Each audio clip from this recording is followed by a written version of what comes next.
Advance social justice for LGBT community in the state of Michigan. Boom, I was hired. That got me into philanthropy and moved to Arizona because I was ready to move out of Detroit and do some growing, and PetSmart Charities found me because I was in philanthropy and I had those skill sets. I started getting recruited. I was trying to get to California so I could be a little bit fast before turning 50.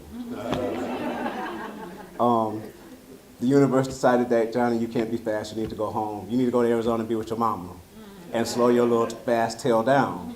So I'm in Phoenix, Arizona, which is kind of slow compared to Detroit or anything in the Midwest. That got me into animal welfare. And I went to my first conference with PetSmart Charities, went to Expo, had a lot of expectations, and the first thing I noticed was the lack of diversity in animal welfare. And across the board, definitely gender diverse and welcoming to LGBT people, but not a lot of BIPOC people. My co-worker, Indian lady who identified as lesbian at the time, she said, Johnny, you're going to be considered a unicorn at this conference. So just be ready for it. I didn't have a clue what she was talking about. Then all of a sudden I saw pictures being taken of me because, right, it's like being in a petting zoo. Like, you're the only elephant in the room, so let me take a picture of you and take a picture with you, and then it would pop up in, on programs in the future, stuff like that. So I literally was the unicorn in that space. So annually, PetSmart Charities would go to those conferences, and it would be the same thing outside of HSUS's international branch, or however they refer to it. Of course, you'll see a lot of Africans and other people from other countries, but that's really small compared to the audience that Expo extends itself to. So as a funder, I've always felt like it was part of our job, especially coming from social justice, to correct those issues with money, because we had the money to pull those levers to make change. And as a funder, they weren't collecting the demographics to even know that there was a problem, like as if you couldn't see it in the room, right? But if you're not collecting the data and you don't view it as a problem and it's the status quo, then you just keep moving along, giving out millions of dollars to a sector that it ends up supporting a sector that becomes like a country club. A bunch of people who are aware of it, who knows how to operate the system, and can navigate the system to create wealth to a certain extent within the nonprofit industry, but it's not like it can't be created. We'll pin that in for another conversation, not today, right? But it's security and stability and stabilizing households and all of that.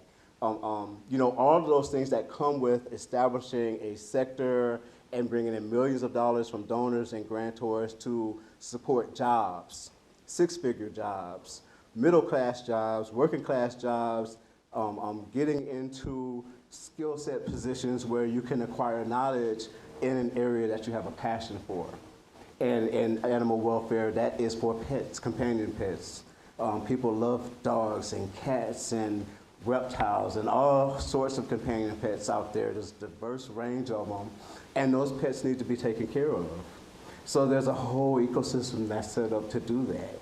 And I'm seeing that BIPOC people aren't a part of this club. Our youth aren't really getting connected to the opportunities that come with starting a rescue. Doing it because you take care of animals and knowing that having access to that knowledge that you can go get a grant or you can go to a PetSmart store on a weekend and adopt pets out. Yeah, all of that. Just knowing that knowledge is not filtered down to Black, Indigenous, and people of color communities is where I start.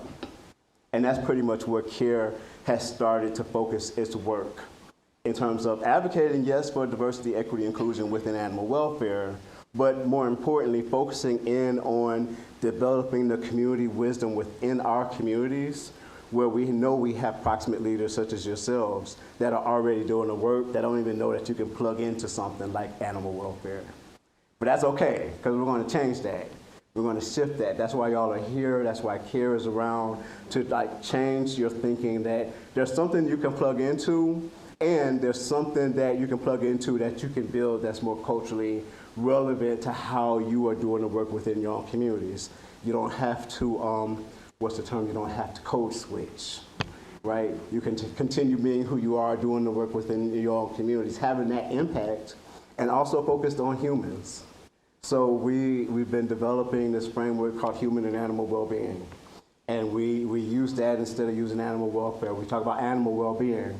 Because if you want to get to the animals, you got to get to the people. You got to get to their people. And if you're not getting to their people, then you're just really meeting the service on what you can do, the surface of what you can do for the animal in that household. So we talk about comprehensive well-being. Yep, it starts with pets and companion pets and so forth, but it's really way broader because all of y'all as proximate leaders are concerned about your communities and improving the quality of life in your communities. And starting with companion pets as it relates to their people is a good place to start, is our argument. Because that is an area where a lot of people can just meet and share compassion for companion pets that need it, that we have a responsibility towards. So without me staying on that soapbox, I just wanted to get your attention with that little story, till the ground a little bit for our Executive Director, Chief Executive Officer, James Evans. You want to come on and head over here, James? I know. I can sit up here and talk all night. Go ahead and give him a round of applause. Our CEO and founder, James Evans.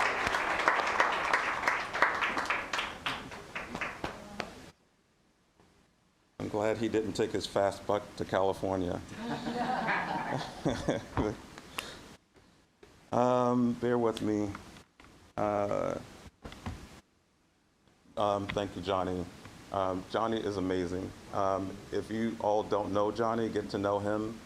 We are so fortunate. Do we have anyone from PetSmart here? Yes. Okay. Heidi, thank you. I know you didn't write the check, but we love Johnny, and Johnny would not. Yeah, how do you not miss Johnny? But honestly, we have some really. When I say important donors, I don't mean it. Thank you, sir. I don't mean that in the sense of how much money they've supported C.A.R.E with. I mean, we have some important donors in terms of how they emotionally support us in this work. Mary, Chaitana, where did she go? I don't, well, they're all here, but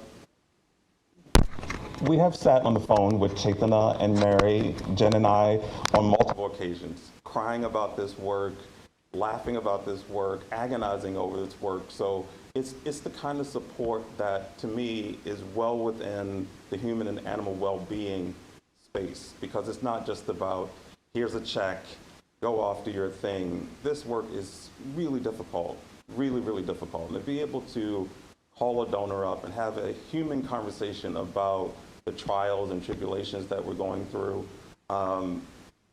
it's just amazing. And so in turn, I think we have reflectively wanted to offer that same thing to organizations that we support. So it's an ongoing cycle of love and compassion. I will say that on entering this field in 2008 or so, it felt to me like companion pets were a miner's canary, right? The canary is dying, and there's a rush of people running into the mine to save the canary and letting the miners die in the tunnels. That's what I saw. And that's not how I was raised. I was raised in an incredibly impoverished community that was completely and utterly filled with love everywhere. My neighbors were always in my house. They were always on my front porch. My mother babysat everyone. I left my house on Sunday, went into a church, aside from the gospel, right, was my family. And so last night, if you weren't there, that's what it felt like to me. It felt like I was home. I had Jose mentioned the same thing. It felt like you were coming home to something warm and familiar, something that especially in a business setting, we're getting away from that. At our all-staff meetings, we talk about love all the time, because I don't think you can systematize a thing without talking about it and without doing it. So everything that you hear, everything that you see, I think is a product of deep reflection and deep listening, as Maddie Lou is constantly reminding us to do. And it comes from a very genuine place. So I do appreciate you all being here.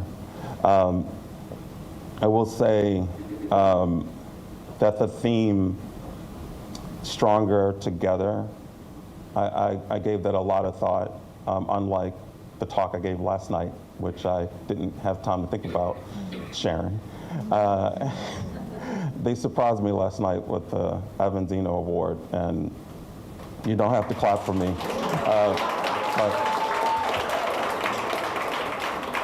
that aside, it was a big surprise. Prior to that, I was only thinking about this and this idea of being stronger together. For as long as I can remember, I think in pictures. I don't think in I'm a visual thinker. And I was thinking so much about that old idiom where one stick is easy to break, right?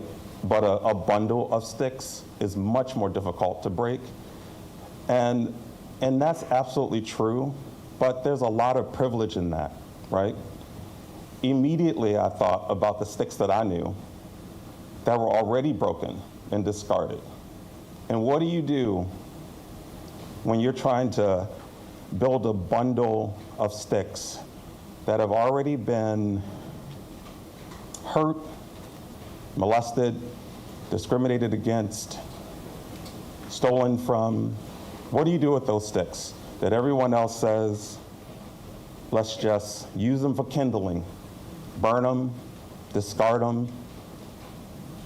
And I think the whole human and animal well-being ecosystem at C.A.R.E. and the whole existence of C.A.R.E. is about taking those discarded sticks and say, yes, Tim and Bianca are broken, and I don't know people of color that are not broken.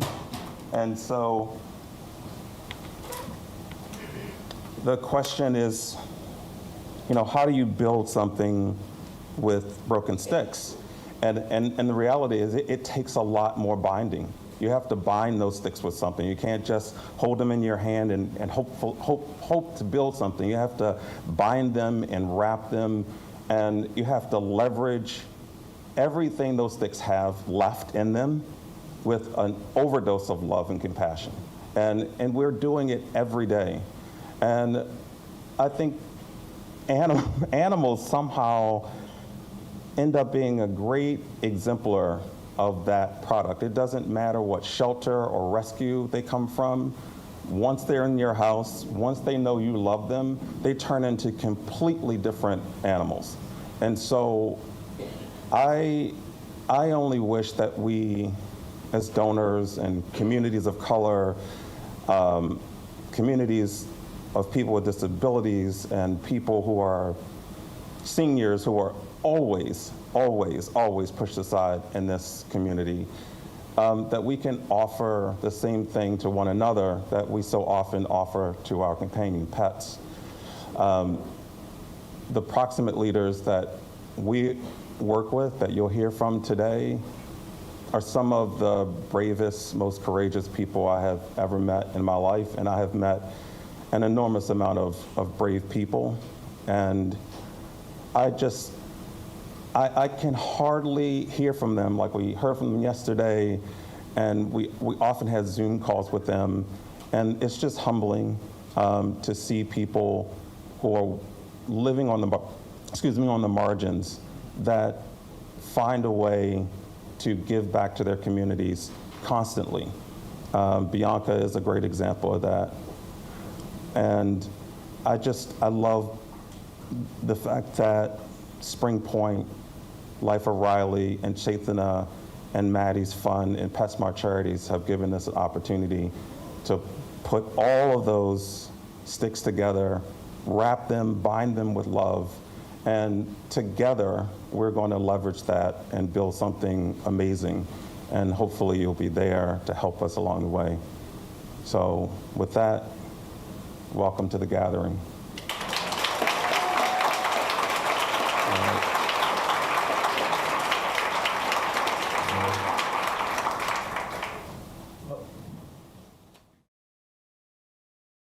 All right.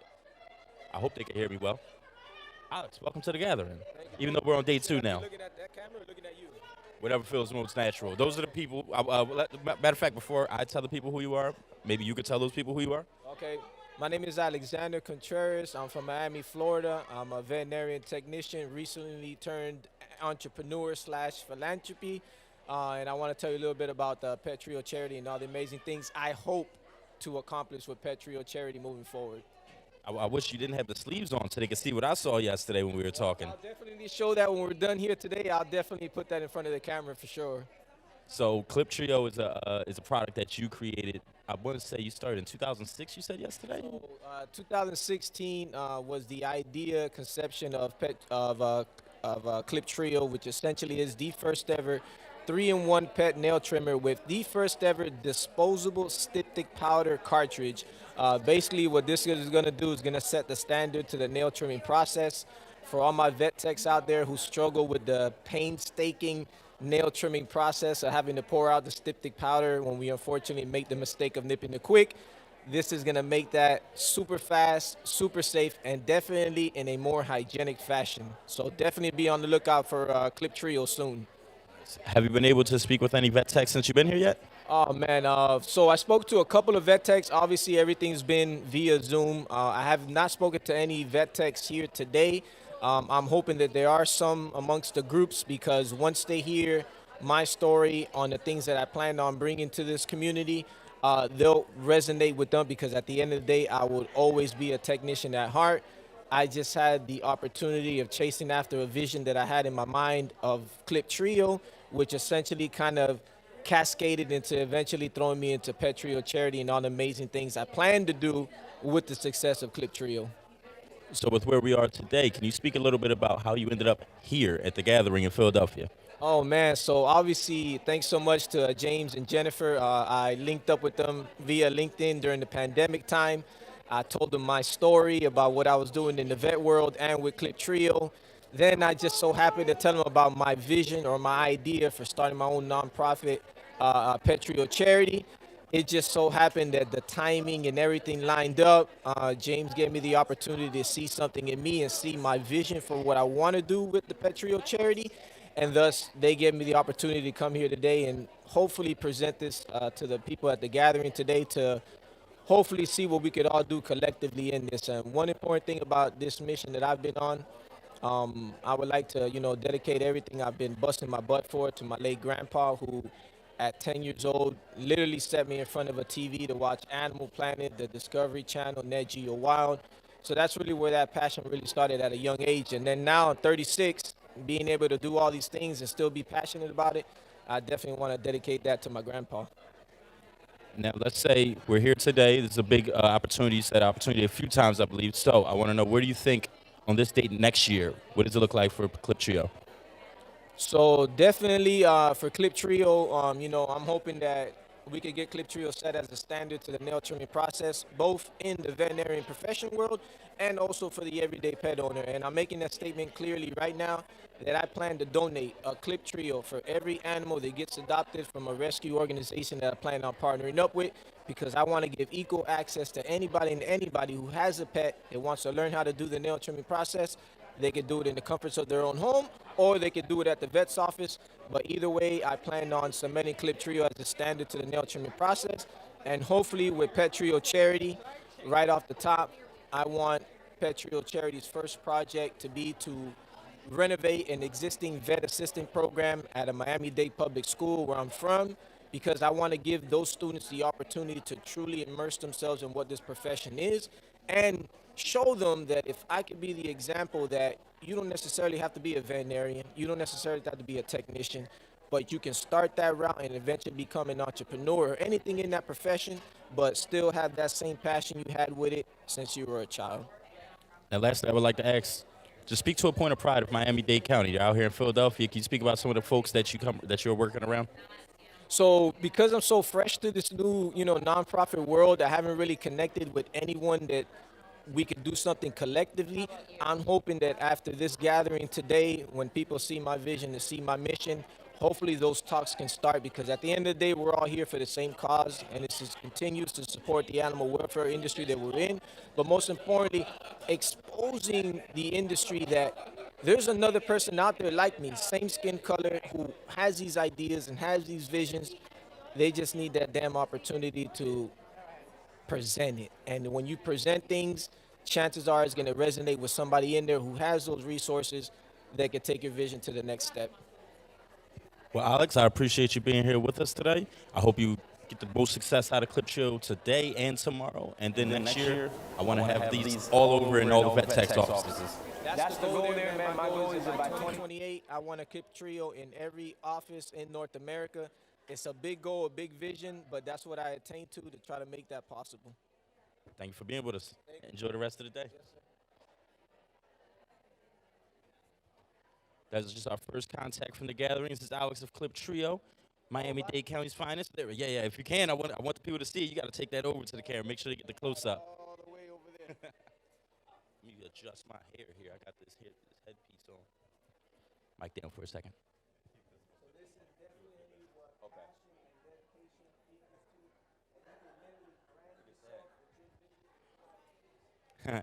He's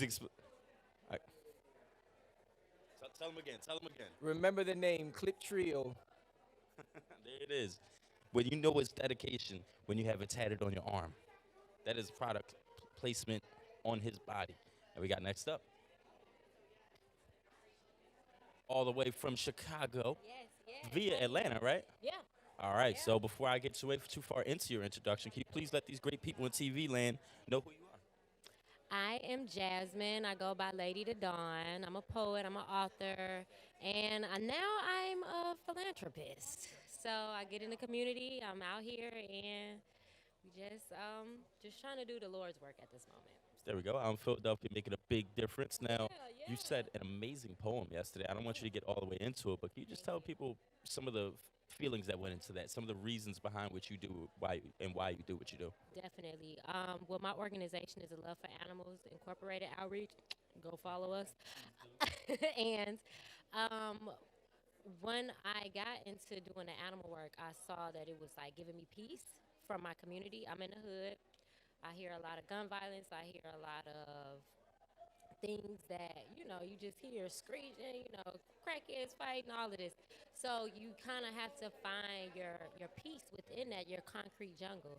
And it's so many concrete jungles just throughout this whole world. We have from Cuba to Puerto Rico to Philly to Chicago to Atlanta. So I have made it my mission now to kind of be out here and change the environmental. And so not just the environment, but the mental in the environment. So, and I got to that poem because after doing so many, just seeing people that somebody got shot in front of them and traumatized. We go through so much trauma, pain in the urban communities that people don't really understand the depth that we go through. And that's why one of the lines is saying, so we're not trying to get on our feet.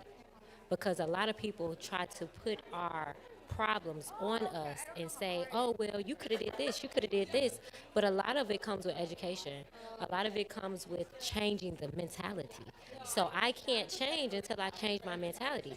I can't go get a good job that's going to pay me more until I know that I have it within myself to get a good job. Or I could, get a job helping animals that I find the peace at, where I find so I had to bring the world to where we are.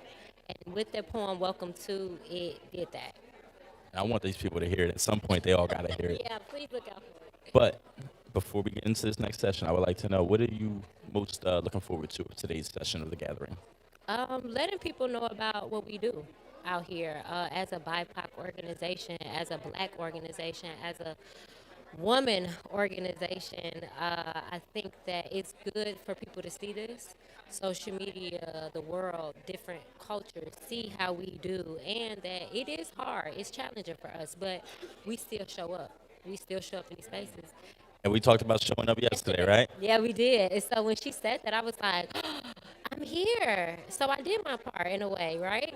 And I think that it's more about just kind of doing your work, and I want the kids to see me doing this, and I'm here not on behalf of the kids because I'm here for the whole community, parents as well. Yeah, it starts with the kids, and so that's why we're trying to reroute it back to the kids, get the kids educated, get them early while they're young, and just getting people to want to support that, because if we don't have the funding for education, we don't have the funding for curriculum and countermeasures to change mentalities, because once you take them into another environment, broaden their horizons, they're able to say, hey, I could do this, I could do that, I could be an astronaut, I could be an animal worker, I could have my own animal shelter and do this with my animal shelter. So we're just trying to put the love back in the world and get our youth to put it in themselves first, so that way when they get later on, we change a generation. That's what we're trying to do, break generational curses. Now, for the people that want to align with your mission, how can they find you? How can they support your cause? Well, I have IG. It's Love for Paws 404. But you can follow my personal too at Lady underscore the Dawn. You have all the links to everything. But on the Animal Love for Animal Outreach, on there is a link for my Facebook on my IG. So you could any IG you follow, you will see all my information, and you could click on there and get more connected with us. And plus, we're trying to work to get more funding, to get uh, more promotion, and just for us to have more of a platform like a website. So we don't have that. We only on social media. We do TikToks, and but it's the Love for Paws 404. There it is, y'all. Y'all heard it. Y'all know where to support it, and let's get that website going with all the support that we're about to get off of this viral stream right now, right? Yeah, definitely, definitely. And you could also follow me in what is the TikTok? Okay, don't worry about it. We'll figure, Okay. it'll be on the link. We'll figure it out. Thank you. Appreciate Thank you you. joining our Thank you. gathering stream, and let's see what we got up next. Thank you for having me. Testing, testing, 1, 2, 3. Testing, testing, 1, 2, 3. Testing, testing. Cool. So I can back up a little bit too. Oh, perfect. All right. All right, everyone. We're going to go ahead and get this puppy started. No pun intended. Some of y'all caught that. See, just making sure some of y'all are awake. Cool. Cool deal. So we are going to head into our presentations by our care center partners that we've been working with over a long period of time. So we got them broken up in chunks, trying to give y'all a lay of the land so you'll know what to expect. So between now and lunch, we'll hear presentations around rescue, low-cost vet access, disaster relief, and then we got a 20-minute activity by Lady J too. So so we will. We'll stop right there. So we'll hear about rescue, low-cost vet access, and disaster relief. So, Liz, if you would touch base with Brittany so that you can get your clicker and she can have your presentation ready, I'll call you up, and then after her, we'll have Jasmine. So, where's everybody from? We'll do a location check while they get the tech stuff ready. Who's from the West Coast? Okay, that's a nice percentage. The Southwest. Southwest, some Southwesterners are here too. The South. Oh, there's a lot of y'all. That's right, and y'all loud too, that figures. The Midwest. Yeah, you're nice contingency. I got some family in the Midwest as well. East Coast. East Coast, all right. All right. And Philadelphia, hometown Philly. That's right. I like Philly, y'all. I do. I like Philly a lot. Y'all rough around the edges, but I like rough around the edges. I do. I come from Detroit. We rough around the edges too, so I get y'all. Y'all like family in my household. Y'all, we ready? All right, cool. Liz, everybody, give Liz. All of our care center partners are nervous, so let's give them love when they come up here, y'all. Have a good time. All right, so like he said, I am Liz. I run the Kitty and Pity out of Macon. We're about an hour south of Atlanta. We started the Kitty and Pity in 2016. It was mainly an advocacy group. We were just speaking up for those that didn't have a voice in our community. And I was told by a really good friend of mine to get up off my butt and start my own organization, that the Facebook page was too small, that it needed to be bigger. And so the Kitty and Pity was born. And if I cry, just like, don't look at me, okay? But our biggest thing was I got tired of not seeing my own face when I went out to do the work that I do. I got tired of my 20 years of experience in animal welfare being ignored because of the color of my skin and my fingernails and my earrings. I can't possibly know what I'm talking about. So we didn't want that to be the future. I don't want my daughter to go through that when she's a doctor. So we started the Kitty and Pity, and our big thing is if we don't care for the people that have these pets, we're not doing the work. Because it just doesn't work like that. It's a real delay, sorry. I did push it, I promise.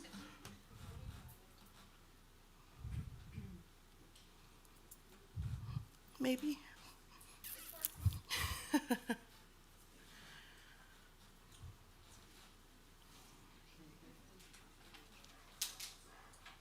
All right, there we go. And what we do, we call it in-reach versus outreach because we are working in our communities. We deal mainly with the homeless community in Macon. They are insanely ignored by every other rescue group.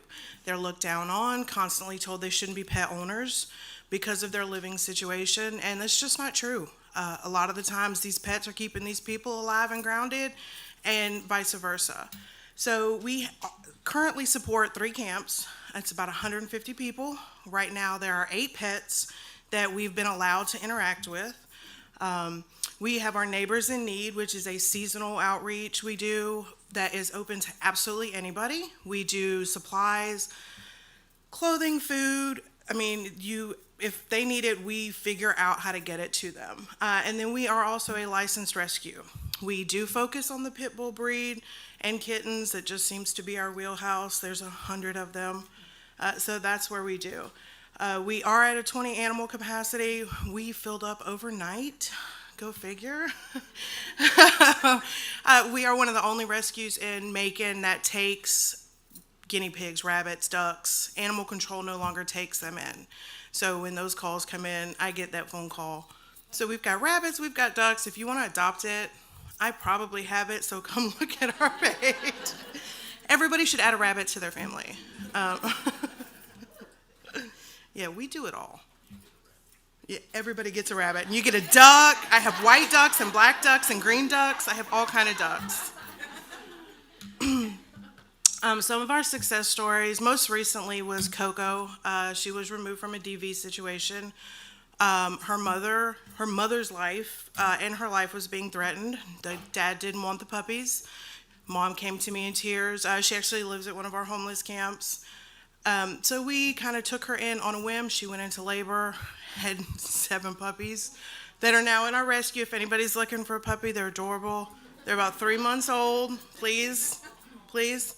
But we were able to work with Mom to get her out of that situation and get her separated from the man that was threatening the violence.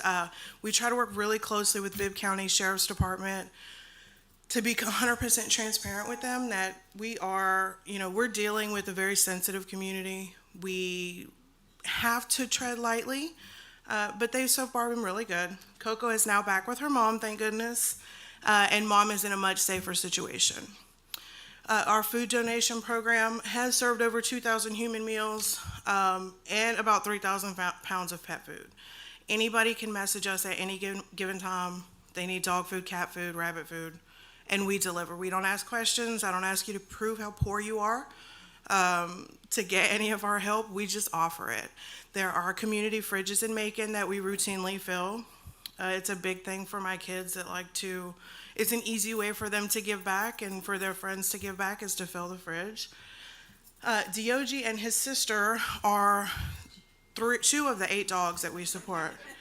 Yeah, he's a mess. He's actually, that's my daycare. I run a doggy daycare, so he stops by to see me every day. But him and his sister both belong to Coco's mother as well. We were able to spay, neuter, get them on yearly preventatives, the whole deal. Thank goodness to Maddie's Fund, that grant saved our life. We are currently building bridges with the other pet owners. It's hard to come into this community and say, give me your dog so I can take it away from you and do something to it, and I promise I'll bring it back. Because they've been burned so many times by people coming in and wanting to save the day, and it's really just kind of a scam to get the dog away from them. So slowly but surely, we will get those other 5 dogs. We're dealing with people with mental health issues, substance abuse issues, and it is a slow process to build those bridges. But we're doing really good, and we are spaying, even if we spay 1 every 6 months. It's something. And knowing that those people know that they can come back to me, and Liz is a safe place, she's okay, we can bring her kittens and whatever else, and she's not going to take them away from, that's not mine. I didn't touch that.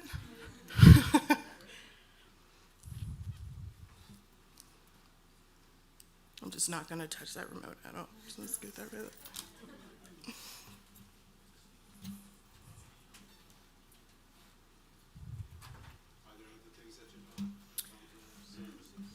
We do. We offer, with our clinic that we work with, our veterinary clinic, that doctor has been amazing at helping us kind of offer a lower cost option for people that want to have their animals fixed, that may not be a part of the homeless community that we serve, that do need things like vaccines and spay neuter. And she's been really good with working with us.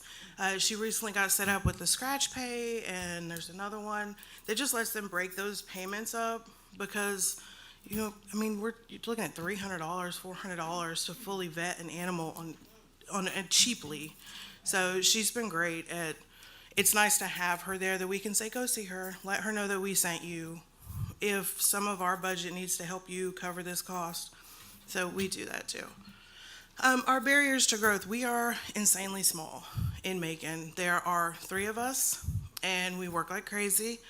The fact that we are relatively new in the space, we are brown. We do not get the shine that some of the other Macon organizations get. We often get kind of dismissed, because, again, what we look like. I make no apologies for how loud I am. I make no apologies for the noise my jewelry makes and my fingernails, and I refuse. I have lived in that code switching bubble for years, trying to fit into white animal welfare organizations, and it's not my place. I made my place so that there's space for other people to come into. But that's a big thing for us. Thank you.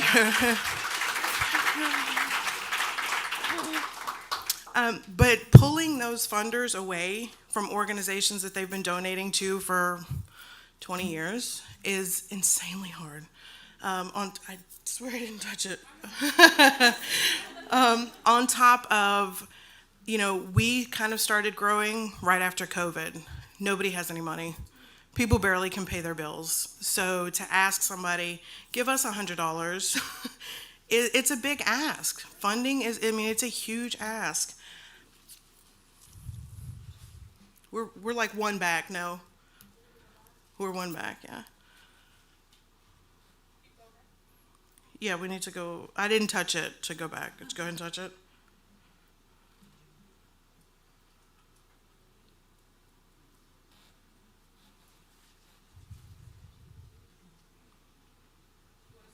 That's the one we should be on.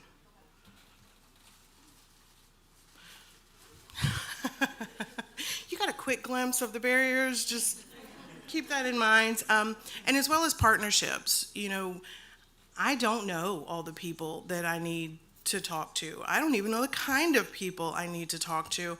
And that's one of the things that CARE has been like a godsend for, because I don't have those relationships. I'm just me, you know. I don't know people that want to give to organizations like this. And James and Jen have just been unreal in saying, here are the tools that you need, you know, follow this map and it will at least get you close to where you want to be. So those are our biggest things, is building those connections, especially because a lot of people, the people they're used to giving to, don't look like me. They So I kind of just get fluffed to the side so they can give, you know, Becky and everybody else what they want, because they're safe and they're comfortable, and we aren't always seen as that. So those are our biggest issues. I pushed it. I think I pushed it.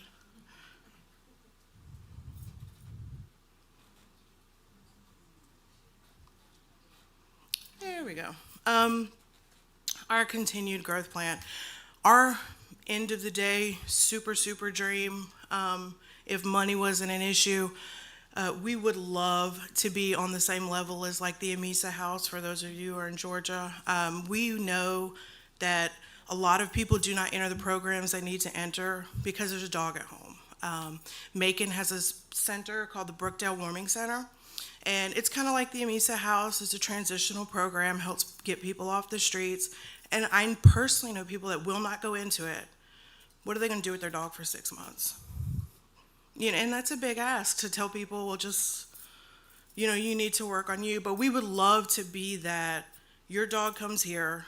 There's no cost to you. You go through your program, be it the DV shelter in Macon or the Brookdale Warming Center or a substance abuse program. We will take care of your animals. When you're done, they go back to you. No questions asked.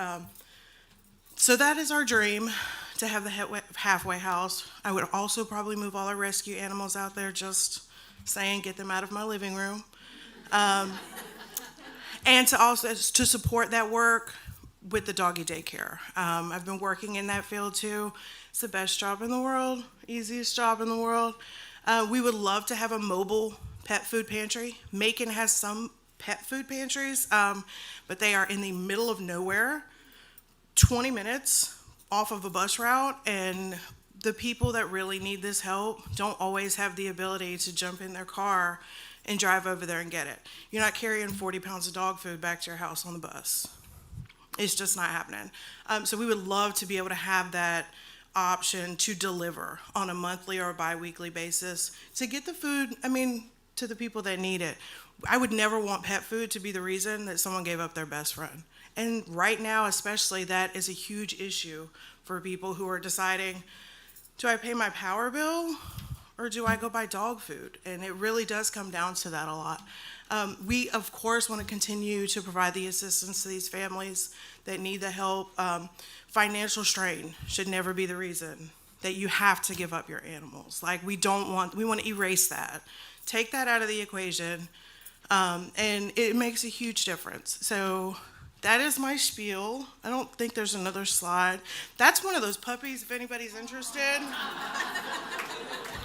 That one's mine. You can't have that one. But that's one of them. If you would like one, please take. I've got 5 more that look just like that. Thank you, Liz.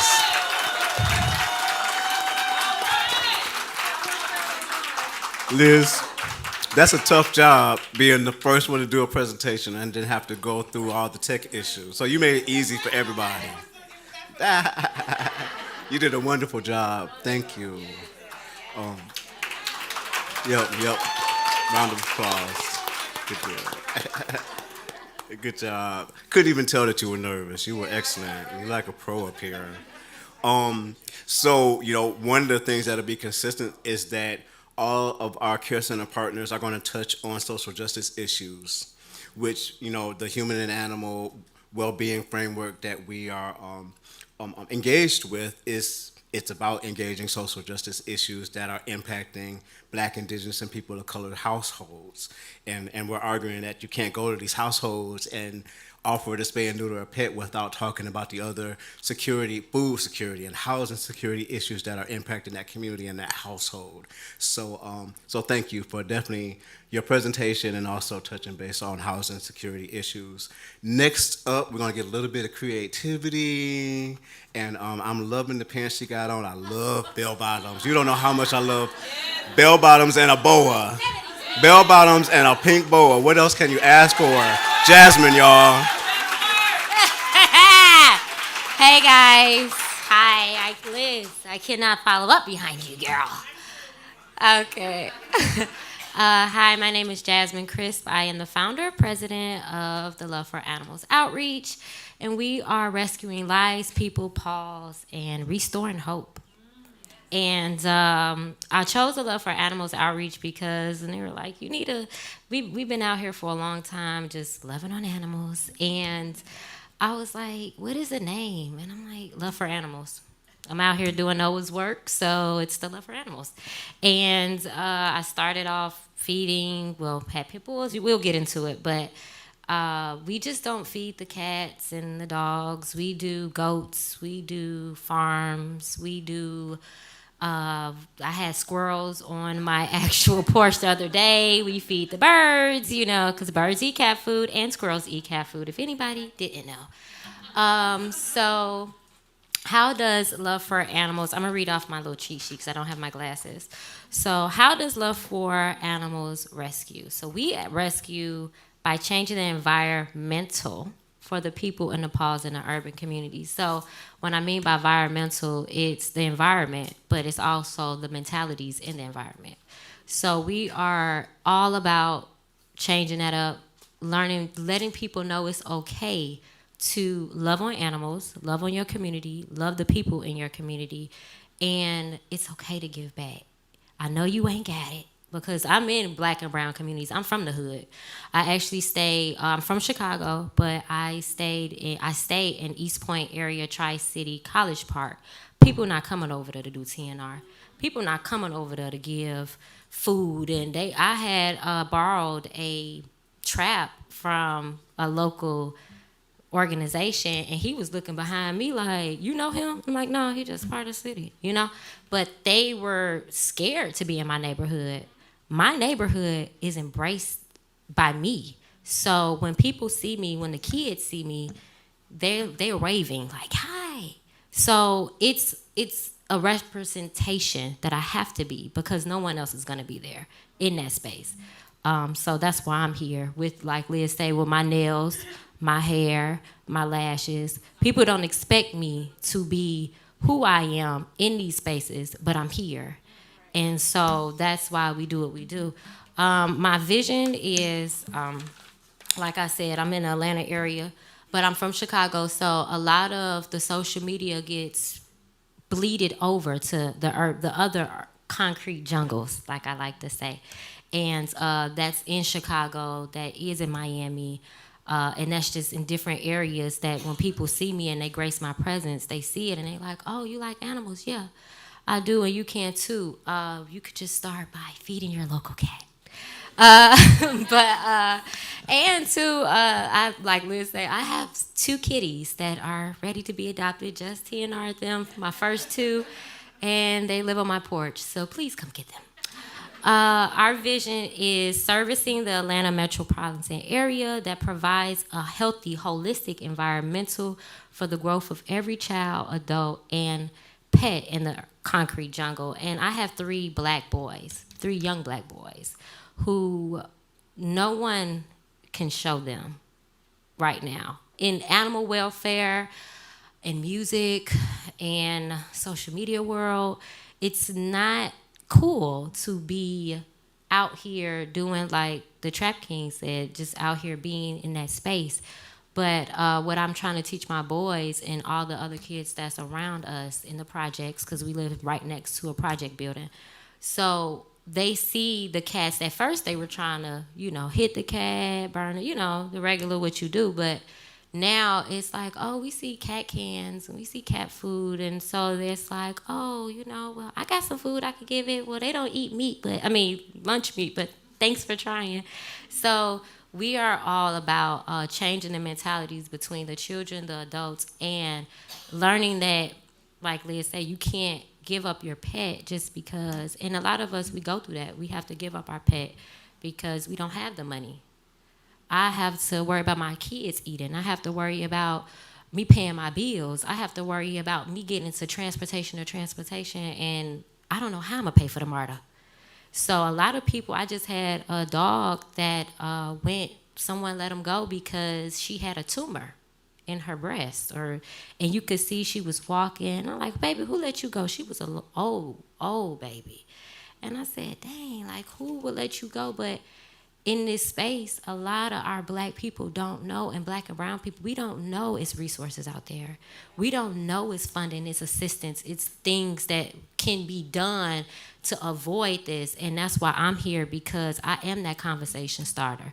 I am that aggressor, like, oh, you need what you need. Tell me what you need and we'll try to help it. But we can't do that with only limited resources. So that's why we're here today. The Love for Animals outreach mission is to serve a resource for vulnerable people and paws in the Atlanta, Tri-City, East Point neighborhoods, and I mean all over too, because I had I'm from Chicago, so someone from Cincinnati actually reached out to me and was like, hey, I got these kittens. I don't have the money to even get them TNR. I don't have the money to get them any shots and things like that, but I didn't have the funding I could just send her, or I didn't even have the connection that I could say, hey, can you go to this clinic over here in Cincinnati? That's in Cincinnati. I'm in Atlanta. So it's all about resources and also showing the collective that we are out here. You don't have to go to somebody that's going to look down on you, because I get that a lot. They look at me like, what you need? And they're not willing. It's no budge. I have to give my life story in order for anyone to say, hey, I want to do this for you, but that's not the reality. And a lot of people aren't like me. They're gonna suffer in silence. So, and that's why we're here to kind of connect that bridge. So what we do is we are working on right now providing community shelters for the animals in the area. So if it's, I mean, we know we may get possums in there, so that's okay. It's the Love for Animals, right? So we are working on right now getting animal shelters in these communities, so that way the cats that are being neglected, that get let go, that nobody just wants to rehome them, they have somewhere safe to sleep. When it's cold and when it's about to get rainy and those changing seasons. So we are really focused on that, including care for parents, for pets in our environment, creating and delivering affordable shelters for outdoor and feral cats, and providing basic food care needs to families, pets in our community. And what I mean by families and pets, we don't just focus on the pets. We can't. We have people that, we work with homeless, but we also work with working families that have a family pet, and or if they just get their pet or spaded or neutered with a cat, you can't have regular litter. So who's gonna pay for hay or the other respectable litter that you need to after they get neutered, after that surgery? And people don't have the money for that. So we don't get newspapers like that. So you will have to really search and find, and a lot of us aren't doing that. We trying to get our kids ready for school, or if it's not any kids, it could be, we actually rehomed a pit bull to a chemotherapy patient. So he was lonely, no one was around him, and he needed that picker upper, that pit bull that was just giving him light every morning.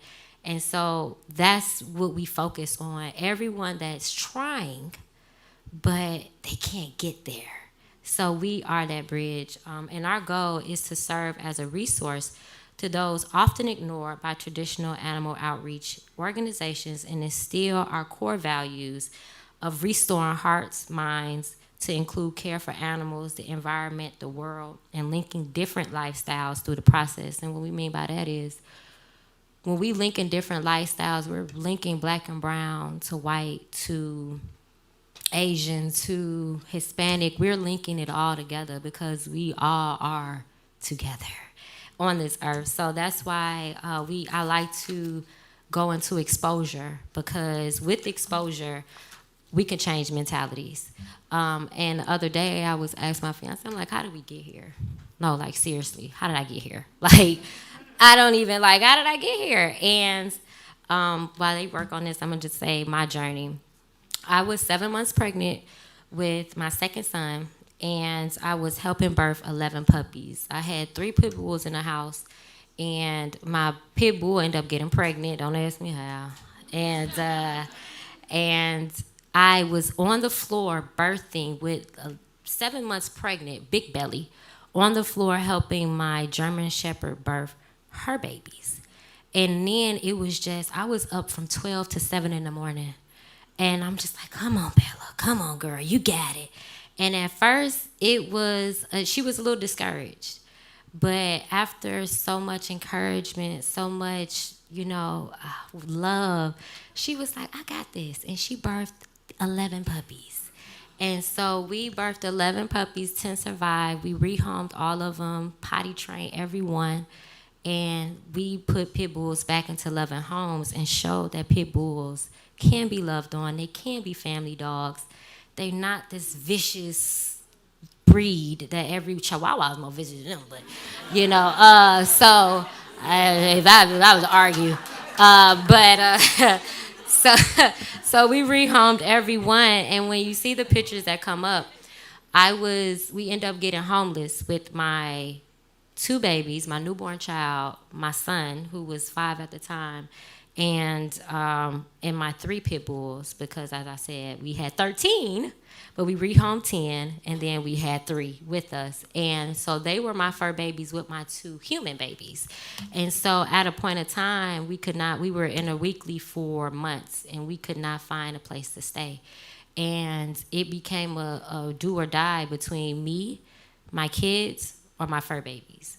So I had to make a very hard decision to allow my fur babies to get rehomed to individual homes. And one thing about them is that when you have pit bulls and when you have just breeds breeding together and just as a unit, you can't break them up.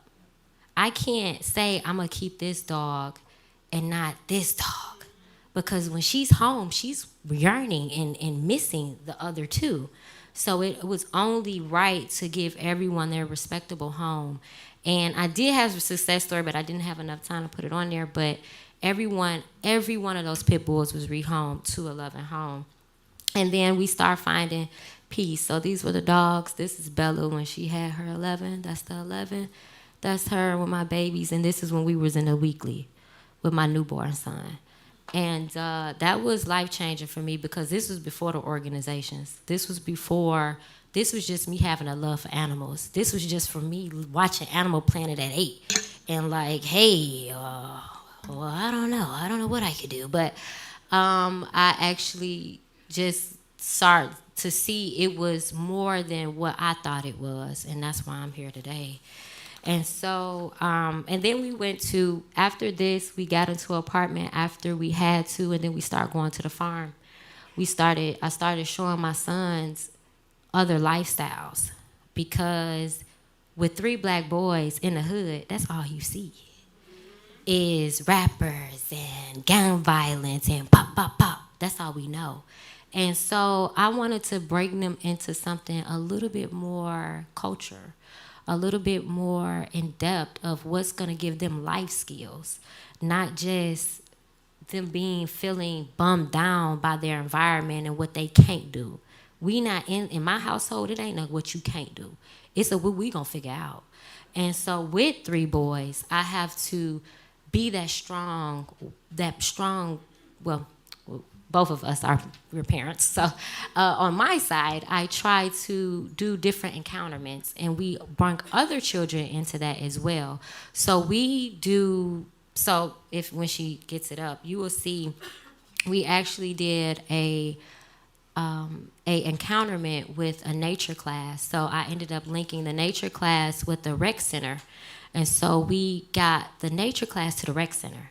And so now it's an ongoing class that in this rec center in the hood, where we have a lady come out and teach them about the earth, teach them about, I'm the animal element, but the lady that we had ended up bringing in that I connected to this rec center, she was the nature side of it. So we want them to learn about farming. We want our kids to learn about other things other than the other professions that is publicized. Sorry, we want them to learn about different professions in animal welfare because again, this is Noah's work.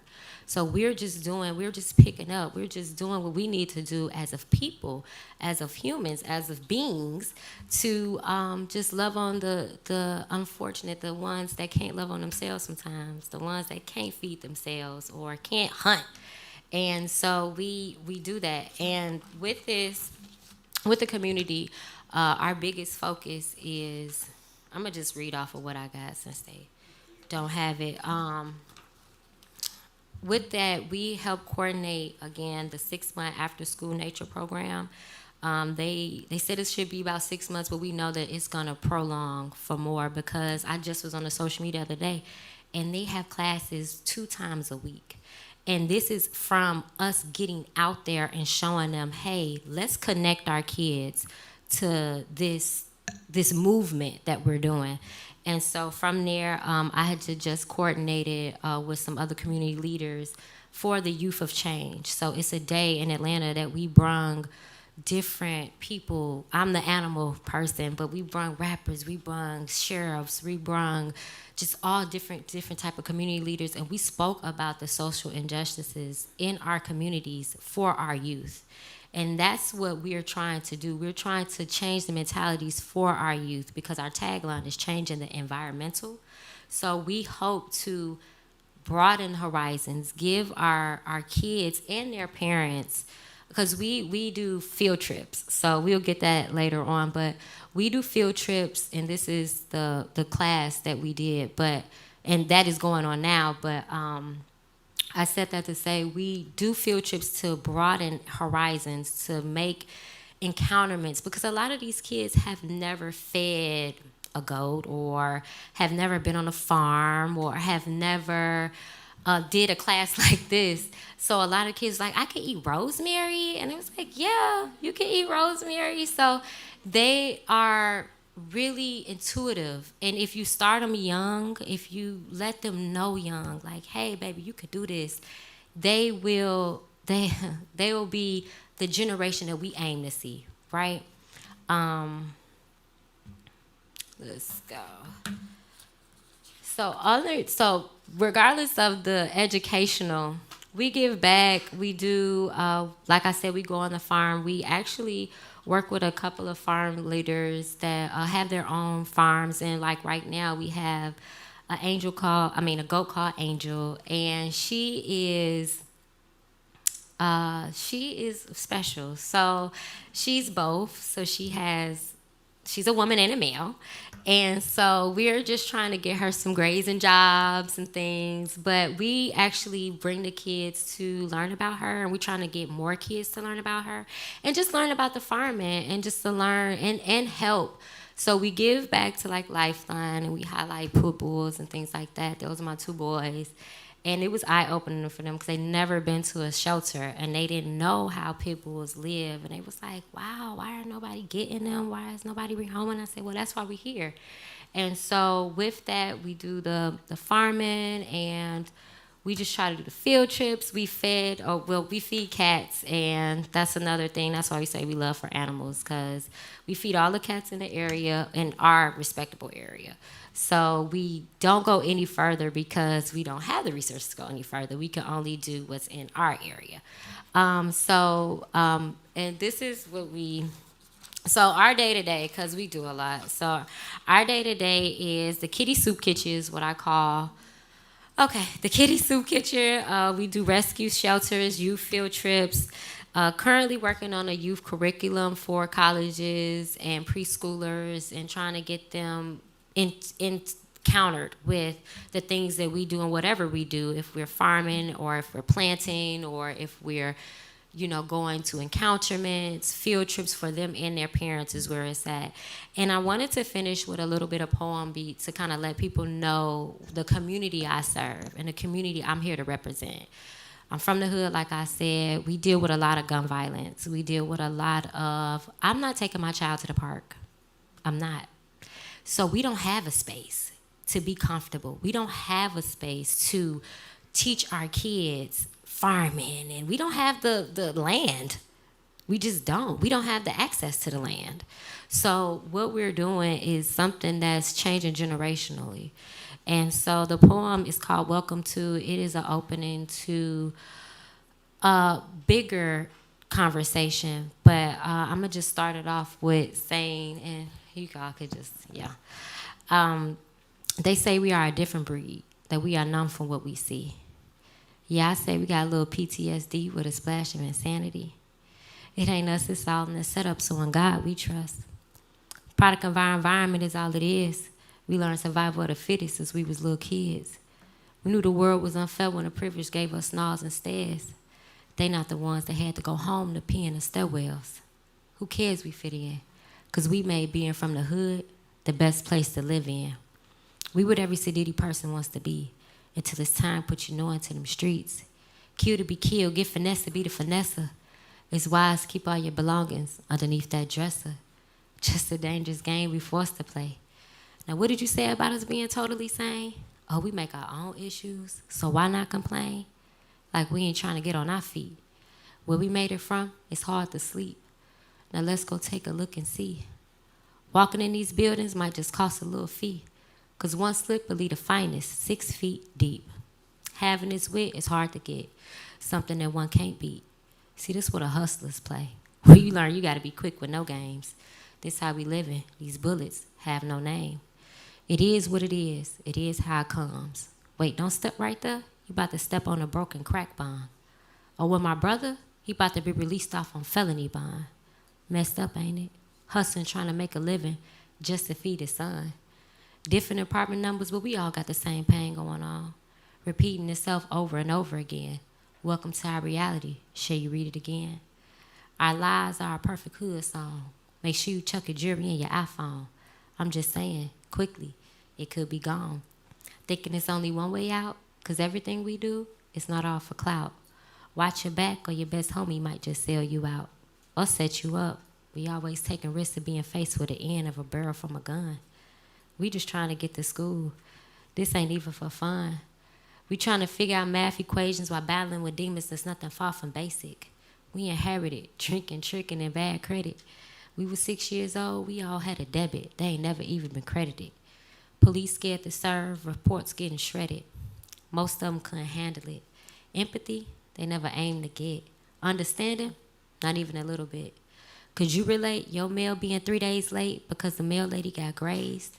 Some of us weren't raised, more like brought up from the ground up. This lifestyle has made some of us ruthless. Sometimes we get fed up. Get in touch. This here is survival trust. It would be called luck, so please don't judge. Our schools try hard to walk in. Guns gotta be on us like a glove. Some things that we see, it's hard to dream of. Now, do you see why it's hard to love? Believe me, it would all make sense as we say, welcome to our side of the fence. Yeah. Thank you. All right, that's it. Thank you, Jasmine. Y'all keep giving her some love. Yes.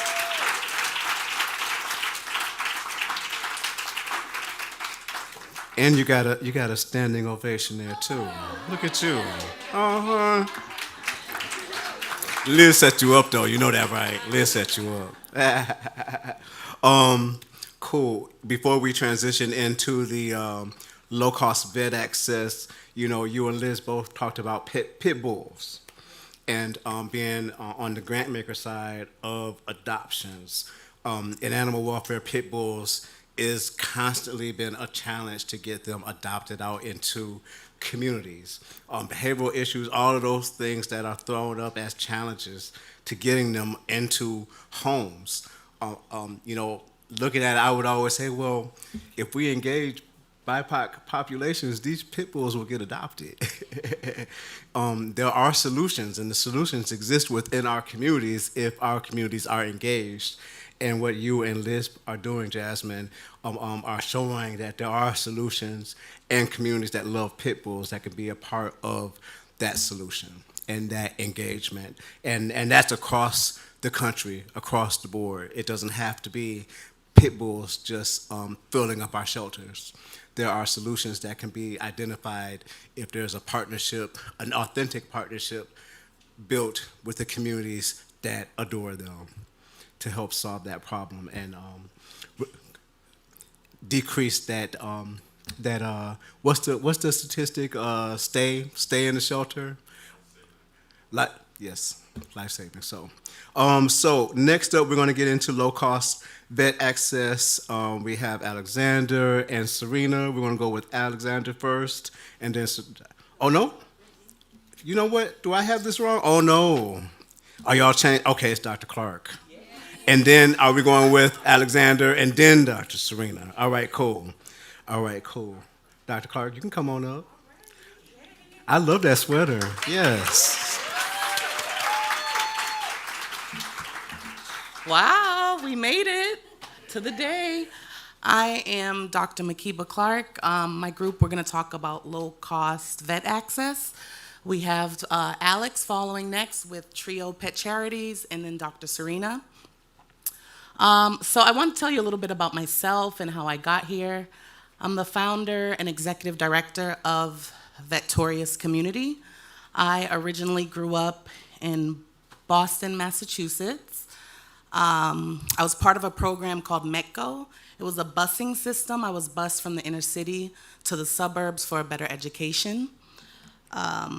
Throughout that program, from 1st to 12th grade, I was one of 3 African Americans in a school of about 500 white kids.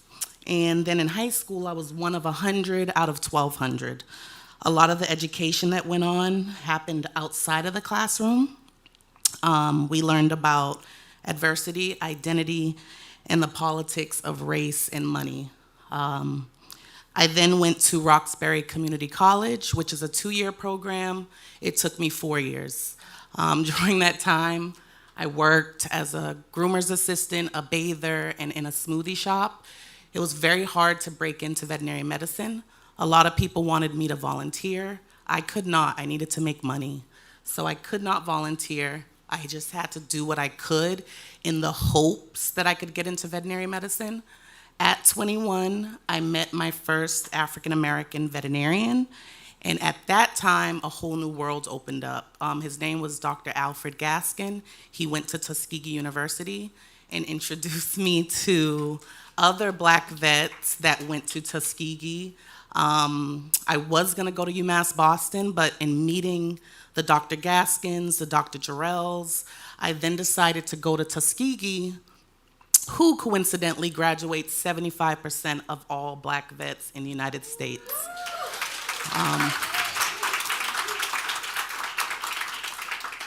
During my time at Tuskegee, I made connections, met people from all over the country, Puerto Rico, all over the world. In 2012, I completed my doctorate in veterinary medicine. Since that time, I've worked in corporate veterinary space, emergency medicine, and nonprofit work in South Florida. It wasn't till 2019 when I moved back to Atlanta, Georgia, that I hung my shingle at Southwest Veterinary Clinic and took over an existing clinic that had already been there since 1972. Dr. McCant started Southwest Veterinary Clinic then, and he's done the work since then. It was just me that put a name to it, but I want to just really focus on how this work had already been getting done without a nonprofit. So our mission is, it's a nonprofit operating out of Southwest Veterinary Clinic with a mission to educate and assist pet owners in Southwest Atlanta by 1, providing free to low cost vaccines, spay and neutering services, and other preventative care, developing partnerships and events to educate and amplify our message of ethical pet ownership, And 3, offering funds for emergency surgeries and other emergency services for financially strapped, hard-to-reach BIPOC pet owners. And our vision is a community in Atlanta that is empowered, grounded in principle, and living victoriously by caring for our pets, each other, and the world around us. And our goal is to help at least 1,000 pets in a year's time in some capacity.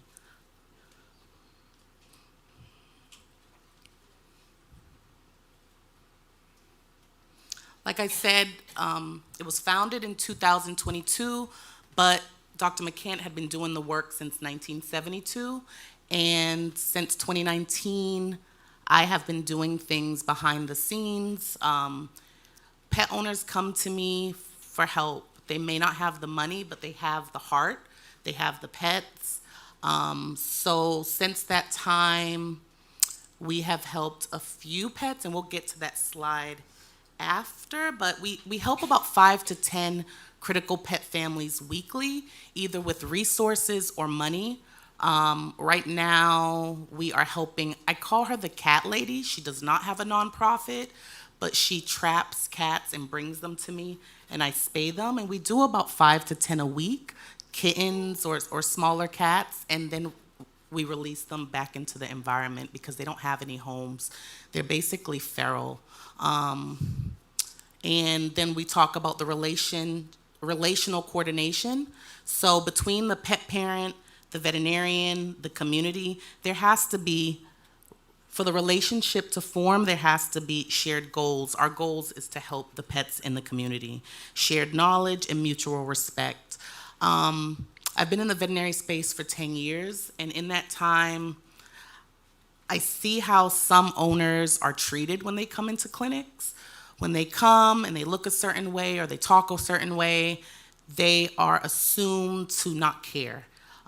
They're assumed that they're abusing the pet or they shouldn't have the pet. And the only option in some cases is to take the pet from them and give them to a more deserving home. But I think at this point we're moving away from that model and we're trying to keep the pets in the homes. Since I've been in Atlanta, I've had to work with some animal abuse cases, but not on the side where I'm in court talking on the side of animal control. It's me defending the pet parents that come to me saying, no, they've come to me for heartworm prevention, flea and tick, vaccines. Yes, their dog was outside. This is a real case, but their house burnt down. They didn't have anywhere to put their dog. So no, if they're not abusing their dog, they didn't have the resources they needed in that moment to do something with their family member with 4 legs. So we want to be a resource in that way for the community as well.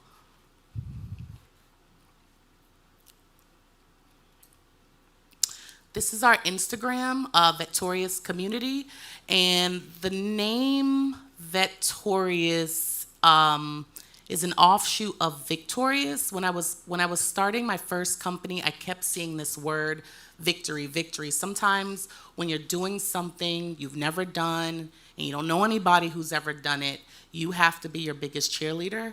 So in being my biggest cheerleader for the community, I want everybody to feel victorious about what they're doing for pets and people.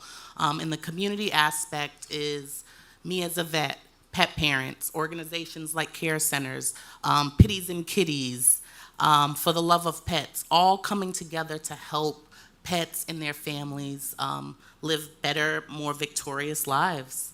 Next slide, please.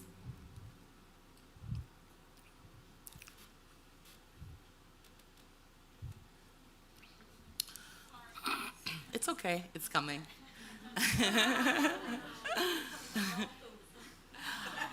So what is working? I think my biggest success is partnering with care centers. Let's give them a, yeah. You may have this idea, but you don't know everything. You don't even know how to set up a nonprofit in some cases. So care centers has helped me take this idea and make it an actual 501(c)(3). Take this idea and start thinking about, what do my volunteers look like? What do I want to do? Who do I want to help? I've partnered with the library in my community. I've been a volunteer with them before, but they are invested in helping me hold monthly vaccine clinics in the neighborhood where we can do rabies vaccines and then slowly add other preventative care services. A lot of times the barrier to care starts with the basics. I know a few of my pet parents have had run-ins with animal control, and the basis of their argument is your dog's roaming and it doesn't even have a rabies vaccine. It doesn't even have a microchip. And they're like, I love my dog, I just let it lapse. So getting them the basics will bring them a little bit more respect, a little bit more grounding to say, no, I do love my dog, I just don't have it, but I do. Oh, 1 minute. Okay. Moving the needle forward with additional relationships in the Southwest Atlanta community. Board members and an advisory board has been established. And I have members of the community, and I have somebody on my advisory board who has their MPA and has been in the nonprofit space for 20 years. We have a vaccine clinic scheduled for December 2022. Next slide, please.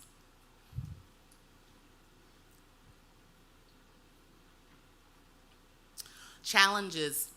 You need supplies. I am a veterinarian, but you need needles, syringes, you need imidacide for heartworm treatment, you need vaccines, you need suture. So the supplies we need skilled volunteers.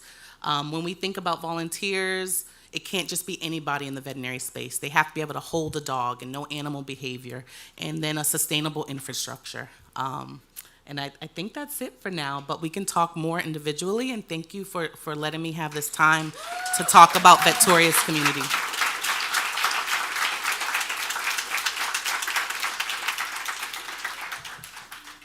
Alex, it seemed like y'all already had a flow, so I don't want to interrupt it. Y'all come on.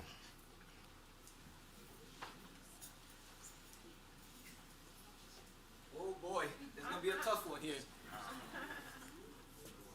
Well, first of all, while they get that started, if it's one thing I've learned so far, I'm not even worried about the slides. Everything's already in my mind here. I feel like I've been preparing for this moment for a long time now. My name is Alexander Contreras. I am currently out of Miami, Florida. I am a veterinarian technician, so I'm coming from that technician background, and I want to speak today for all my fellow techs out there. If I'm going to be the prime example of what goes on in vet med, I'm happy to take that on. So as I was mentioning, I was recently the DVN 360 Vet Tech of the Year, so I kind of have that accolade behind my back. Thank you. First off, I want to thank, obviously, James and Jennifer and the C.A.R.E organization for just allowing me just to even be here. If it's one thing I want y'all all to take into consideration, I want y'all to view me right now as a 10-year-old kid, because that's how my story started. I thank that to my late grandpa, who literally sit me in front of the TV. I would watch the Animal Planet, the Discovery Channel, Nat Geo Wild. One show in particular that really struck a chord with me was Emergency Vets, which was on TV. And of course, coming from a Hispanic household, single mom trying to take care of 2 kids, when I told her, hey mom, this is what I want to be, it's on TV, she was automatically assuming that I wanted to be a veterinarian. Even then, I knew that I was not going to be a veterinarian. I did not sell myself false hopes. I knew I had to be the man of the house at an early age, so it's not like I was going to be a president or an astronaut or a lawyer, but I knew damn well that I wanted to be in vet med somehow, and I wanted to be a technician. That led me into this amazing career that I'm in now as a vet tech, and of course led me to create Pet Trio Charity, which is something really, really new just now. Literally just got it like in May of this year, so super fresh. Super excited for everything that I plan on doing. The name, obviously, Trio hints to the 3 core values that I think are very important in the animal welfare industry, and that's care, advocacy, and support. What I'm meaning about the care aspect, being in vet med for so long, I seen us technicians kind of pool our monies together to help clients who couldn't afford treatment, whether that was us huddling in the lunchroom and saying, hey, Dr. Monar wants to charge $80 for this, his owner only has 40. Let's pitch in some money, let's see if we can get this animal treated. So one of the cores that I want to try to focus on is assisting those in underserved communities with that preventative care. Is if they don't have that supplemental money needed for treatment, I want to see how we could work or partner up with local veterinarians to see if that's something we could offer to them as a resource. Obviously, I know there's scratch pay. There's C.A.R.E Credit, all these other big type of organizations. I want to take a grassroots approach on this and want to see how we could collectively do this together as a unit. So that's one of the things about the C.A.R.E aspect. The advocacy part is something that I'm super happy about. I've been fortunate to speak at a vet tech program in Miami-Dade County's public schooling system. There's a school there called Robert Morgan's Educational Center. I've been speaking there with the students for about 2.5 years now. Every time I go there and tell them my story and the things that I'm doing, it gives them hopes that, you know what, maybe I don't need to be that veterinarian. Maybe I don't need to be, this influential person. Maybe I could just start off as a kennel assistant and work my way up, because look what Alex is doing, look what Alex was able to accomplish, and it all stems from that advocacy part. So one of my main parts is that I want to help them renovate their existing tech program to make it look and feel more like an animal hospital setting, to truly immerse the students in what it's going to be like once they're in the veterinarian clinic. And by doing that, I think it goes back to when I was 10 years old, seeing it on TV and exposing those kids to that maybe this is a path they could also take. So advocacy and promoting more veterinarian assistant program in public schooling, that's one of the main things that I want to try to move on forward. And the last is the support aspect. I'm working right now with Dr. Jennifer Betts of Visiting Vet International. She's one of the well-known doctors who travels to the dogs of Chernobyl. They go out there, do good work out there to try to get these animals adopted once they pass health screening. So anything that revolving support, whether it's spay and neuter clinics, vaccines, or anything like that, I definitely want Petri or C.A.R.E to be a part of that. And basically, when it comes to obstacles, we all know it. Everybody here has been speaking about it. It comes down to funding, and it comes down to making connections. And like I said, if it wasn't for C.A.R.E giving me this platform, I would probably still be in everybody's inbox right now or on LinkedIn trying to make those damn connections. So the fact that I'm here now and I got this opportunity to speak, and everyone here, just take note that there's probably a lot of individuals like myself that are looking for that opportunity to just speak, because we will go unchecked in a LinkedIn message or on an email. And if it's one thing I'm learning about this journey, I would harass whoever it is that I need to harass to open up that inbox, because they need to hear what I got to say.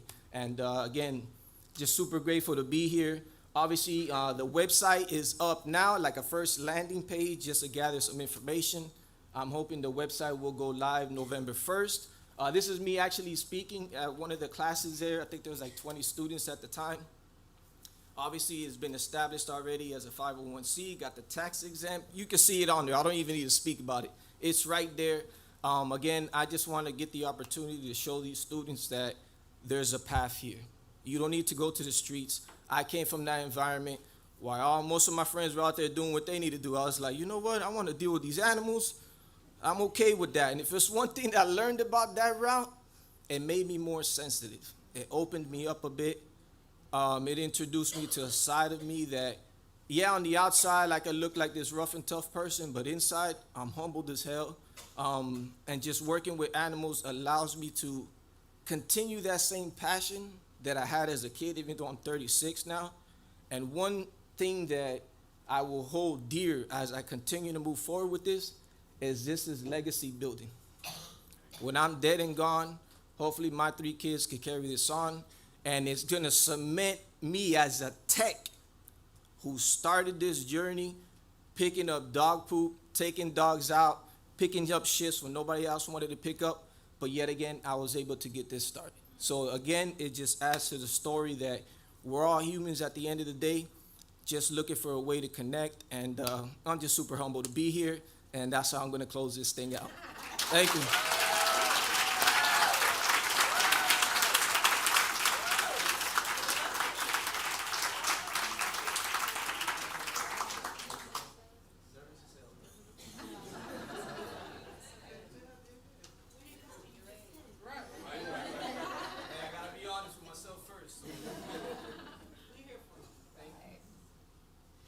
You did amazing. We're all proud of you. Yeah.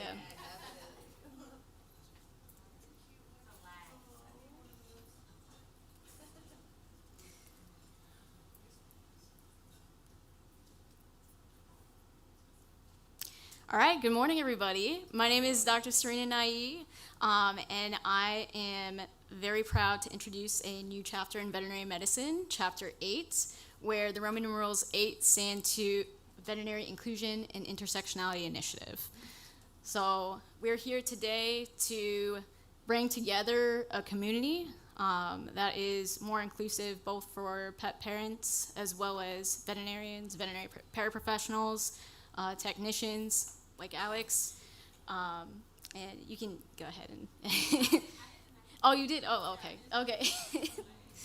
All right, well, okay, here we are. So what is this new chapter that we're talking about? So Chapter 8 is a nonprofit organization founded by me, in 2020. Incorporated in Indiana, and we are still pending 501c3 status, but we are currently in that process. And this group aims to foster a representative and inclusive environment in the veterinary profession through advocacy, art, and accessibility. The reason why I formed this organization was based on personal experience as well as statistical reflection on the factors that are leading to lack of inclusion in our field. So how many brown, black, queer people are here today? Amazing. Thank you so much for being here. Thank you so much for being here, because I know it's very, very difficult, and I know that there isn't really a space for us in veterinary medicine. So I am a queer Indian American woman. I often felt like there was not a space for me in school, in life, in family, where all aspects of my identity could be accepted, celebrated, and understood. So my goal is to create a community where we can have that celebrated and understood, to bring together multiple underrepresented groups to better address the systemic changes that we need in veterinary medicine. So I think that, sorry, I wasn't done with the last slide. That's okay. So the way that we plan to make these changes is to create access to care as well as access to inclusive education opportunities at the intersection of marginalized pet parents as well as marginalized veterinary communities. Good for the next one. So how did we get here? A majority of people who face barriers to sick or urgent care for their pets are stating that the most common barrier is financial, and that's regardless of their low or middle income status. So this is supporting that sick and urgent small animal clinical care is simply not accessible. We're very lucky in that we have these initiatives when it comes to preventative care, low-cost vaccine clinics, low-cost spay and neuter, and we absolutely need that. But what happens to pets that become ill or sick on an urgent or emergent basis? They're taken in, their families are deemed as neglectful, and they're taken away from their families, either by way of cost-driven euthanasia or by rehoming. And that is not acceptable. We cannot keep doing this. We cannot keep saying that we care about public health when, as veterinarians, we swear on an oath to promote not population-dependent health, but public health. Public health means all, right? So that's why we are here to truly promote that spectrum of care in One Health. Younger populations are more likely to face a barrier of not knowing where or when to seek care. And half of the population with pets who experience urgent or emergent care, they don't even seek care. That could be because they don't know when, why, or how to seek care. It could also be due to the fact that people are not comfortable to go into these environments. I mean, how are you supposed to be comfortable when you run the risk of losing your pet? You run the risk of losing your family member. So this supports that education on urgent and emergent clinical care is not accessible. We're good for the next one. So how are we going to change this? I am an urgent care veterinarian, so my goal is to make urgent care more accessible, more inclusive, and the first clinic that we're going to build is going to be in Atlanta, Georgia, and we plan on collaborating with everybody who is in Atlanta. I know that we have a lot of people here. Yeah, we got the Trap King, we got Jasmine, we got Makiba, and we got Bianca and Tim too, I believe, right? Yeah. And you're on your way. Yeah. Everybody just come to Atlanta. Yeah. Yeah. It's a good place to be. I mean, yeah, so I'm definitely looking forward to that. We are currently establishing externship and internship opportunities to provide inclusive education on communication, leadership, and incremental care for interested veterinary professionals. So when we are in veterinary school, we're taught this idea of gold standard of care. For one, that terminology is extremely harmful. When you come to urgent or emergent care facility, you want to save your pet, and then for a veterinarian to come to you and say, well, this is gold standard practice, but unfortunately we can't do that, so your pet just may be better off dead, is basically what happens. And we cannot keep having that same conversation over and over again. So our goal is to educate students on what it means to provide inclusive and incremental care, not just this idea of gold standard of care or ideal, what's considered ideal. With this, we also plan to create early medical leadership and practice management or partnership opportunities to increase long-term representation, a sense of belonging for underrepresented individuals in veterinary medicine, and financial accessibility. One of the reasons why we have such lack of inclusion and diversity in veterinary medicine is because veterinary school is so expensive. And when we get out of veterinary school, we have a high debt-to-income ratio. So how do we expect people from different backgrounds to go into veterinary medicine, one, to risk that financially, and then risk it financially after you're in school? But let's talk about the mental health of those underrepresented individuals throughout the whole process. They're in an environment where they cannot even feel included. I was told that the reason why I got into veterinary school was because of the color of my skin. The reason why I got a scholarship was because of the color of my skin. I was told that, I'm too sensitive for saying that it's not funny to say something's gay. And these are, your future veterinary professionals we're talking about. This is in veterinary school that this is happening. So the fact that that's accepted and it's continuing to happen, it's not okay. We need to create an environment for underrepresented individuals to stay in veterinary medicine, to feel comfortable in veterinary medicine, and to teach others that they can also feel comfortable here too. And with financial accessibility, we hope to combat that high debt-to-income ratio by creating early entrepreneurship opportunities for underrepresented veterinarians, so that way they can have ownership in such a field. Our goal is to then expand this infrastructure so people who go through this program, can then become mentors for the next generation. And we hope that those people who go through the program can then set up their own clinics. We can go to the next one. So this is what we've done so far. We've established these mentorship and collaborative relationships. We are currently spreading awareness via social media, podcasts, merchandise. We have set up our internship and externship program objectives and timeline, which you can check out on our website. We have established a team to initiate our first incremental urgent care clinic. So that will be ran by myself, as well as another veterinary nurse who's on our board. And we have an existing incorporated organization with a board of directors and growing advisory board. So the challenges and barriers that Chapter 8 faces is largely monetary. And we are working on establishing that infrastructure that I was just talking about. I'm running out of time. Time commitment barriers. You see? Time commitment barriers. Yeah. And so, we need more time for these things, right?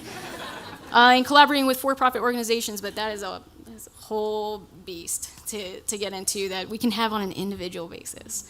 Thank you for listening to what I have to say today. Thank you for giving me this platform. This is the first time I've ever had this kind of a platform. And thank you to James and Jen for allowing me to be a part of this.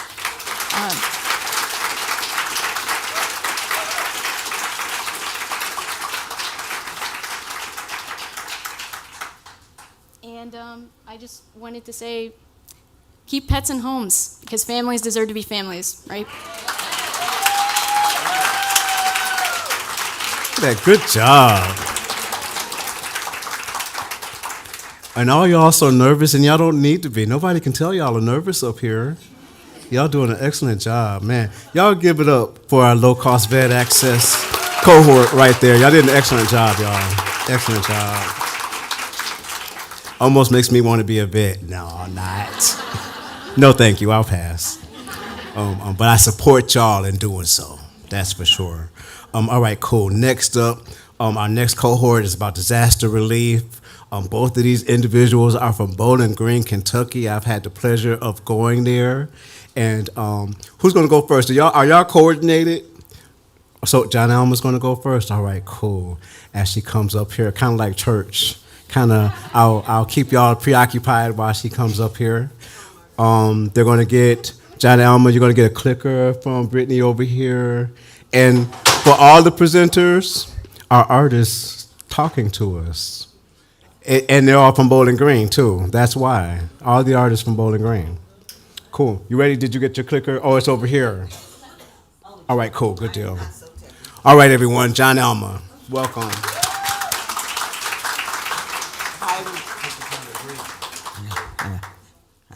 So I'm very nervous because I am the outreach person. I am John Alma Barnett, and to give you a quick reason why I got into this, as a young child, my parents died. So I was taken in by my aunt. I'm the youngest of 6, and I realized later on how lucky I was because I continued to be loved. That's not like that in my town. This is Mount Zion Baptist Church.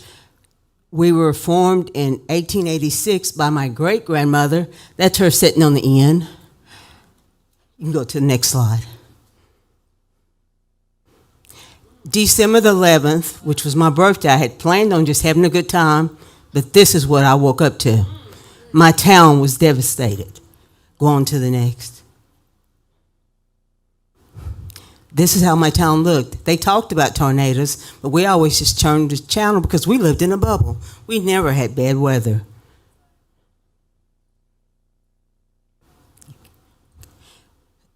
This is just what we saw.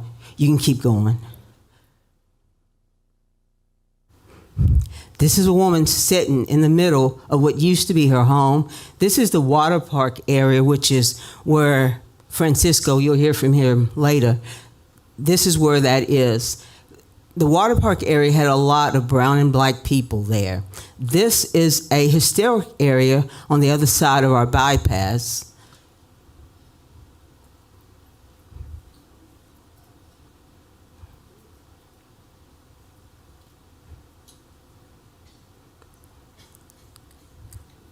This is an overview of my town. My town has around 70,000 people inside town, and 120 if you include the whole county. So I'm from a small town.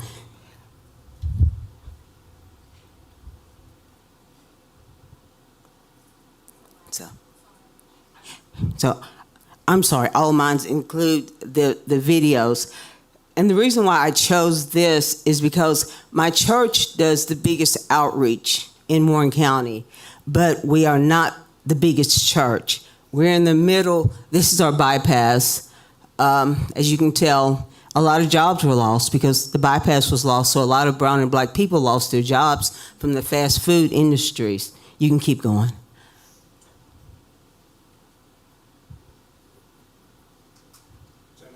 tell us what a bypass is? Okay, the bypass is the main strip going through the town. So when that was lost, of course, you lost a lot of brown and black jobs. And we also had homes on there. So what went on with that is that Bowling Green does not really have public transportation. So when those jobs were lost, even though we have game-changing jobs out in the north of town, there's no transportation out there. So they can't walk 8 miles every day to get there. They can't walk 8 miles to the other side of town where there's game-changing jobs there. So I met John there. I wish the videos were showing so you could see them. We also run the only pantry where you can get free pet food. I'm sorry, I'm real nervous. Where you can get where you can get pet food because we have a high homeless population now. Since the tornado, our homeless population is now over 65. So you see them sitting on the bypass in their chairs. They don't have the signs up. They do what they have to do. But now they can come, because of C.A.R.E, they can come and get pet food. C.A.R.E also helped us with a back-to-school bash that we did for brown and black communities, where we gave out over 500 stuffed backpacks, laptops, Chromebooks, bicycles, gift cards. And I know you all have talked about on a Zoom call about volunteers. We're lucky because I'm that person who will call you up in the middle of the night and say, I need you. So we have Western Kentucky University there. So we have the football team, the basketball team, and the women's basketball team that will come through for us if we have to call them and say, we're giving out boxes of food for 1,100 people, and I have 10 volunteers. I need you all. And also, the fact that you all have been there with C.A.R.E, our homeless people, a lot of times, that's all they have is their pets. So if they can't feed them, what's going to happen to them? And if you could see some of the pictures, you would see where when the tornado hit, there were spray paintings on there to dial a number. I'm missing a black cat. Dial this number. I'm missing a pet, another pet. That way, when we're out searching, we can look up at the house to see what pet was there or something was left of the house. So I am so sorry those pictures are not there. But like I said, thanks to C.A.R.E, we can now give pet food. The barrier for Mount Zion is that my church is located in the housing area. So it's not a lot of money there. But through outreach, and I grew up in Bowling Green, I'm able to call on people from Bowling Green that can help. So we have the homeless people that will come by the church, and if they need something, we'll make that happen. We will make that happen. What we would like to do is to always have a pantry there to be able to help with veterinary care and help our homeless, and food insecurity is bad in Warren County. So that is what we would like to do. So I'm going to come up here with you for a second. Because I got a chance too busy, and I know you're nervous, and that video isn't acting right. But just tell us a little bit about Bowling Green. Where is it at right now, and how the response has been to the tornadoes, and what's needed moving forward, and the support that you anticipate needing to help with that disaster relief. Okay. Bowling Green lost over 300 homes during the tornado. We lost 17 people, 2 families. One family, the Browns, a family of 7, they were in the house. They were hunkering down, but they all died. The child, she was 12 years old. It took 2 weeks to find her because the wind took her away. So people were out for 2 weeks because that's our child. We could not let her just be out there, but it took 2 weeks to locate her. So right now, it's going to be years before we get back to where we need to get to. But the love that was shown inside our town by somebody who might not, last week, I might not have spoke to you, but what a change you have when a disaster happens and you realize I'm just like you. And we saw the love from our city. We saw the love from the United States. We had so many semis coming in. We were able to connect through my church with a place in Texas that sent 8 semi-trucks full of furniture. Well, I told my pastor, we don't need 8 semi-trucks because that's kind of selfish. When we had Mayfield, Dawson Springs, and Beaver Dam, they need furniture too. So we sent 2 truckloads to all of them. So we were able to get so much from outside of the community because they saw what we do. We do the work. I'm not the one who's usually up in front of the people. I roll up my sleeves, I go to work. Because on December the 11th, when I thought I was going to celebrate my birthday, instead, I was helping the policemen dig people out from under. So, Speak to the collaborations. I think we've, C.A.R.E was helpful. Akeisha Townsend Eaton. She's our chief on the ground there that's working in Bowling Green and working with John Alma. And she was able to work to get some food into the pantry at a local church downtown. And before that, they didn't have any pet food in the pantry. But would you just speak to that a little bit, and then I'll let you go back to your seat. Thank you. Yes, if it hadn't been for Keisha, we did not have any pet food. But as I said, there's not a pet food in Warren County. There's not a pantry in Warren County with pet food. We're the only one. And we are located close enough to where all the homeless people are and where a lot of brown and black people are that we could now give out pet food. But that wasn't the case. Before that, we had people who would just come in and maybe buy some. If we're out and we see homeless people with pets, we would just go buy some. But now we can go back to the pantry and get a bag of pet food and take it to Miss Kitty, who has her little chihuahua, and that's all she has because she has her cart. She lost her house during the tornado, and now she doesn't have enough money to get the apartment because it'll cost you about $3,000 in Bowling Green to get an apartment. If you're only making $7.25 an hour, $10 an hour, that's not going to happen. Thank you, John. Thank y'all. Right. Sorry. Thank you so much. All right. I'm falling behind in my MC duties. We're several minutes behind, so I want to keep it moving and talk less.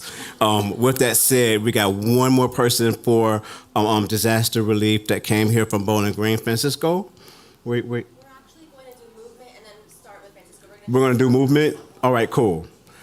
So, Lady J. Get people moving. All right, blessed.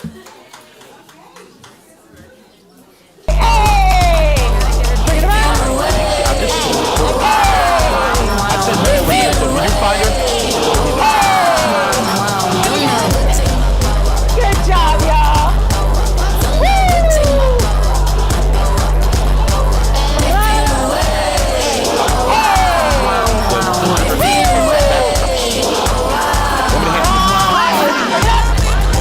Yeah, I said.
My hair good? You look amazing. Her hair good? I have no idea. All right, so this is our live. Now we want to have some lively energy. So I don't even got to try hard over here, do I? Not even a little bit. So, Lady J, can you tell us a little bit about what we just did? Yes, so we did Commit Dance Fitness, which is, I'm with LadyJFitness.org. Tell them again.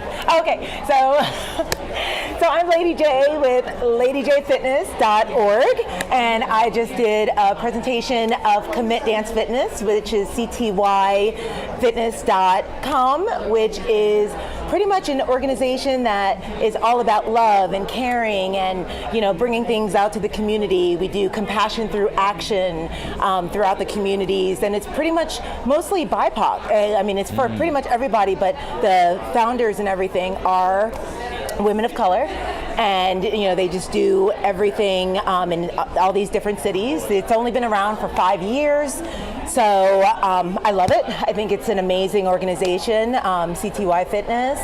And if you're looking to do different kinds of Commit Dance Fitness in your area, just look it up on ctyfitness.com, and I know they have them in different areas. I am in Durham, North Carolina, and Chapel Hill, North Carolina, but I'm originally from the Philly area, you know, yes. Well, I grew up in Vineland, New Jersey, so South right Jersey. around the corner, yeah. Yep, like 40 minutes away, if that. And then, so my family is still there, and I was in Philly for 19 years. Wow, so it's a nice little homecoming for you. Yes, I got to, you know, be here for C.A.R.E, and then and also visit my family and friends while I was here. So. Nice multitask. Yeah. Now, to be a part of this fitness, do you need to be young, fit, size 2? Gosh, no, because I am not. The camera. Say hi to the stream, y'all. Say hi to the stream. That's all of our live viewers. There she is. Oh, we see your hand. There we go. That's the face. That was some of the amazing people that participated in our session just now. Yes. How did you feel about the reaction? Did you think you would get this type of reception? I really didn't. I mean, it was amazing how everybody, thank you so much. It was so great that everybody pretty much embraced it. Which You was see the live, great. this is real reaction. Everyone coming up, this is not fake. See? This is really happening right now. Yes. Thank you. Lady J is the belle of the ball right now, as we just sat down for about 2 hours straight, just about.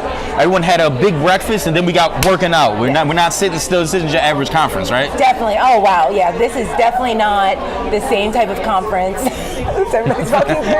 It's all right. You can walk in front of it. You're good. Watch your step. It's that workout. The workout got everyone off balance. Yes. Everybody got their workout in, and you know, sitting down, you know, listening to all these amazing presenters, you know, I mean, it's just absolutely incredible. So getting up and actually being able to share the human aspect of wellness for everyone is amazing. It's key, because we do so much for the animals and for the animals and for the community, that we have to take time to do things for ourselves. We have to stop and take the time to really listen to our bodies and stop and breathe and take that time for you. So that's what I promote. And I would say we just took a good amount of time for ourselves, and now people are going to probably be a little restless while sitting, but I do think that we got them to sweat out their business casual clothes. Yes, that was the goal. Yes, which is going to be great, because you're getting these people loosened up, and this is something that we're not exactly used to. So I would say in this atmosphere, and all these people we have here, and even, I hope the people back home were working out as well with us. That goes for you, Akeisha, Mwini, and everyone else that we got viewing. Please make sure, y'all, if y'all didn't get up, we go rewind that. I think this stream you can go check out. Do you have content that people can see online as well? Not yet, but I'm going to. So pretty much on my Insta, I do a lot. Everything is under Lady J Fitness. And then my website is ladyjfitness.org, but I am going to be doing some content probably on YouTube. We're going to talk more to, you know, just with C.A.R.E, since I'm part of the advisory committee and soon to be part of the board on the health and wellness part of it. We're going to be creating more content. Now, lastly, let me ask you, what is one thing in this 1.5 days in so far that stood out to you as far as the experience of the gathering as a whole, to separate it from your average conference? Oh my gosh, it's It's amazing. I have never seen so many amazing people of color in one room that love animals, and it's just amazing to me. When I worked for, when I did Pets for Life here in Philadelphia, and going to different conferences, I was pretty much one of maybe 10 people of color that was Testing. there, and they were pretty much all with Pets for Life with me. So. Testing. 1, 2. Now the numbers are looking a lot better, at least in this room, right? Yes, and this is amazing. All This right, is what everyone. PFL always We are should have been, going to go I believe. ahead. So I'm honored to be here.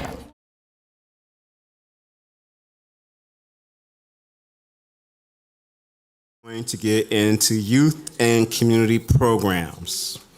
We have Ms. Bell, Dr. Carlin, and Nicole.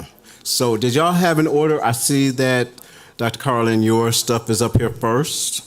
Did y'all have an order that y'all prepared? Oh, it's just me. It's just you? Or Dr. Carlin, then you, and then Ms. Bell? Thank you. Let's see if it works. It's a little delay. All right. Yes. All right. Okay. Hi, everybody. My name is Dr. Carlin Emile, and I'm the CEO of Global Advocates and Allies. So how did I come from public health to animal well-being?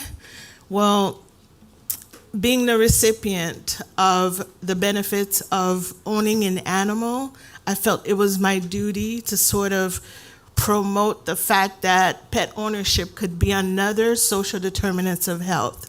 So I work with students, and they're helping me to make that happen. So we're promoting animal welfares and the benefits of owning pets. So many of you know that already, that owning a pet helps with lowering blood pressure, anxiety, depression. It helps reduce isolation, even cardiovascular disease. So I'm a staunch supporter of pet ownership. So this young lady here is my baby. And the reason why I do what I do on a regular basis. Her name is Shasha. She's not as small anymore, but she's my baby. She has 5 other siblings now. I've officially turned into a cat lady, and I'm proud of it. Okay, let's see. Let's go to the next slide. Thank you. All right, so what is Global Advocates all about? I'm gonna go on my computer. We exist to promote equality for older adults, children, and animal, and we promote diversity, equity, and inclusion. We were founded in 2015. Knowing what we know about the social determinants of health, our board and our partners got together and created an agency that would serve the community by providing free screenings and free health examinations. We worked alongside with the local Department of Health and other agencies like the Council of South Florida. Even CDC had given us small grants to do that work. But we initially started as the Community Health and Empowerment Network, as you see here. But during the pandemic, a lot of our clients and participants started asking us for pet food, dog food. We didn't even know that they had animals. Being the animal lover that I am, I was like, okay, we're gonna use some of our funding and we're gonna start serving these animals. So we served so many people during the pandemic. We were running out of money, so we reached out to PetSmart's charities, and they gave us our first grants and connected us to the C.A.R.E team, which that was the best thing that happened to us. So because we wanted to give animal well-being their own face, their own identity, we created the Global Advocates for Allies, and they put me in charge of that, and I accept. So We serve in the South Florida area. And those of you who know a little bit about South Florida, the South is construed of 3 major counties: Palm Beach, Broward, and Miami-Dade County. So for the year 2021, we served 1,432 pets for 800 families. And if you want to see pictures and everything that we do, our handler at Facebook and Instagram is Paws and Families Forever. So we do fight to keep pets in the homes of their families. So we don't only give pet food out, we look at each individual case and we help these people to be in space with their animals. If there's food that they need, we give them food. If it's vet assistance, when we have funds, we give them money. If they need a job, we do workshops where we can help them find jobs. Next slide, please. Okay, so what are some of the obstacles that we face? Like everybody else here. In 2019, we did a survey with our local participants, and we found that the top 3 answers were pet housing limitations, like landlords not allowing pets into the houses, so we have to do advocacy. Pet house landlords asking for down deposits, so when we have funds, we help with that as well. People losing their incomes during the pandemic or after or before. And the last thing was pet upkeep. A lot of people have had to give up their animals because they can't take care of their vet bills, they can't feed them. So we jumped in that space and we say, yes, we want to do that. And it's one of the most rewarding things that I do. I teach as well, and I try to change the minds of my students to kind of, what are you going to do after this master's with public health? You want to be a vet? And we need Black vets in South Florida. And I think Dr. Clark has given a whole lot of information to one of my students. So there's 2 of them now who wants to continue their education and become a Black vet. So we're doing that too. And so the barriers are as follows. You can see them up here. We need help with pet resources, foods. Although we have local food banks, pet food banks, who help us with buying food at very little cost. Sometimes we need transportation to take the food to the families. We need transportation to go pick up that food. We need transportation to get to the areas where food is not given at all. And of course, direct care funds are needed. And the huge elephant in the room is the policies to fight discriminatory and exclusionary practices in pet adoption. So I'll share a little bit of a story about what happened to me when I went to the pet food bank to pick up food for our participants. We had to do an application. So we were like drilled, like, who are you? We've never heard of you guys. What do you do? Who are you guys again? I'm like, we're community health. We love animals and we're making an impact. Can I have the application, please? Sorry. So they gave us the application. It's been a year that we've been working with them. And now we're so close that she has asked me to write a grant for her. So it's working. It's working. Next slide, please. And as you can see in the picture, these are what we do on a monthly basis, give food out in the community. We still work simultaneously with the community health as they're doing the screenings. If you're a pet parent, then we help you with food. Whatever it is that you need, we do that for you. So we're very active in the community. And then I want to get to the next slide that talks about our successes. So as I shared, we served over 1,000 pets in 2022. And we're hoping to do that again in 2021. We served over 1,000, and we're aiming to do even more this year. We've assisted 23 pet parents with obtaining jobs. We have a lot of partners who, especially AARP, since we serve older adults, and being that I'm the director of AARP too, so we get these people into the program and find them part-time jobs so they could find food. A lot of them come back and work for us, even if it's per diem or in a contractual basis. So we help them become entrepreneurs to have their own, not nonprofit, but their own organization so they could come back and serve and volunteer for us. So these are all the successes that we've had. And next slide, please. And again, we have a lot of partners. We refer people to spay and neuter services, and vaccination is big because we know the importance of vaccination.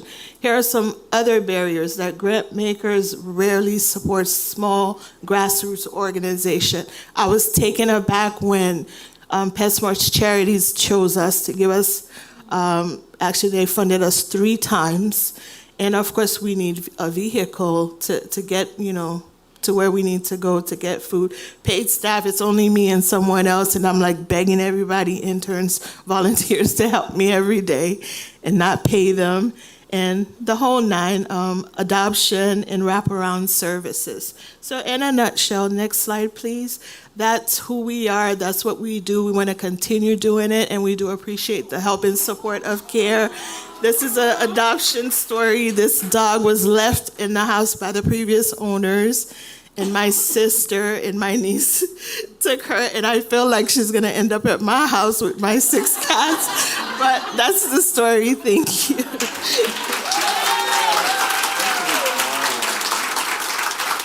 Thank you. That was great. Good job. All right. So we're going to go ahead and keep it moving. And I think I'm going to put you on hold for a second, Nikki, and call up Miss Val from the Neighborhood Service Center. You come on up. Yep. Are both of y'all coming? Y'all going to tag team it? I like that. Y'all come on. That's right. Miss Val and Zaire. They are representing Camden in the house. That's right. All right.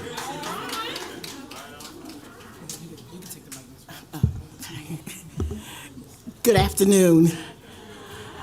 We are so grateful for being here this afternoon.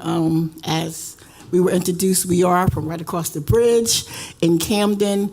The Neighborhood Center, I'm just going to give you a brief personal testimony about the Neighborhood Center. Many moons ago, I went to the Neighborhood Center as a teen, and you're probably saying right now, my God, how old is it? Well, we have been in the same community for well over 100+ years. So with that being said, we have a vision, and our vision is to smash the cycle of childhood poverty. And as you may have noticed, we have Mr. Zaire, who is our associate director, and Zaire has a love for a sport called basketball. So, and he can really engage our children in that sport. So with those activities happening, we also focus on academics, the arts, and athletics. And with that being said, as a family, and when we say our family is our children, our parents, and our pets. So we tend to focus on those areas, the family and the academics, the arts, and of course, athletics.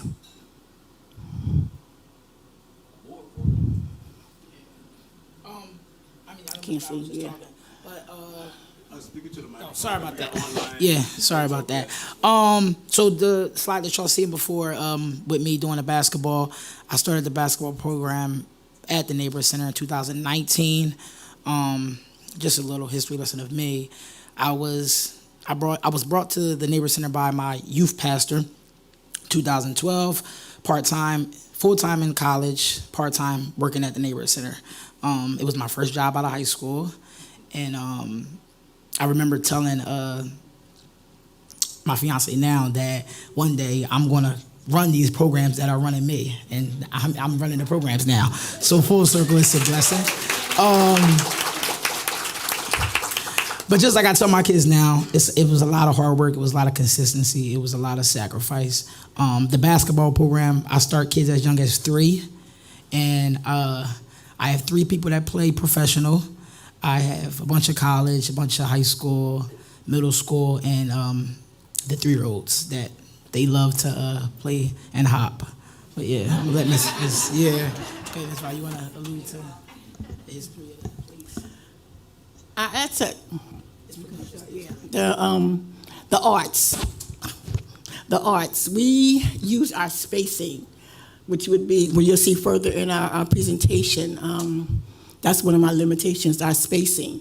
We will easily convert our basketball gym into courts into an art studio. This was an art show we had a few years ago, way before COVID, and we literally had to convert from basketball to an art show that we had presented at the center. So I know this gets a little bit more into our presentation about limitations, but it's on me now to say it's top of our list. What we can do to broaden the horizons of our families. If we focus on our families, and we do, we can present them with the arts and have them be able to go from bringing their pets to maybe to get pet food to maybe one Saturday a month having a veterinarian that's in college for becoming a veterinarian, a black veterinarian, come to our center and bring those pets one Saturday a month, because it's a struggle to get them outside the city to the suburbs to an actual veterinarian. And because of our spacing, we can't do it right now. We can go to the next slide.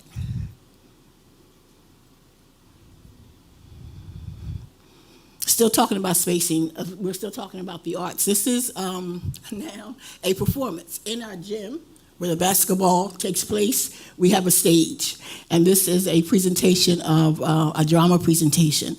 I was joking the other day when we were preparing for the presentation. I was like, back in my day, we called it a multi-purpose room, but but because of our children and our families, we really, really want to broaden their horizons and have a black box for theater, offices for the pets and pet food, so they can go directly to those spaces to get things done.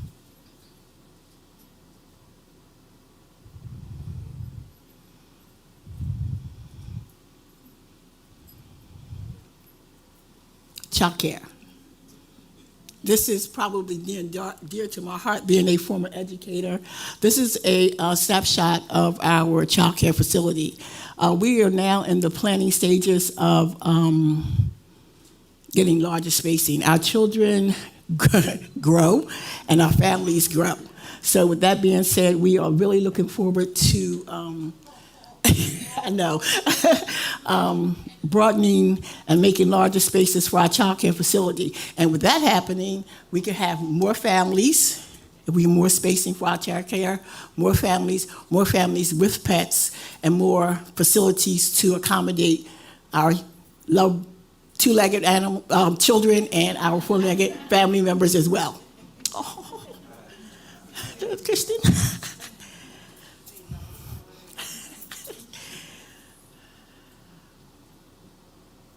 Another big event, and this is dear to my heart. This is where we invite our community in, and we have what we call a flash grocery store. And what happens here for Thanksgiving? What happens here, we pre-register families, and they come and shop at our grocery store. And I use the word shop very loosely, because this is where, just about a year ago, we met C.A.R.E. And they came in last October, November, and they worked in our flash grocery store. Our families come in, they shop, they select what they want to have for Thanksgiving dinners, and you get everything your needs for a 3-day meal for Thanksgiving and beyond. And at the very end of that shopping experience, you receive a turkey. But the secret with that, I use the word shop loosely because you walk out without paying a dime.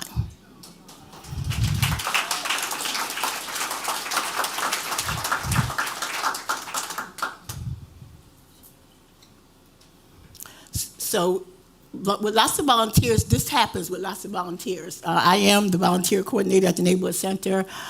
So we do this yearly, and it happens, and it's such a massive undertaking, but we do it with a smile because it's so gratifying to have those families to come in, get their groceries, and last year we were able to, in addition to that, give their pet food as well. That was the very first time for that. This is our community garden. One of the challenges is we are planning to expand our garden. We use our teen gardeners, teen farmers. We hire they work in this area. And with sweat equity, our community members can come in. They work in the garden, they harvest, and at the end of the season, they put in their volunteer hours and they get to participate and select what they want from our garden. And if you have a pet, if we have the pet food, they can also receive the pet food.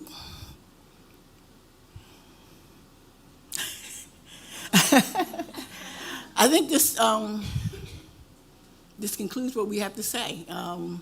Mrs. Ayer can jump in here. Just like Ms. Val was saying, we established a great relationship with C.A.R.E last October that not only ignited the love for pets with our children, but also with us, and made us understand that not only through academics and athletics, that there is a need for pet food that we didn't even know about. So yeah, and with the support of more donors, more supporters, we can definitely help more communities and our brothers and sisters in the different areas of Camden. So thank you.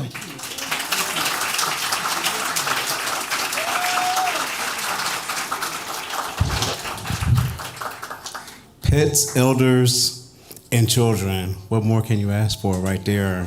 That's a great segment right there. Love seeing those kids up there. Wow.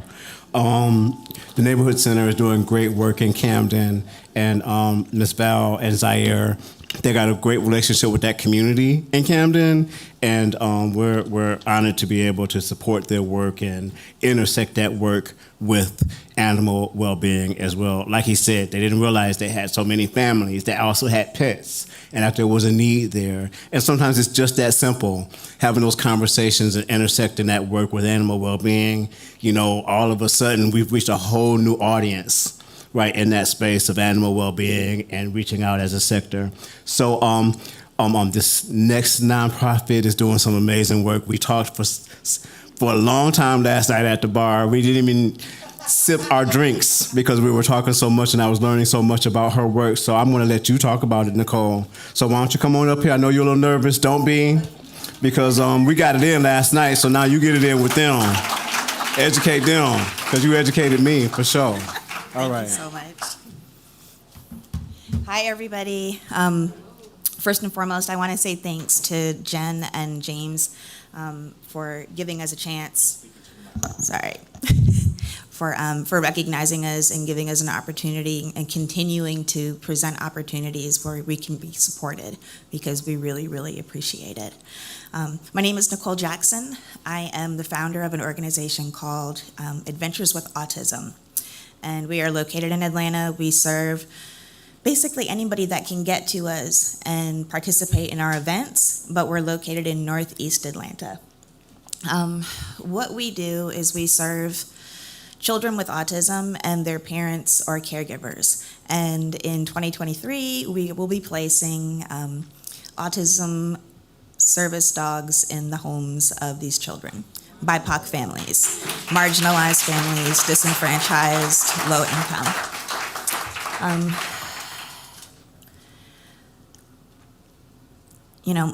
My son is 5, and he was diagnosed with autism when he was 21 months. And I told the doctors that I knew something was wrong. And, they tell you that it's fine. They're fine. They're young. They'll outgrow it. They're just developmentally delayed. And I kept going back, and it probably took me 2 or 3 times before they listened to me, and I got a referral. Got the referrals for the evaluation. Then there's a delay because you wait on that. And once they do that, they present the information back to a specialist, and they tell you that your child's autistic. And then you get a referral for treatment, but there's a delay on that. So when it's all said and done, it's probably about 6 months for us, which felt like a lifetime, before he started treatment. But he was only 2 years old at the time, and he was in what we call, their brains are like sponges, basically, before it's early intervention, before they turn 5 years old. So we made it, and he made great progress. He went from being nonverbal to being verbal. He progressed intellectually, he progressed socially, emotionally. And what I found out is that in the state of Georgia, 1 in 46 Black children are autistic. And it takes an average of 3 years longer for them to be diagnosed. They make 3 times as many doctor's visits. They get told that their children are behavioral problems or it's a disciplinary problem. And so by the time it's all said and done, these kids are past 5 when they get diagnosed. They missed the mark, even though their parents went to the doctor when they were 23 months, and they were just as concerned as everybody else. And by the time they're 8 years old, they are the highest demographic of children with autism in Georgia. And they're the ones that are the farthest behind. You can go next slide. So a couple of years ago, a friend of mine and I, when our kids went to public school, they have in the better, I call it better areas, where our kids get more attention, they have autism programs in school. It starts in pre-K. And the kids make great progress there. And when it came time for summer, that's when the kids backslide, and we don't want that to happen. So we started looking for summer programs, and there was nothing that encompassed therapy and academics and would prevent our children from eloping, which a lot of autistic children do, which means they just run off, and they can get hurt, they can die. They have no perception of danger. And there was no programs available, so I was just like, I told my friend, I'll do it. I'll just take the kids this summer, and I'll do it, and I'll keep them up to pace. And she said, well, don't you think that's selfish? And I said, what do you mean? And she goes, that we can do it for our kids. What about all the other kids in the class? And she had a nonprofit. And so underneath her nonprofit, we did a Mommy and Me summer camp. And we kept the kids up to pace, and we stimulated them. We did their occupational therapy. We had a speech therapist come in, and it was really awesome. And when it was all done, she said, you should have your own nonprofit. And I said, well, my passion is for animals, because I've been in rescue for 13 years. And I said, but obviously now I'm impassioned for autistic children and their families. And she said, we'll find a way to combine the two. And so that's what I've done, and that's what Adventures with Autism is. When I talk about meltdowns, if anybody knows what a meltdown is, we hear it used as like a catchphrase, oh, Susan's having a meltdown in accounting. Well, that's a tantrum. That's not a meltdown. A meltdown is pretty serious. It is when you're so overwhelmed, overstimulated, that your brain basically just shuts down. And it manifests verbally as yelling or violently, or both. And the person who's having the meltdown, they can't control it. There's absolutely no control for it whatsoever. But it's also really common regardless of the age of the person. So you may see somebody in a video that looks like an adult having a situation, and they're just an awful person. They call them Karens. Sometimes it's a meltdown, and to the untrained eye, you can't see that, but when you can, it's super duper sad. Can we go to the next slide, please?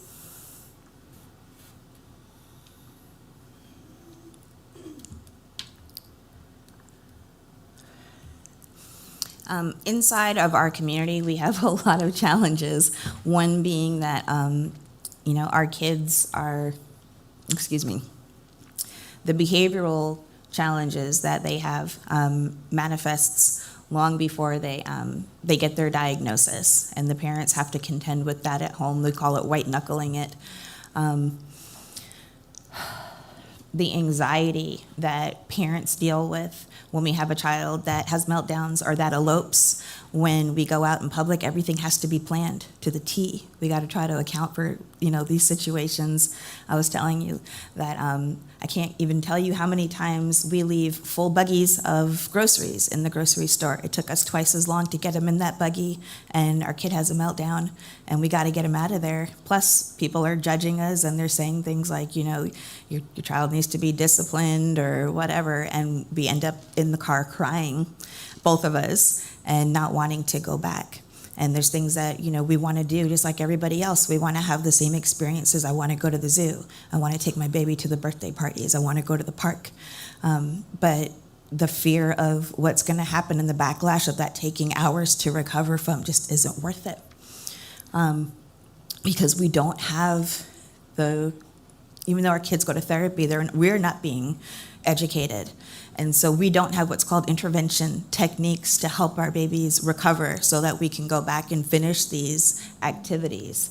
But there is something that can help, and it can help in public, and it can help at home, and it's a service dog. But service dogs cost $25,000 to $50,000 to acquire if you're going to purchase one. And if you were to Google autism service dogs in children, you're going to find 1 million pictures, and none of those babies are going to be brown, because the only way they're going to get one is through a grant. And it's not very common. It doesn't happen. Our shelters, everybody knows that lives in Georgia, our shelters and rescues are full. They are not doing intake right now. And that breaks my heart in a whole other way. Our board is made up of parents. We have the speech therapist from Gwinnett County, Georgia, is on our board. Myself, I've been in rescue. I have somebody else that's been in rescue. We have a passion for these animals and for the kids. And so what we want to do, you can go ahead and do next slide. What we want to do is pull from rescues that are pulling from shelters. Am I still on? Okay. That are pulling from shelters and have these animals trained as service dogs. And we have found a group of the most qualified and amazing and compassionate trainers that can do this for a fraction of the cost. And we can get these pups in the houses. You may be wondering, what can a service dog for autism do that's different? Well, they anchor, they brace. They hold so that the child stops from trying to elope. Now mom doesn't have to put him in a wheelchair or a stroller to keep him safe. She can walk through the grocery store. She can also do that when she's at home. She can leave the room and know that he's not going to get out.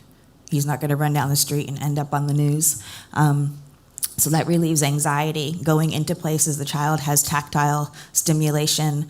They're able to do deep pressure on a baby, and that's really relaxing for them. And they can also alert the parents for help. They can alert when the child gets away, and they can help recover them. Next slide, please.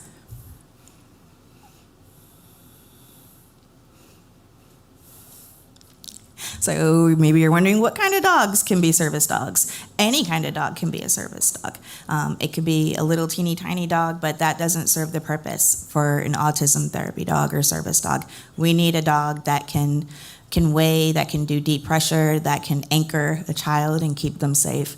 So while we wouldn't discriminate as far as what they can do or which dogs we were going to use, I wanted to point out that I found out that guess which breeds are in the top 11, and Staffordshire Terriers. So yeah, both of them temp tested. They both temp tested over the 90 percentile. Staffordshire Terriers are number 6 for service dogs, and American Pit Bull Terriers are number 11.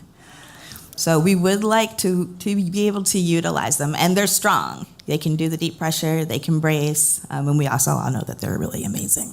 Can we do next slide, please?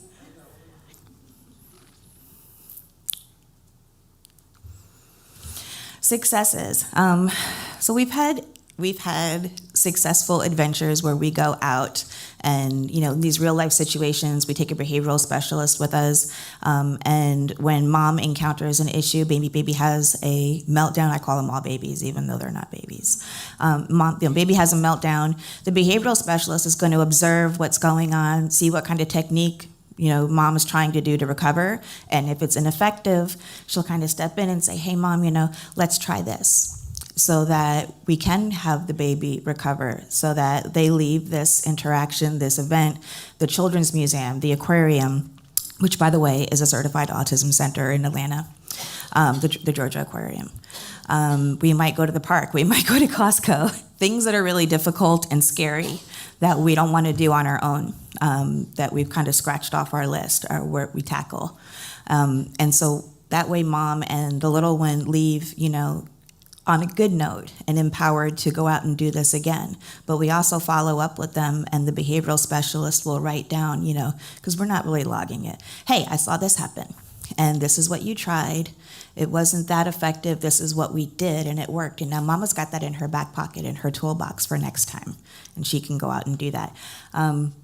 We have families that are already on the wait list to have service dogs. They're just waiting. We have people that are lined up and waiting for our next event to be announced, which is really cool. We are probably going to be adding, I already know we have to, another behavioral specialist. And that is because we need more hands on deck with elopers.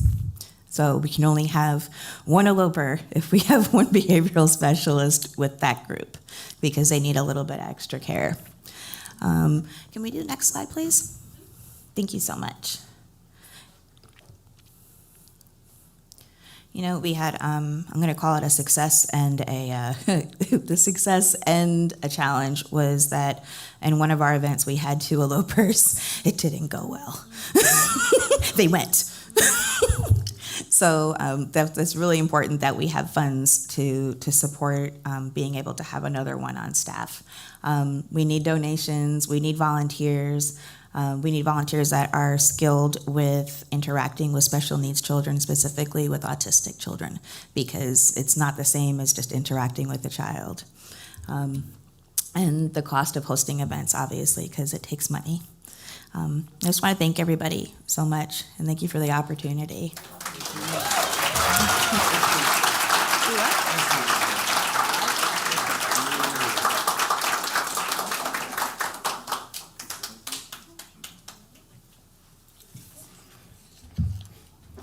She was really nervous last night, and you came off like a pro. You did everything we talked about last night, and you did it very, very well.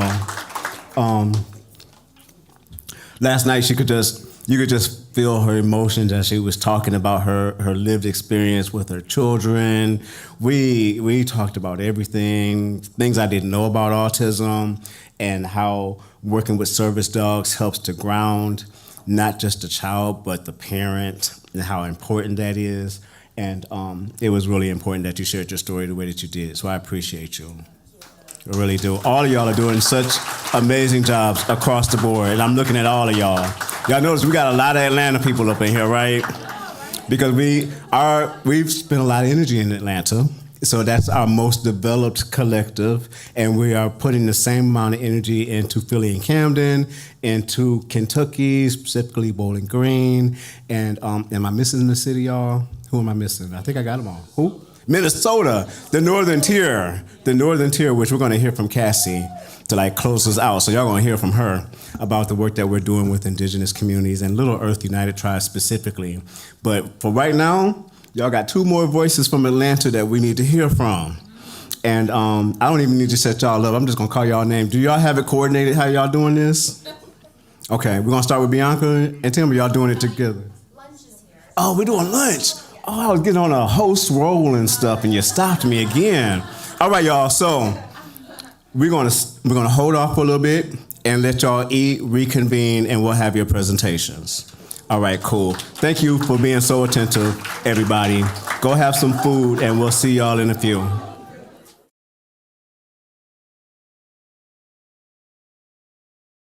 We on, Stefan? All right. All right. So we are at the gathering, which is not your average conference, is what I keep saying. It is so not, yeah. Before we get into the context of what's going on here today, can we find out a little bit about you? Who am I sitting here with?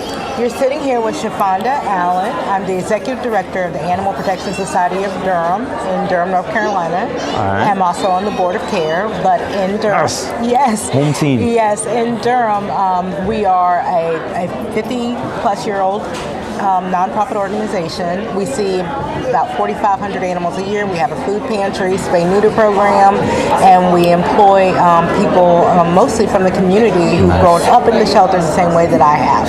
Nice. Yes. So, what brought you to the group? How did you end up in this line of work? As far as animal welfare? Well, it's crazy. It like chose me. Yes, that's where it's supposed to be, right? Yes, I always loved animals. Always loved animals. Felt very secure with them. Fortunately, I grew up in a household where we had pets. And being a strangely shy child, which is weird because I'm shy and outgoing. Now, right? I love people, but I'm also a little shy. You know when to turn it on and turn it off. Yes. But we had, pets growing up, and they meant a lot to me, which was, really important. And I knew at some point in my life that I wanted to work with animals, but I didn't know exactly how. I knew I didn't want to be a vet, but I knew I wanted to work with animals. And, I was young and met my high school sweetheart. We had 2 kids really, really quick. Went to the local community college, still no idea what I wanted to do, and having 2 toddlers going in and visiting the community shelter. And one day I just asked, hey, are you hiring? They were. May I stop you right there for a second for a brief question? When you went to that, where was it, the rescue you said? It was a community shelter. Community shelter? Did you see people that looked like you there? Were there representations that made you feel like you would have that real chance? Not really, but I think that part of me always, I don't know, I've never felt like there's any, fortunately. I had a really good family, and my mother was a computer programmer in years where there were not women or black women going into it. So anything that I saw, it was just like, it wasn't like, oh, I can't be here. I've always felt like you're going to make room for me. Right. So no, I did not. And I would say I am the first person that they hired that looked like me that wasn't taking care of animals. And I actually applied for, because I guess you're right, I didn't see myself, I just wanted to be there. Right, you want to be the pioneer. I wanted to be there, but I just wanted to be in the space. And so they were applying, they had 2 job positions. It was a housekeeper and also an adoption counselor. And I think I may have, believe it or not, applied for a housekeeper, even though I cannot clean up, okay? I was not, that's just not even me. And when they interviewed, they said, we have someone else who has more experience than you do, but we love your personality. And so they hired me as an adoption counselor, and from there I worked my way up. And I'm now a certified animal welfare administrator. I've learned the job from the floor up. Became the director in 2008 and the executive director in 2014 for an organization that I walked in and didn't know I didn't fit immediately. Started working for, the director was gone when I was hired by her assistant while the shelter Oh wow, manager. so that's scary. Yes, to think that she you was made. gone, and she came back and she happened to be a racist, a horrible racist. Oh wow. And I'm so glad that I did not leave. Coming in there has been the only brown, against you. The only brown face, hearing all kinds of crazy things said about people coming in, watching her go through resumes and actually in applications and say, I don't want to hire them because of their name. Like witnessing this. It's just like, oh, you're the safe one, and then eventually people get comfortable and you find out who they really are. Yeah. But what they slip in little windows. What drew me there was my love of animals, and what made me stay is the fact that I am not a quitter. And what made me go to sort of where I am now is that I'm competitive. Oh, yeah. I'm very competitive, and if there's a level that you can go to, I want to achieve it. And the higher up you go, the more people you can help. Oh yeah. Now our shelter looks like us. It looks like the community. I hire people within the community. So, it's a benefit. 14 years ago in 2008, you mentioned 2008 was like a significant point for you. Would you have seen a conference like this being possible? Would you have thought that this was going to be something happening? Absolutely not. In order for me to exist in this space, there were many years where I saw absolutely no one that looked like me, especially not on a higher level.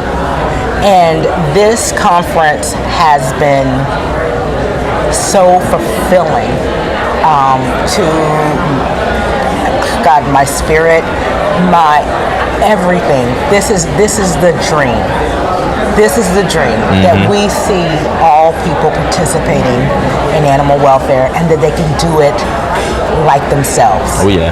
You know, being yourself, being your true self in any room. Absolutely, because when I came in, and probably because I was raised the way that I was raised, that it was easier for me to sort of fit in than others because I was raised in Tampa, in a predominantly white suburb, and I was taught at home because I had parents that grew up in the projects, got scholarships, worked their behinds off, went to HBCUs. Like, look, this is how you're going to have to act. This is what you're going to have to do. One way. You're going to have to coach. You could be one way at home and one way out. One way out. So, knowing that, okay, I'm going to have to sort of fit this mold to fit into this. It's something that you do without thinking about it. But here, when they even said, someone was on the stage and they said, you don't have to code switch here. Yes. That means you don't a lot. have to code switch here. This is home. This is the beauty of your hair. Thank you. The beauty of your hair, the beauty of the nails, the beauty of people being themselves. Like even now, if I'm in front of my board members, You still feel like you have to limit yourself? I always limit myself, but I think we all do in a certain kind of way, but more so when you're a person of color walking into a group that doesn't look like you. For some reason, they feel it as not necessarily a threat, but a worry for them, just for us being us. I think that it's a thing of people accept people who are like them. Yes. And almost in traditional getting to the top of leadership as a person of color, it's almost like, and it has been that way for many years, that they have to forget that you're not just like them. Right. And in order for them to forget that you're not just like them, you can't wear your glorious crown. You can't dress differently. You can't speak differently. And to be somewhere where people can genuinely be themselves and be amazing is refreshing. The fact that C.A.R.E is pushing it. And, I love it. I absolutely love it. Now let me ask you, to wrap it up, what is one thing that really stood out to you today, whether it be a presentation, the energy, or just a quote? What is something that today, or even yesterday, that would have really resonated with you, that you'll be taking home? The love and acceptance. And I would just like to say, as a leader, honestly, as a leader, watching James as a leader and how humble he is. He hates the attention. He hates the attention because it's so different from other. I work with leaders, I serve with leaders, I am a leader, and there's sometimes this, do you know who I am? Oh yeah. Kind of error. And my number 2 will say it, I got it in me. I have it in me. She'll say, Shafonda, you're going to start on the, do you know who I am? Please, Yes, guys, this way. Hey, hello. Okay. Sorry, the camera. Oh my gosh. He's interviewed. Oh my God. Yes, keep going. We're on Say hi, just say hi. You wave. Hi, y'all.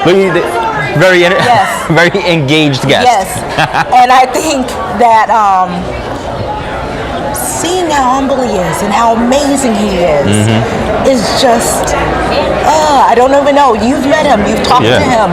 It's Thankfully, just I get to work right along with him and see that leadership. Understand his presence, and you might want to cut that. But he is so wonderful. He is just so wonderful, and I love that as a leader to see that. Well, he just said, "Well, we're live." It's fine. Oh, are we live? Yeah, no, it's good. We want to hear the raw emotion that comes out of you, especially when speaking about this wise man. That we want to make sure that everyone out there knows that just because he's humble, we'll speak it up for him. Oh my God, I will celebrate. Yes. Listen, since this is live, I will celebrate James even if he doesn't celebrate himself, because as a leader and as a BIPOC leader, I know what he's going through. Everyone, you're it's fair to say we're all on the same mission. Yes. The leadership that he's showing, the leadership that you show, and so many others in this room is going to expand to where, like in 2008, you didn't see people that looked like you that represented you. Now in 2022, there are a lot of leaders that represent us in this field and so many other ones. Absolutely. And the thing is that you are always, I didn't know that we were live, but everyone is always, that you are held to a different standard. I know that could be offensive to some people, but you're held to a different standard. You can't make the same mistakes as someone who maybe doesn't look like you. I can't make the same mistakes as some people who don't look like me. James can't make mistakes. He is out there. He is leading. He is starting a revolution. He's held on a different standard level than some people. Yep, and you know, we're going to keep him up there because he's succeeding at every step of the way. Absolutely. And CARE is a great representation of it, and this whole gathering and everyone here, it's an amazing thing to see. And the word gathering is perfect. Yes, that's what I've been saying all day. It's not a conference, it's a gathering. Yes, and I've been texting and sending stuff home at how much fun I'm having at the conference. Gathering, I get it. Yes. It's like family. It's I was going to say, it's more of a family feel. It's This is a cookout feel. indoors. This is amazing. Yes. Now, speaking of cookout, you ready to go get some for this food? Absolutely. And make Provided by Kurt. Chef Kurt Evans. Everybody Eats, local Philadelphia foundation. So let's go find out what we got on the menu. Okay, thank you. It was so You're welcome. nice speaking to you. We got anyone else? Oh, so is this for Okay. here. Yes, there we go. They just told me.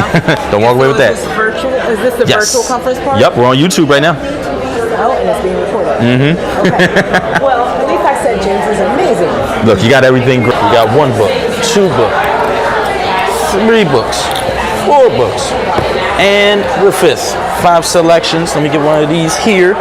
So, for any of you wise folks out there who have heard of Mark Lamont Hill, Philadelphia's finest, speaks out on a lot of great things in this community and all around the world, I should say. He has Uncle Bobby's Coffee and Bookshop here in Germantown, Philadelphia. So I'm sure you can find them online. I'm sure you can go to the store if you're local.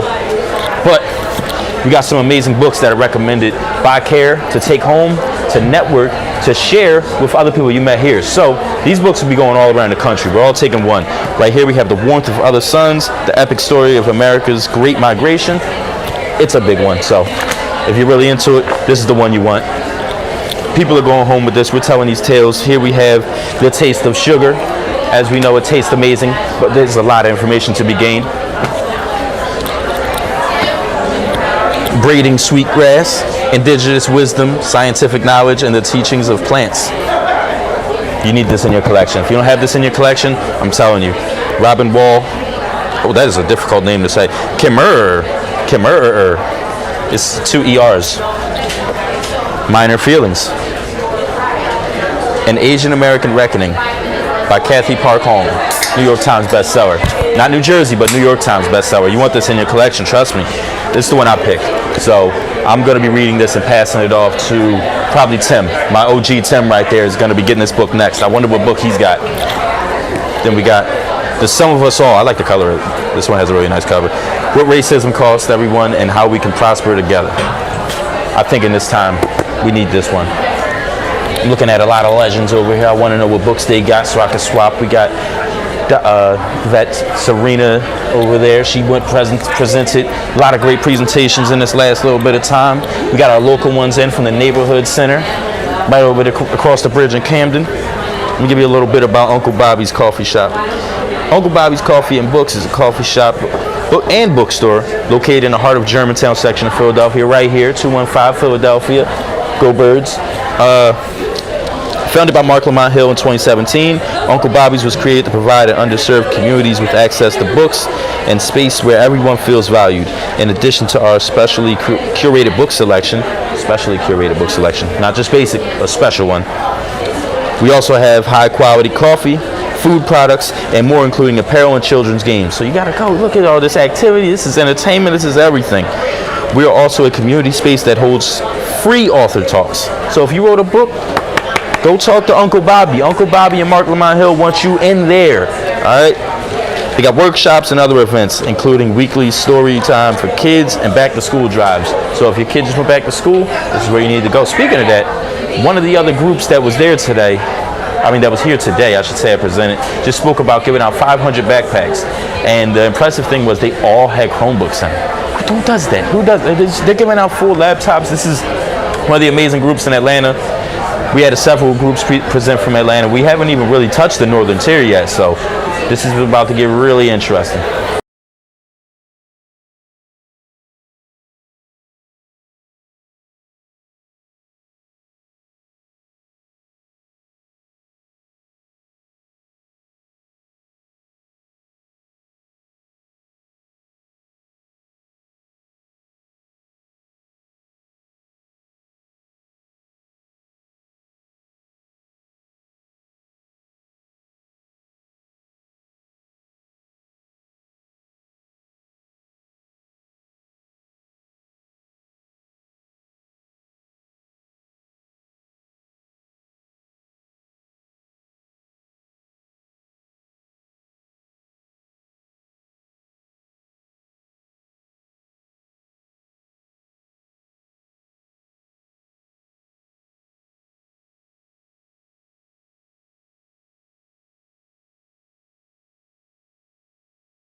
But yeah, who was I was talking to?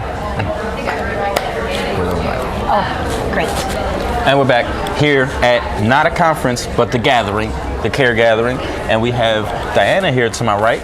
Now, I probably could give you a nice introduction, but I would much rather the people hear directly from you. So can you tell us who you are and a little bit about what you do? I would love to. So my name is Diana Prado. I am the founder and director of Housing Equity and Advocacy Resource Team, C.A.R.E LA, and it is a legal nonprofit that helps keep people and their pets together. So we provide free legal representation to tenants with pets that are facing eviction. So slide it up. Slide it up. There we go. Yes, free legal representation to tenants with pets being threatened with eviction.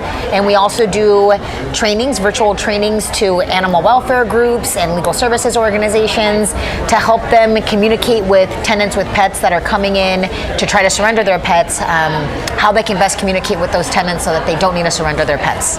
So is this something that you've been in for just getting into, been in for a while? What type of longevity do you have in this field? Yeah, so my organization has been around for 4 years, so I'm still like relatively a baby. You're the ED, right? I'm the ED, yes. And also, yes, I'm the executive director. We also have a governance model of like a worker-driven nonprofit. So all of us kind of have power together. I have 3 other. So I've created my nonprofit to have a different governance structure than regular nonprofits because regular nonprofits are built like normally built with a hierarchical racist structure. Yes. So I have created otherwise. So yes, I'm the executive director, but we're like shying away from those titles now because point being though, I'm digressing. Feel free to. No, we need to know these things. I was saying earlier, we have no representation from the West Coast yet, so we're gladly listening to what's going on in your side of the world right now. Thank you. And so I'm a housing rights attorney by trade, so for about 12 years. And when about 10 years ago, I was dating somebody that was a huge pit bull advocate, the type of dog. Oh, love him. Love him. Oh. And I started volunteering at the animal shelter because he wasn't allowed to volunteer at the animal shelter because he was writing articles about how the shelter was discriminated against pit bull type dogs, blah, blah, blah. So I was kind of like the sneaky person that was coming in. You were the mole? Yes, I was the mole. And wait a minute, what are you doing here then? Right? And I discovered that a lot of people, about 30% of the people that would be surrendering their pet was for a housing related reason. So, and I was a housing attorney. So I started helping folks just like on the side. And then that's what kind of birthed my idea. The nonprofit that I was at was really shitty. It happens. That's how we know now to edit this, field, right? Exactly, right? And so that's why I bridged my passion for 2 things, for animal rights and for housing. That's beautiful. Now, do you have some animals in your life that made you go down this route? I did. I had an amazing dog named Falcor, which is the dog from the Never-Ending Story. I love it. Or the Flying Dream Dragon. And I had him for about 11 years. I found him on the freeway. Wow. In LA, yeah. And his ears were already cut off, and he was just like a huge love ball. And he passed away earlier this year, January 3rd. Sorry to hear. It's okay, and it's even in even in death, he taught me so much. And our animals, it's a lot to be gained. That experience is unmatched. Whether it's you talk about emotional or just talking about strength. It just all applies to say how resilient can you be, and also how much can you share, because no one truly would understand your connection with someone or something that doesn't talk. Totally. Yeah, he taught me a lot and freed me because I love to travel. He was sick for about a year, so anywhere I traveled, he would go with me. He was like my road, literally my road dog. We traveled across the U.S. together. As far as driving? Yeah, we drove. We road tripped in 2020, the summer of 20. Oh my God, no! During the pandemic, in the midst of the pandemic, I went on a road trip with my dog across the United States in my Prius. It was adorable. Lovely. Probably didn't I waste a know. lot of gas. No, didn't waste us. Yeah, just camped, slept in the car.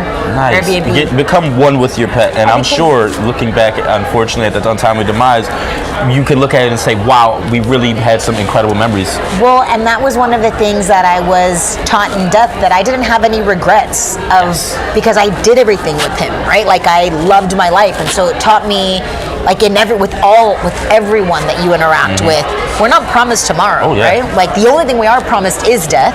And so how do we live our lives accordingly so that we live every day the best that we possibly can, because we may not have our tomorrow. Yes, and I think it's so pure when trying to provide that energy with a pet, because they are unconditionally loving, and that is like the definition of it, in my opinion. So when you are able to have this experience with your pet, it is kind of an unfortunate thing, because they're not there to recap that memory with you, but you know what you provided for them. So even in your most sorry, sad moments, you can feel, I did everything I could. Totally.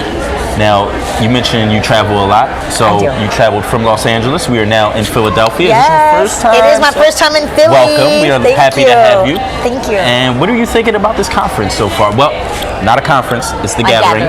So what are you feeling about this gathering so far, the energy that you're getting here in Philadelphia? Well, first of all, I love seeing all the folks of color. Like, wow. And so particularly for an animal welfare conference, that's like unprecedented. And the vibe is just like love. It is like pure love and compassion, like true and authenticity. Like you can just authentically be who you are here without any like hesitation. No standards. No, it's just like come as you are. Like let's talk about this. Let's make a difference. And it's happening. Would you say when you first got into this animal welfare field or any alignment of this work that you would see something like this coming to light? No, never. And now we're here in the mix of it. Right. And we still have a whole other day of a community event, a lot of presentations going on. Yeah. Was there anything that you've seen in these 2 days so far that has specifically stood out that the people on TV land streaming this would want to know about that they may have missed? You know what has been really awesome is the presentations from the community groups.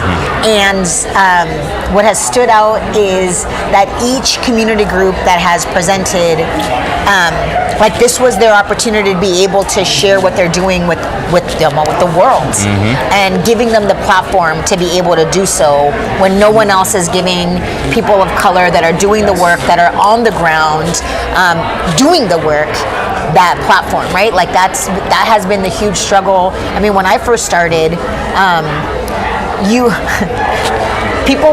white folks will just take your ideas and appropriate the shit. Yeah. Oh, I'm cussing, but that's okay. Well, hey, if it's how you feel, that's how you feel. Yeah, they'll just appropriate the fuck out of what it is that you're saying, right? And your ideas will get stolen and you won't get funded, and it's just like rampant. And so to see folks of color being uplifted and given the opportunity to share their dreams and what they're doing is epic. It's like, so thank you, like truly, because it's people aren't brave enough to stand up to be able to call out what's wrong and then do the thing to change what's actually make a solution rather than just we're not just complaining, we're also finding the solutions and empowering people. The narratives division, which is one that I pretty much work in thoroughly, it's amazing for people to be able to tell their tale, pretty much because, like you said, people are pointing it out. When I shared my tale with my dog Gucci, I was told so many times, like, that's not normal. That experience, I'm looking at it, it's like, oh, well, I went to a white vet and they charged me $700. That's completely fine by me. And they're like, no, people don't usually have to go through that where the doctor just disregards them. So people like us are making a lot of change, and it's the stories, it's the sharing of the energy, and the raw energy that you just shared with us is how we're going to really shake things up. Lastly, I don't want to keep holding you, because I'm sure we just had a lunch and we want to get some more networking in. What is your why? My why? I know it's a loaded question, so you can feel free to I'll filibuster while you gather a thought. But I like to think we all know sometimes we're just here to clock in, sometimes we're just here to show up, but we all have a why. What would yours be? My why is because I know that because I know in all of our hearts we have our ability to revolutionize the world for the world to come from love and compassion. And I like the why is because I know that we can create that change. I know that in each and every single one of us, we are revolutionaries, and there is no other way that I can live my life other than through like love and passion. Like I'm driven to believe that I'm driven to believe that we can change, right? And I may never see, and I don't do it because I need to see the change. They're messing up our lighting. You know, our hair's not going to look that well. I'm not here to do it because I think that I'm going to see the change. Like that'd be great, but it's like I already see the change in my mind, and so if I ever have to actually physically see it, that's like a plus. Extra, like yay, bonus. The change lives within you, right? They say, be the change you want to see in the world. And there it is. Listen, this is the change we want to see. This face, these faces, all the amazing faces in this room. So, Diana, I appreciate you sharing your why with us, sharing a lot more information. Also speaking for California, because we got a lot of Atlanta in the room. We got a lot of Philadelphia in the room. So we're looking to keep this spread going so we can find out everyone's energy today. Thank you so much. Thank you. All right. I don't know if we're going to keep it. Should I keep, gathering? I don't know. Oh, promote something. Oh, well, for those of you in LA, I'm going to be having my annual celebration on December 8th. That's the day before my birthday. So hey! Woo! Yes. There's going to be DJ and dancing and music. It's my birthday party. It's the birthday party. So yeah. We'll see you there. Not a conference. Make sure you know that. Live streaming, all the people in TV land. Hi Akeisha, hi Mawini. We're here with another legend from the West Coast. If you could please, I could do you the justice of introducing you, but I think you would do it so much better. So please let the people know. Who do we have here? Hi, my name is Jessica Lopez, and I am the founder and executive director of the PAW Mission. Well, tell us a little bit about what you do over there. Yeah. And don't be humble, because I just had a great introduction from Alana. I want to know. I'll tell you, imposter syndrome is for real. But I will say, the PAW Mission is... Yeah, I'm sorry. It's the excitement. We'll get back to it. There's just so much excitement in the room, guys. I'm sorry, go ahead. No worries. The PAW Mission is a nonprofit that we started in 2017. We started extremely small, right out of my home office in Pomona, and we now have our own shelter in Yucaipa, California, which is in the San Bernardino County. We have saved over 5,000 animals, 2,000 of that being feral working cats that we've placed into amazing homes. We do about 24 community events a year where we do free spay and neuter, free microchips, vaccines, free pet food. We offer services throughout the communities. We help owners at veterinary hospitals if they're unable to pay for veterinary services. We are currently looking for a vet, but when we had our veterinarian, Listen up, if you're in the West Coast, this is where you want to be. Seriously. We were able to actually take animals from neighboring hospitals, and our hospitals would call us and be like, hey, so-and-so can't afford it, can you guys help? Absolutely, let's figure out how we could do it. So we are continually expanding our programs. We have a humane education program that we are working with the San Bernardino Unified School District, and yeah. And you said 5,000 saved? 5,000 saved so far, yes. And we're very specific. We are very inspired by Austin Pets Alive in Austin, and so we mainly do cats and medical dogs. So parvo puppies, distemper, broken legs, hit by cars. That's what we aim to help. So to get up to that number, you have to encounter a lot of people. Are you finding the people that you're serving at these 24 community events you're doing? Yes. We find we help a lot of people through our community events. Social media has been really big, but mainly through... Tell them what it is. The social media, make sure they follow. Yeah, oh yes, our tag is at the PAW Mission, and we are on Twitter, TikTok, and Instagram and Facebook.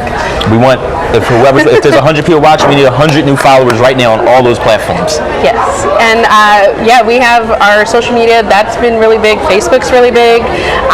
But something that's really helped our community is being able to also be in the Latin community and having Spanish available. All of our handouts are both in English and Spanish. Lovely. Our outreach coordinators are bilingual, so we're not leaving anybody out, and we're able to kind of help. And if there's another language that people need to help with, we try to Google Translator. There's like that. So no one's getting turned away. Everyone Nobody. can get some service. As long as we can figure out what you need, I'll help you. Now, what are you looking forward to doing next? We've spoken about what you've done. Now, I'm sure there's still a world of things and opportunities that are a lot of red tape to get to. Yes.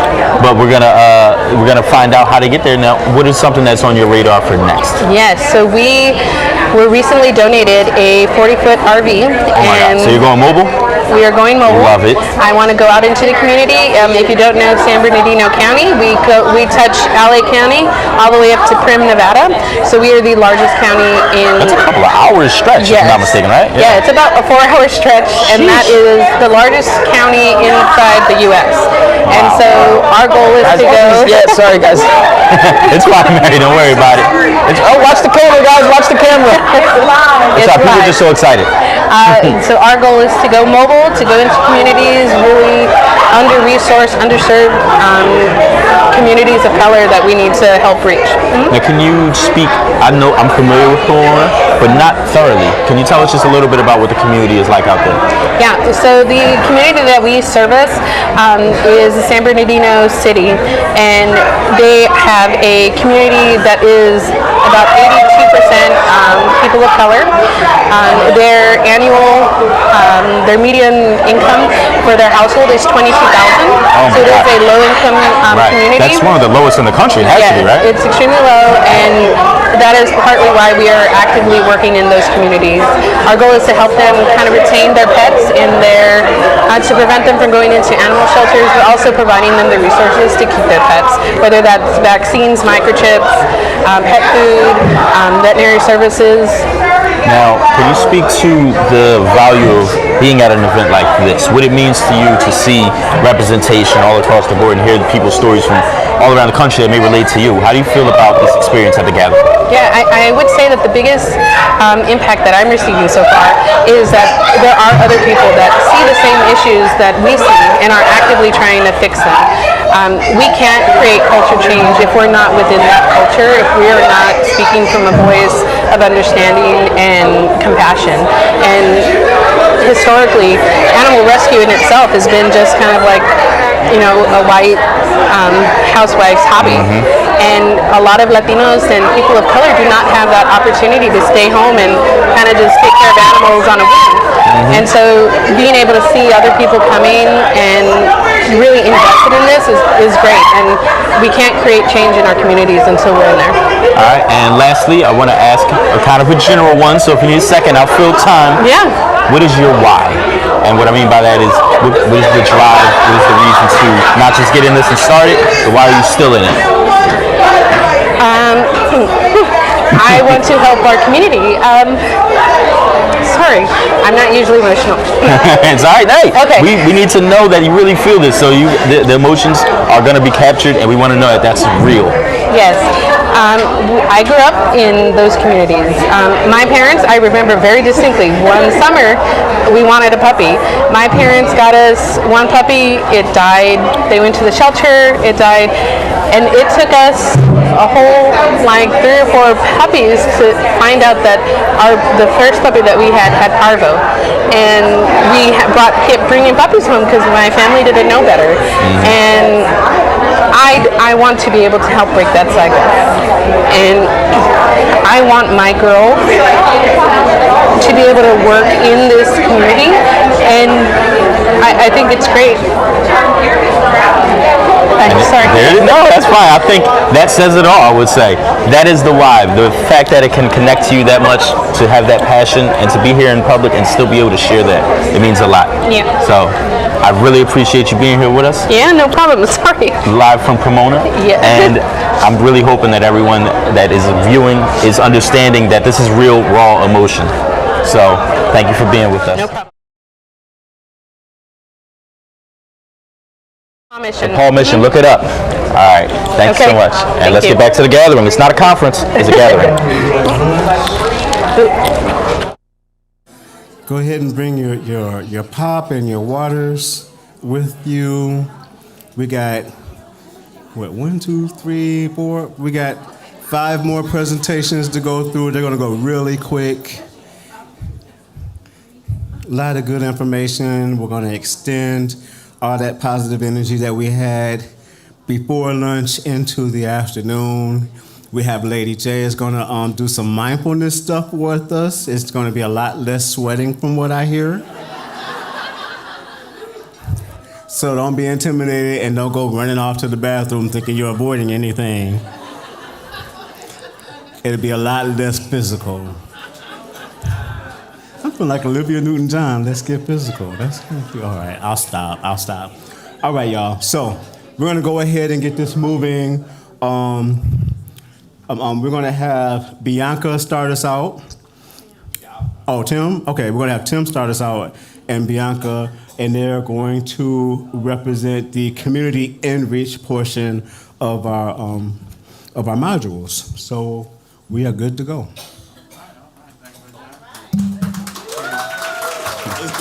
It's the same routine. Let her know when you want to switch your slides. Don't worry about this. And allow for a delay. Okay, on the slide switching. All right. Hey, everybody. Glad to see everybody. Glad everybody made it. And I want to thank Spring Point Partners for allowing us to use the Hive. I love that name because it's like a collaborative thing. And that's how we always kind of work in collaboration. One is something that affects all of us, or one of us is definitely going to affect all of us, no matter how small it is. I've often kept that philosophy in my mind. So, I also want to thank the rest of our donors that help us put this on and the people that came up with the idea to let everyday regular people in the hood, give them more power and access to help the people that honestly we were already helping.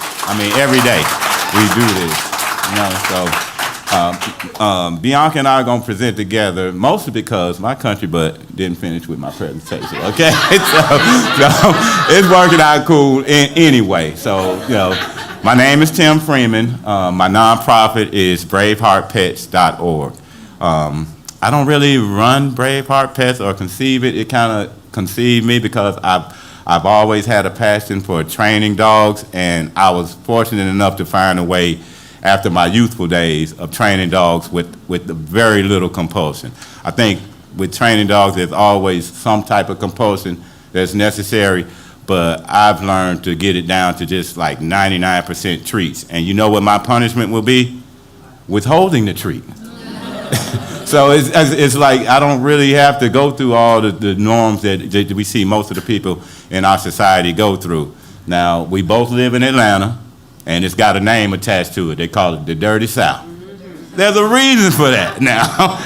Culturally speaking, after coming out of the vestiges of slavery and stuff, being below the Bible Belt is a rough place to be. Literally, most of the slave owners and stuff, they had more respect for their dogs than they had for people of our color. They loved the dogs more, treated them better than they treated us. So coming out of that, what I think I have observed, I may be wrong, but I thought I observed a lot of black people wanted to take their frustrations out on the dog because the master took his frustrations out on them. And they never learned that this was not necessary. They just thought it was a way of life. You make the dog do everything you wanted to do, and if he doesn't do it, there's some type of harsh punishment that comes behind it. And unfortunately, in the dog's mind, this will work because he learns to avoid the harsh punishment, but it takes so freaking long, and it breaks down the bond between you and that dog. So initially, what got me training dogs was just that. I had my first pit bull ever. His name was Blue Boy. James don't probably remember him, but he has passed away. He was 18 years old, so don't cry. But actually, when I got Blue Boy, I trained a guy to pay him, and he was using the old, yank and crank with the choke chain method. And Blue Boy was a pit bull. I thought he was gonna be like the hardest dog in the world. Man, that dude came home after about 2 days. said, so some years ago, I had read a little magazine by a lady named C.A.R.E. It was about clicker training, marker training. And the trainer told me he had saw another dog of mine. He said, well, that dog is trained pretty good. I said, well, I trained that dog out of the magazine. And, and he was he was a guy from Atlanta. He said, well, fuck, if you want to train him, then train him out of your magazine. Gave me back half my money. And that's what I did. And as we went on and my dog got happier, and I would come and show him, look, he's happy. And he was with a group of people. They were training dogs. They were going to competition. They swore to God that was not how you train a dog. So boom, you don't tell Tim Freeman what he can't do. So I went full speed ahead every day, watching videos, perfecting the clicker training, and I learned the spots where other people fell apart with it, because I had heard it wouldn't work before too. But I took my time and learned the spots where it would fall apart at. So eventually I was going to trial. We were going with German Shepherds, Malinois. These were mostly police-owned dogs, and I had a group of people from my neighborhood, and we all had a pit bull. And we would tear them people up with our pit bull. And the biggest difference was the whole time we were performing, and we won in this fashion a lot of times, because the judges would say, well, this particular dog performed well, but it was under severe pressure, and we could tell. And they would say, we're just gonna have to give it to, we were called, what was it, Custom Canine. We're just gonna have to give the trophy to Custom Canine because all their dogs were just so happy, and and we love that. So that's part of the way I want to give it to the kids and adults in the neighborhood, that we, and of course this extends past the dogs. I love using dog training as a caveat to get into people's lives. So anytime I interact with them on that level, I'm really thinking more about their personal lives, because I think, as many of us have stated, when the people do better, the pets automatically do better. So my thing is to always allow them to understand that through treats and praise, and if the dog's not doing what you ask it to do, just withhold the treat, and you'll see the dog work fervently to try to figure out why didn't it get the treat. And then and what it does is it creates a dog that actually thinks for itself. It wants to know, how can I achieve the treat? How can I please you? What does it take for me to gain your approval? And it doesn't take any type of compulsion. You just got to withhold the treats at some time. So, Bianca and I are living together, not living together, but we live right in the same area. Damn it, man. All right, we got that clear. We are not living together. Anyway, we collaborate on a lot of stuff. We already in negotiations with some people to acquire some lands, because I would really like to see her and I together in like a rescue center where not like that. All right, we're talking professionalism here. But really, she is very good with growing things, very good with animals, as I am too. But I would love to see her mostly with the animal rescue center, and my caveat would be to just come in, manage things, make sure things are going, and that with the kids, just trying to make sure that they know that through love and admiration and a lot of treats, you can motivate your dog, you can motivate your kids, you can actually motivate your girlfriend, your boyfriend. This stuff really works. I mean, honestly, it really works. When you are overly nice, and then when somebody does something wrong, you don't go ham on them. You just kind of go neutral. And they say, okay, what is it going to take to get him or her back to where they were? And it don't take anything physical.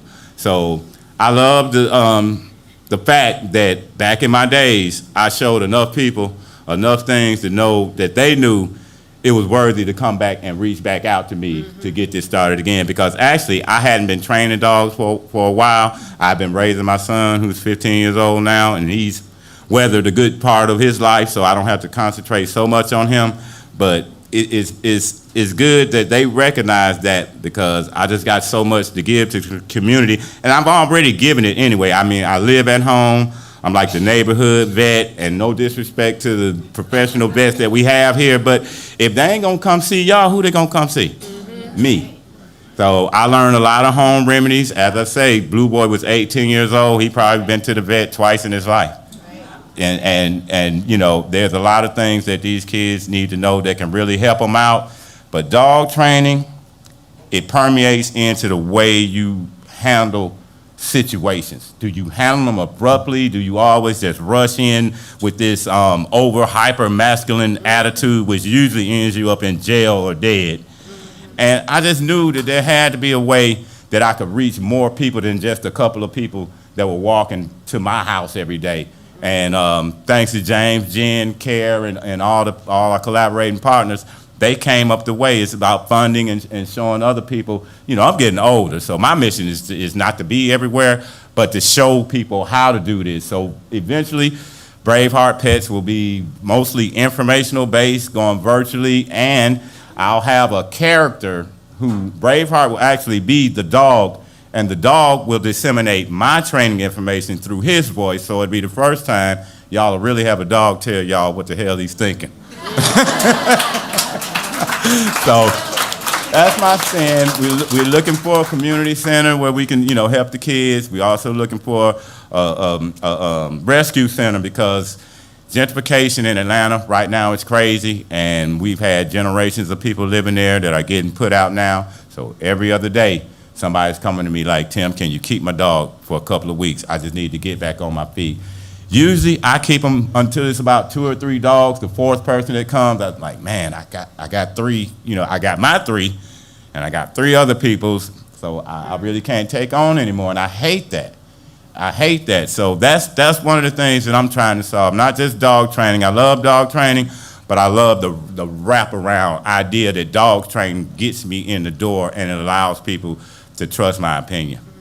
Yeah, so that's about it for me. And I'm gonna let y'all let Bianca have it. I'm gonna stay right here. Hello, everyone. I'm Bianca. I'm based in Atlanta, Bankhead, West Side. First, I just want to start out by saying thank you to Jen and James for believing in me and giving me the courage to do this, because that wasn't possible for me before.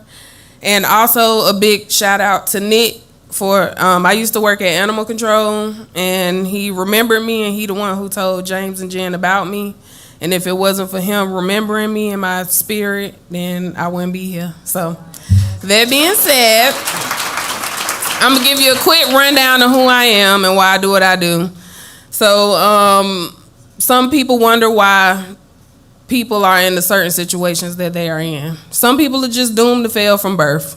My grandmother is an active crackhead. My mother was a drug addict, a teenage parent, and a prostitute. All I knew was the hood, violence, sell my body to get money, use what I can to get what I want. And I had an abortion at 12, and then I got pregnant with a whole nother baby at 14. I still completed high school. I had to work and go to school and just try to survive. And I was just like the product of my environment. I didn't know what I wanted to do. All I know is when I was younger, my piece came from being around animals. Going to the pet store, taking trips to the zoo, getting a chance to, I don't know, just see the animals. I don't know why it always just piqued my interest, but that's just something that I knew I wanted to do. I was watching Animal Planet and saw the animal control officers going to save the pet. So I was like, that's what I want to do. And I didn't really have any experience, but I still went when I was old enough to apply the animal control in Fulton County. I got the job. They saw that even when I was younger, I would go and people would tell me, hey, I got these puppies under my house. Can you crawl under there and get them for me? And I do it.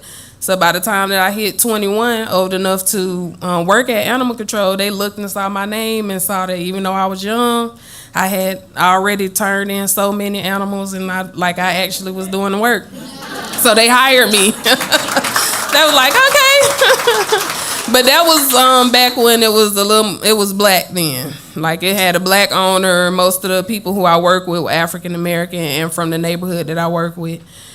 So that's basically just telling like how I got here. I just didn't know what I wanted to do. I just know that I wanted to try to do something different, and I actually got that opportunity through Animal Control.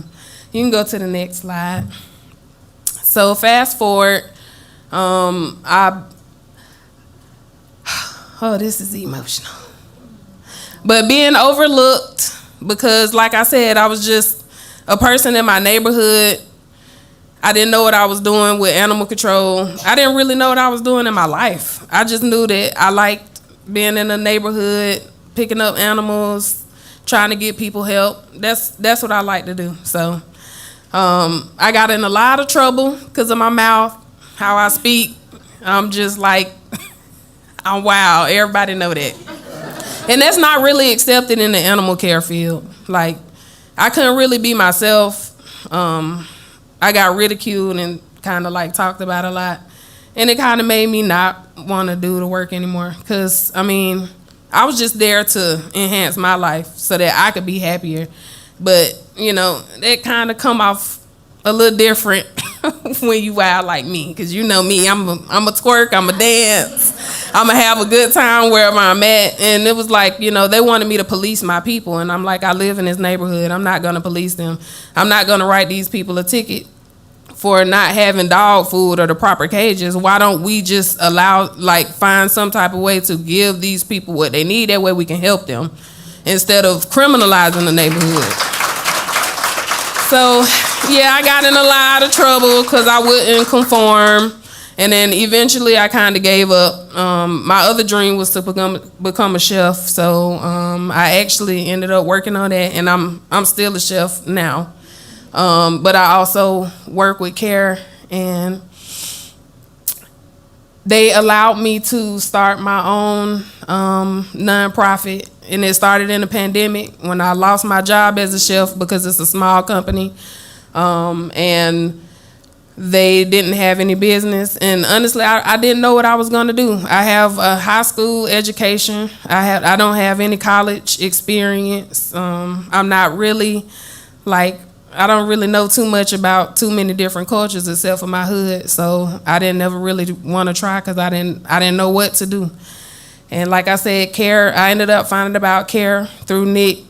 And they helped me to start my own nonprofit by just seeing that I was still doing the work, even though I didn't really have anything myself. Like, I was just going to collect donations when people came around and did the donations in the neighborhood, and I would just get extra donations and take them to people who didn't have rides or take them to people who wasn't able to get access. And then it just got bigger and bigger from there, to the point where every year on my birthday, I was giving out, I think the most I ever did was 350 box meals, book bags filled with personal care items and stuff like that. And even up to now, where on Thanksgiving and Christmas, we do turkey giveaways.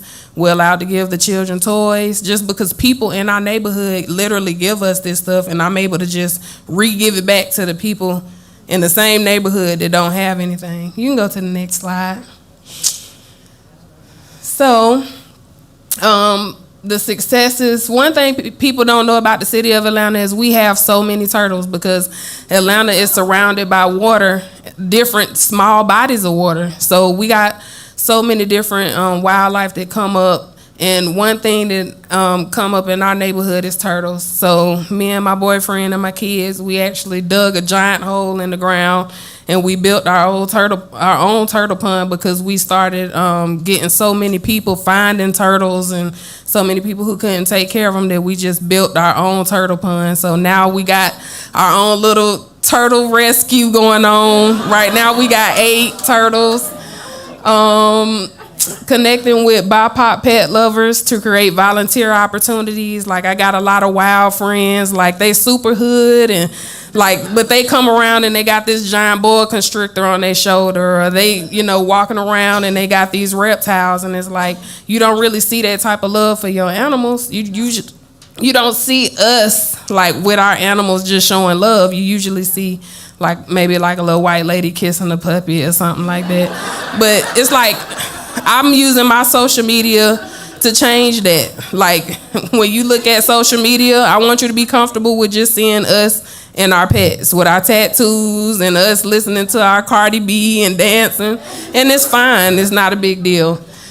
Standing up for what matters most. We do a lot of where we go and we do protests for the community. A lot of police shootings, like Rayshard Brooks. And also where they're actually trying to build on a site where people were killed and their land was taken at the brick company, and this giant brick company has taken over this land, and nobody is paying reparations to those families. That's Tim, and we actually saw each other at there. Creating a safe space for LGBTQ BIPOC with no judgment. Like, it's okay for you to be yourself. It's okay for you to be who you want to be. If you love animals, just do that with nobody having to tell you how you have to change. And last but not least, giving back and supporting our communities with hope and help instead of criminalizing them for just being us. Because I'm going to do me. So I want the community to just be accepted. And once we are able to be accepted and we don't have to hide behind the shadows, it'll change the perception, and people can actually open up and learn how to love because they're receiving love in return. Next slide. Yep. So one thing that we need more donations, especially like land donations, only because I have one piece of property that's on my mind. It's 660 Alta Place. The zip code is 30318. The owner is this wealthy guy who owns all this different type of land, and he doesn't even live in Georgia. The land is sitting there rotten. It's about 3 acres. It has its own private lake. And one day I would like to have a small farm, have like a little corn maze, a pumpkin area, maybe some bees, to be able to show the kids. And it's right here in the neighborhood, so the kids will be able to actually see how to be self-sustainable. They'll be able to see livestock. And I actually have black cowboy friends who own horses in the city of Atlanta. You never see them, you know why, but they willing to come out and volunteer, show the kids how to ride horses, and just do all of these things that we get overlooked for. We need transportation. I don't even have a car myself, but because so many other people help me, like, I really don't even need a car at this point. But I would like to get maybe some type of vehicle to transport people to vet appointments or community activities, because so many of the people, like, we live in a food desert. There's nothing around us. Like, it's not even one grocery store, and we live in the fastest growing zip code in the city of Atlanta. That's 30318. It's the most gentrified area in the past 5 years. Like, it's so many people coming into the neighborhood, and it's so easy for them to walk their dog and have a beautiful lawn and a nice house. And it's a whole community behind them, and they really feel like that they have no obligation to help their neighborhood, and they can take their kids to a different school district and they can work somewhere else. And it's like, but you're a part of this neighborhood, and without your help, if you want the violence and the crime and everything to stop, you have to be the change. So also to get awareness, we need more ways to be able to get awareness to the people.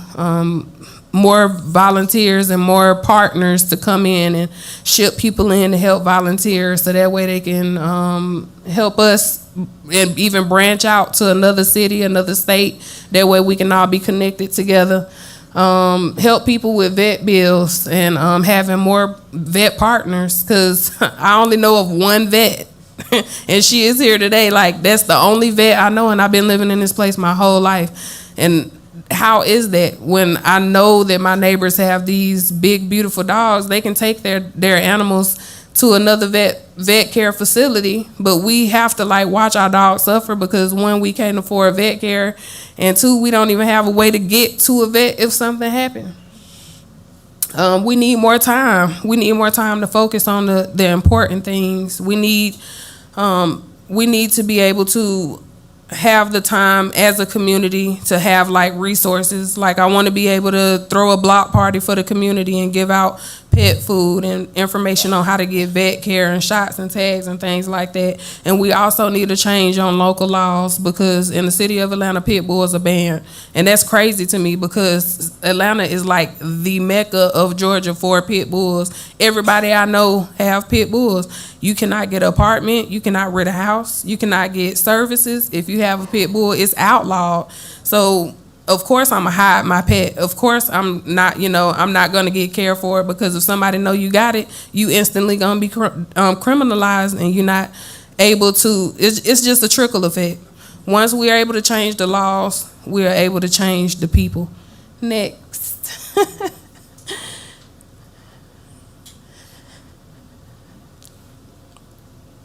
Okay, what will you do with more resources? I thought about this for a long time, and only thing that I really want to do is just be able to change the community and the people that's around it, because I see it within myself. If it wasn't for James and Jen giving me an opportunity, and on those days when I'm like, oh, I can't do it, I don't think I can do it, I don't, and Jen is like, if you don't get it together, you can do this, you got this, I'm gonna punch you. No, she doesn't say that.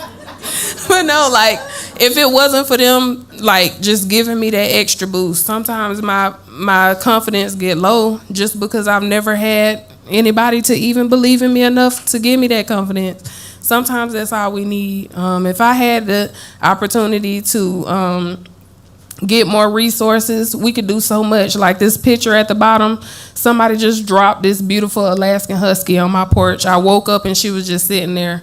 But through social media, I was able to find her a new home. She is happy, getting vet care, everything she needed. And up here, we donated dog food. It was donated from Chewy. Thank you so much to Maddie's Fund for believing in me and giving me my first grant.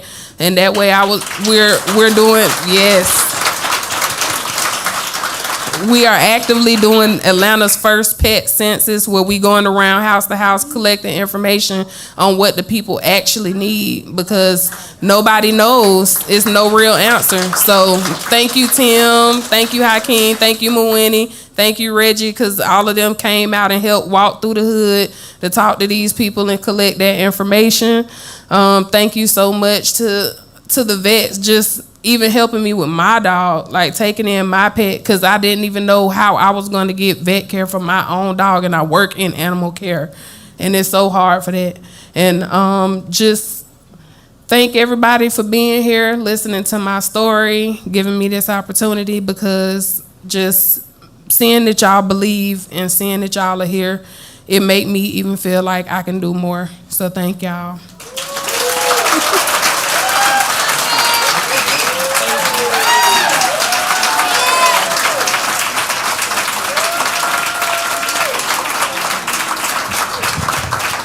All right, Atlanta. All right. That was a lot. Bianca's always a lot. I'm glad you led that, Tim. I really love the idea of you having an animated caricature do the trainings. That's a dog, to do the trainings virtually so that you can rest and take care of the rest of the neighborhood. That's a good idea. I like that. And Bianca, you said something really important that speaks to a lot of underserved communities, and proximate leaders within those communities are nurturing community and their own households and taking care of pets.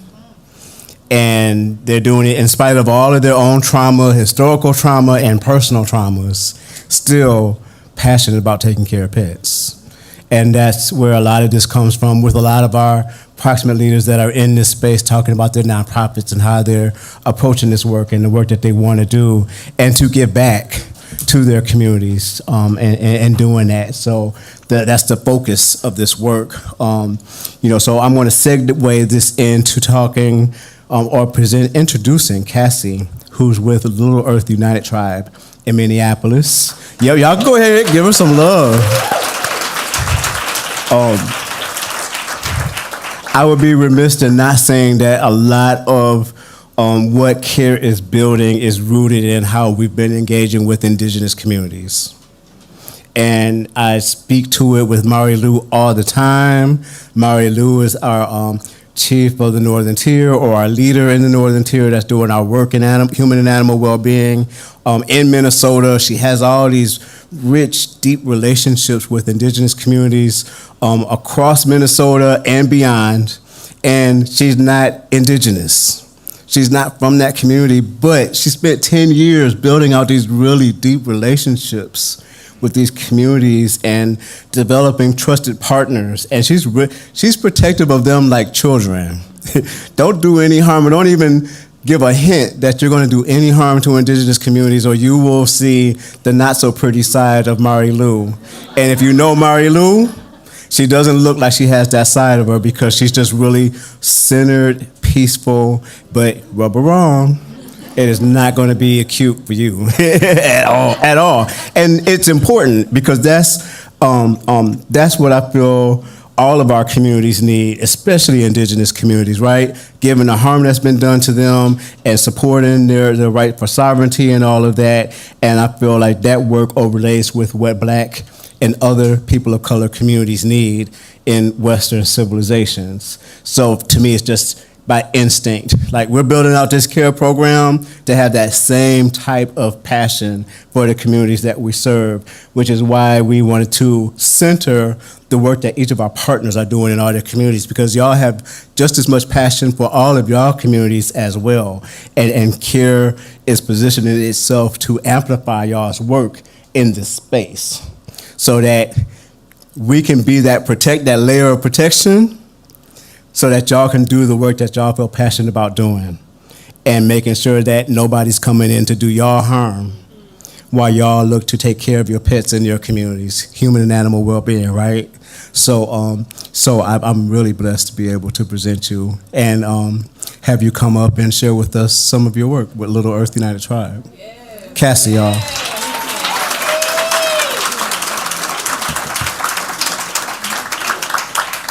So Buju, Niwen Makwa, Ikwe, Indigenous cause, Makwa Indodeum. I'm saying hi to my relatives. I'm telling you, my native name is Four Bears Woman, and I'm from the Bear Clan. It's so funny that you talked about that, about Mary Lou, because we talked about that just at lunch, about how protective she is, and I was so thankful. And it was kind of funny, because I happened to be in a meeting that someone said something that wasn't okay, and I had to shut down for a minute, because I am very vocal too, like a lot of you, and can go hard. But I shut down because I wanted to give someone an opportunity, just in case they really didn't know what they were saying was hurtful. But I could see the look on Mary Lou's face, and she jumped in and she was typing at the same time, like, what are you thinking? You know, and I was so thankful for that. And someone else from C.A.R.E in a meeting, and forgive me, I don't remember who, but they stated about how they are about the partners they bring into the communities that they're working with, because they are protective, and I appreciated that so much. So, moving forward, my American name is Cassie Holmes Cassandra. I like to be known as Cassie. And I lived at Little Earth of United Tribes all my life. And as you guys can see, it's very unique. It is the only one of its kind in this country. It's not a reservation. It's an urban Indian preference housing that has 212 units. We have 7 clusters with townhomes that are from 2 bedrooms to 5 bedrooms. We also have 3 apartment buildings. One's for our elders, and then 2 of them range from studio to 2 bedrooms. So it's really, really huge. We have 212 units total. We have over 15,000 people who are actually on a lease. And it can get over to 18,000 with our unsheltered relatives that come and stay with family and friends. You guys know we had the Wall of Forgotten Natives kind of started there. We're also the community that the police department's in that had murdered George Floyd. They're the ones who police our community at Little Earth of United Tribes.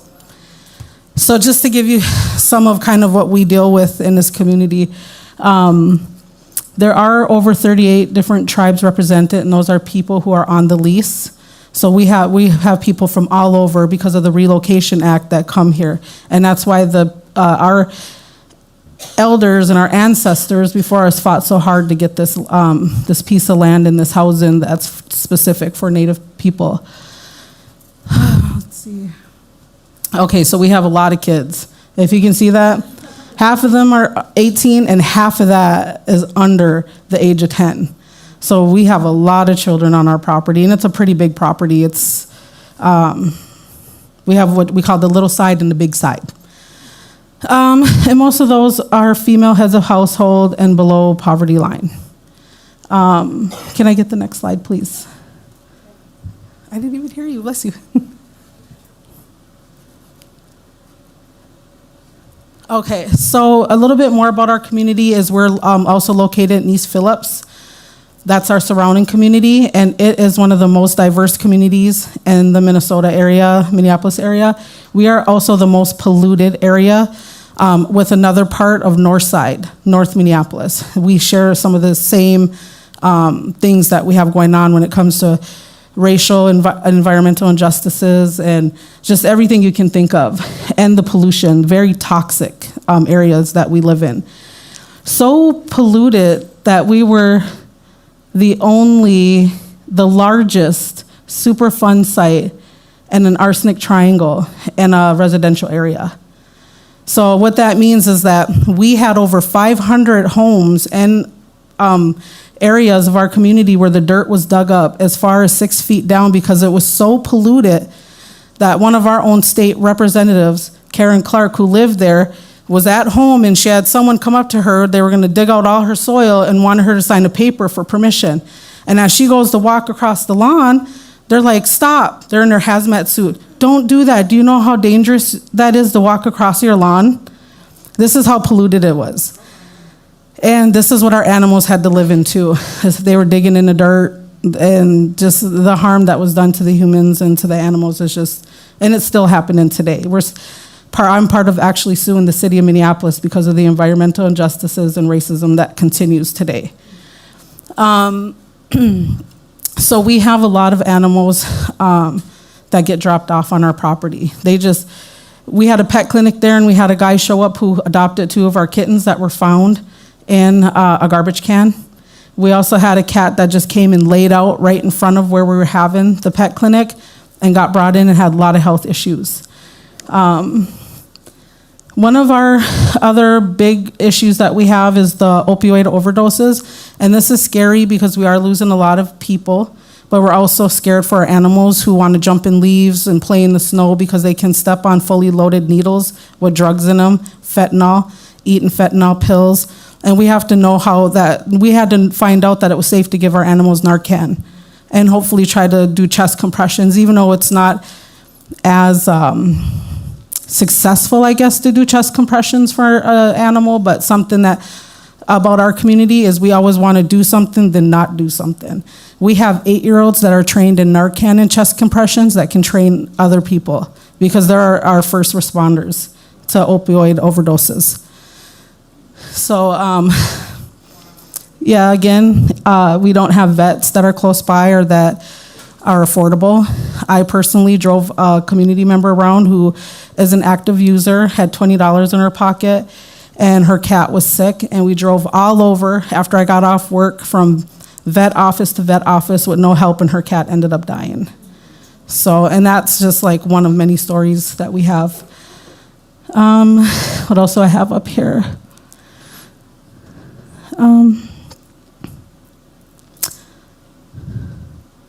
So again, with like pet food too, we do have one pet food shelf close by that's called, help me, Mary Lou, People and Pets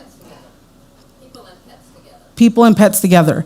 But it's like a one-time visit a month, and we've had the community telling us now that the lines are getting bigger and bigger, so they're having a hard time getting in. And that's the only thing that we have that's relatively close by. So a lot of our elders aren't able to get that, and they will bring us some food and cat litter for animals, so we're really thankful for that.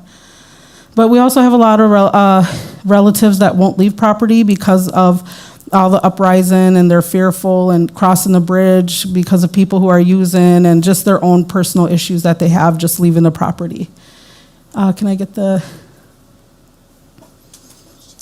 So one thing that we do have is a Facebook page that was put together by my Aunt Jolene Jones, who's the oldest living resident at Little Earth of United Tribes, very active, and we have over 2,000 members. We have residents and non-residents, and one of the main focuses of this is because we have resources that are put on there, and people go there for resources, and one of the big ones is the pet clinics. But can you click that for me? Because thank you. This is going to be weird because I try to be fancy. Thought I was gonna have my clicker. So one of the things is that we have pets that are always found are roaming. And so this is a cat that was in our elders building that people are like, everyone's always looking out. Whose cat is this? I fed it. I see it out here. It's been out here this long. And so that's one of the pets. Can you click it again, please? I'm gonna ask you click it a little bit more because I have pictures. And then here's a husky that we have 3 huskies in the neighborhood that always jump out. They're not from Little Earth, but they come there. I have a husky. So people are constantly waking me up at 5 o'clock in the morning. Where's your husky? Where's Duke?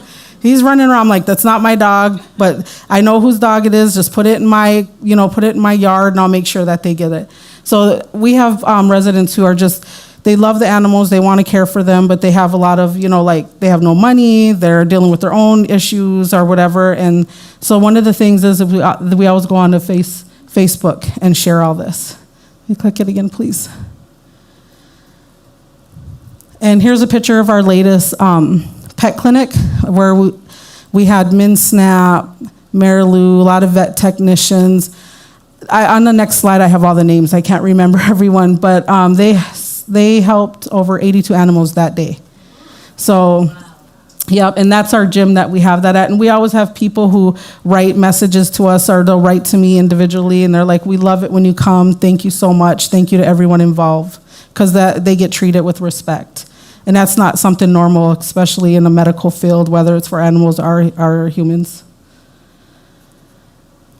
Here's these 2 cats lost their mom. She had died from an overdose. But she loved her animals, and one of the main things is that she wanted to make sure they were taken care of. So she made sure that she had a plan and that people reached out to other folks on the 411 page, like they're looking for loving homes, and she wanted them to be loved as much as she loved them. So that's another resource we have is when we have a lot of people who die in our community, and they have pets. So and they make sure that they're taken care of as best as they can be. Oh, I'm sorry, go ahead. And we also put opportunities for our residents. So this is one opportunity, and this is a cool thing because we had a woman reach out to me. She's like, I'm Native, but I didn't grow up Native, and I'm not enrolled. And we're like, we don't care about that.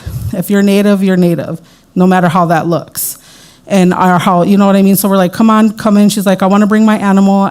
I don't have money and I need help. I was like, we want you, come on in and come get your animal seen. So she brought her daughter. So on top of getting her animal help, they volunteered that day. And then they came back to our most recent vet clinic to volunteer and they brought their animal. And now her daughter is going to be joining vet technician school. So we love stories like that. So. Can you click it again, please? So here is a picture of our latest volunteers, vets, partners, people who came out to our pet clinic.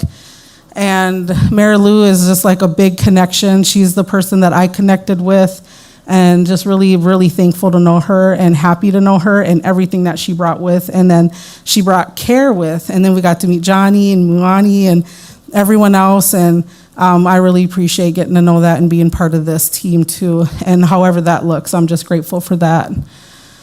So there is, that's fine. So this is the flyer we put out on our 411 page, and everyone sees that, they know the pet clinic's coming.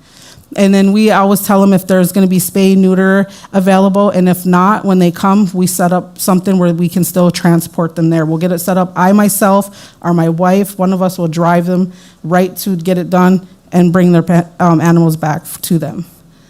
Can I get the next?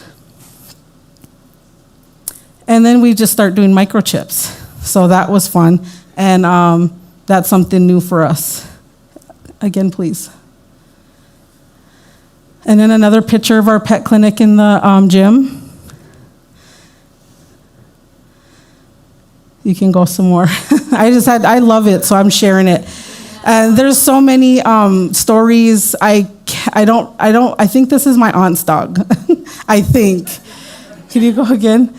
This dog here ran up to me, my wife, and our 1-year-old twins, and our 9-year-old just ran up to us, and we eventually found the owner, but she couldn't care for her. Her addiction overtook her ability to care. So my best friend and her husband and her baby daddy and their best friends, her husband and her baby daddy are best friends, they took in the dog. So, this dog here is really, it's special. They're all special, but this is my cousin. She reached out to me crying.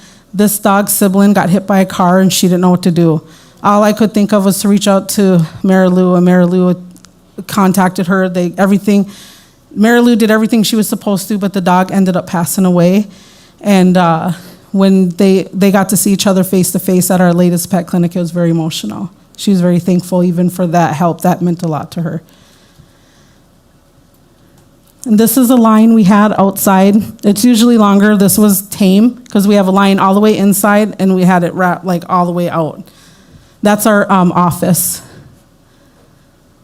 And then here's some sisters. These are caregivers for animals and they bring them to the pet clinic. The oldest one here is very hands-on, and I believe that she'll be a champion for the pets in our community and be a really good partner with C.A.R.E in the future.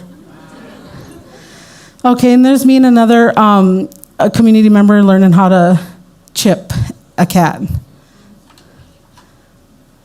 And then some more kids learning how to take care of animals. So then resources, of course, we could save more animals who need the emergency trips to the vet, provide rides for animals to get help outside of pet clinics instead of community members waiting for me to get off work or my wife to get off work, and we can actually pay for gas for other people to do that. We can set up shelters for the elements, provide food and other items for TNR and fostering, so like giving people incentives and also training them on something. And also train community members on how to care for animals that are sick and pregnant. And I think that's it. Yep, right on time.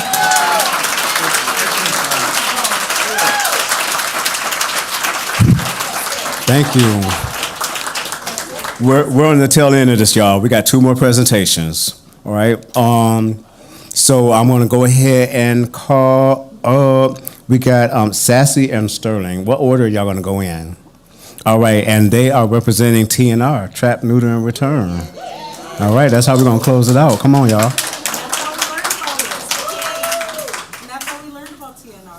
Head butts and slow blinks, good people. That's, if y'all work with cats, I'm sure a lot of y'all got cats. Head butts and slow blinks is how they show their affection. So I'm always greeting people with head butts and slow blinks. Like you said, my name is Sterling Davis. I go by Trap King. I started a nonprofit and I don't have any slides. More pictures is gonna make me talk too much. I will catch y'all to death. I got catnip in my pocket now. I'll talk y'all to death about cats, so I don't need pictures. But so I go by Trap King because I started my nonprofit, Trap King Humane Cat Solutions, in 2017. Before that, I'm gonna back up a little bit because I've actually done entertainment my whole life. Rap, I've done music. Anybody here know Tech Nine, a rapper named Tech Nine? All right, well, I was on tour with Tech Nine. Like I said, I did music my whole life. I never worked with cats, dogs, animals, rescue, or nothing. Like literally my whole life I've been doing music. And in between music tours, I was looking for something to do, not go broke and get into trouble. So I saw an ad in the paper where it was saying they needed help. The county shelter needed help with cats. So I applied. It was like, I'm gonna be up here for like 2 months. When I went in, they were like, yo, we wanna hire you. We never seen somebody like you, no disrespect, that deals with cats. So, and I knew amongst my friends, I was the weird one. Like I knew amongst my homeboys, I was the only one that do stuff like take care of cats, paint his nails. I was always considered the weird dude. So I started working for the county shelter in Atlanta probably around 2012. And like I said, this is only gonna be for a couple months before I go back on my music tour. They asked me to stay. It was like, you know, we love what you do. They were having issues with bridging that gap between the rescue community and the black community, black and brown community. So they wanted me to stay, and I was like, yeah, nah, I'm not. It's no money in rescue. You can't pay me to not go back on this rap tour. But while I was working there, I saw some stuff that kind of changed my life. It changed my opinion on it. I saw that it wasn't that. Not only was I rare, but there was really no men, no black people engaged in TNR. They didn't even know what it was. And let me say this too, for those of you that don't know what TNR is, it's trap, neuter, return. I know a lot of people have been saying it, but this is the humane alternative for death and euthanasia for stray and feral cat populations. So we go out and catch them in humane traps. We take them to low-cost spay and neuter clinics where they're spayed, neutered, vaccinated, and returned back to their colony. And this prevents overpopulation and spreading disease. So it's good if you love cats, and it's good if you a crazy person and you somehow don't like cats. So in 2017, I went on my own. I left the county. That's when I started Trap King. And you can't really afford, like a lot of the people that came up here, especially my folks in Atlanta, you can't really afford rent and surgery at the same time, cat surgeries, unless you're making a lot of money. So in 2017, I sold pretty much everything I had. I bought a conversion van, and I lived out of this conversion van. I had a membership at Planet Fitness so I could sleep in the parking lot and shower and shave. And after a while, I met Dr. Dorsey in the back with Atlanta Humane. Some people saw me sleeping in the parking lot because I would literally just trap all night and then pull up and park and sleep at Atlanta Humane parking lot so I could be early for intake because Atlanta traffic is stupid. So, so they helped me out with surgeries, and I realized after a while, because of me being so rare, people started to pick up some. Like people was like, yo, you hear about the bald black guy riding around trapping cats and talking about TNR? So because I was so rare, I got, like I said, I've been blessed. I had news people come out. I'm on Netflix right now in a documentary called Cat People. I just filmed a movie with Disney. I was on Shark Tank. I have a dating app called Tabby Dates that's specifically for cat people. So y'all gotta check that out if y'all single. But so I've been blessed, and after bumping my head living in my conversion van and struggling with that, I ran into C.A.R.E. And they helped me upgrade my conversion van to an RV, which I live in now. So I got my own restroom, refrigerator, stuff like that. And but I wanna say this. One of the things that I love about C.A.R.E. and the reason I'm here, I don't want to go too much with me because I want to introduce my queen over here, Trap Queen, Sassy. But one of the things that C.A.R.E. did, what I realized while working in animal welfare, that a lot of the issues, we expect the animals. We know we're gonna have the eyes bulging out, we're gonna have the sick animals, but a lot of times it's what we do or don't say to one another, or what we don't do for one another in animal rescue, which causes compassion fatigue, burnout.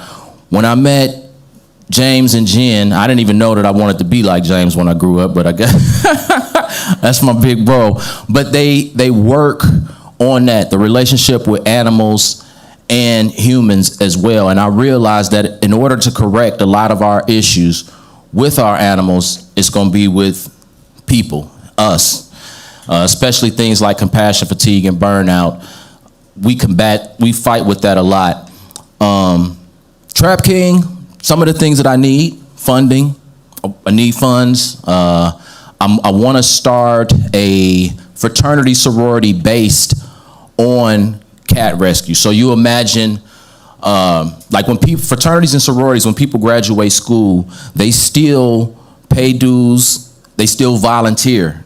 I want to transition that over to cat rescue. You imagine the cat lady who got a jacket on with patches for how many lives she saved.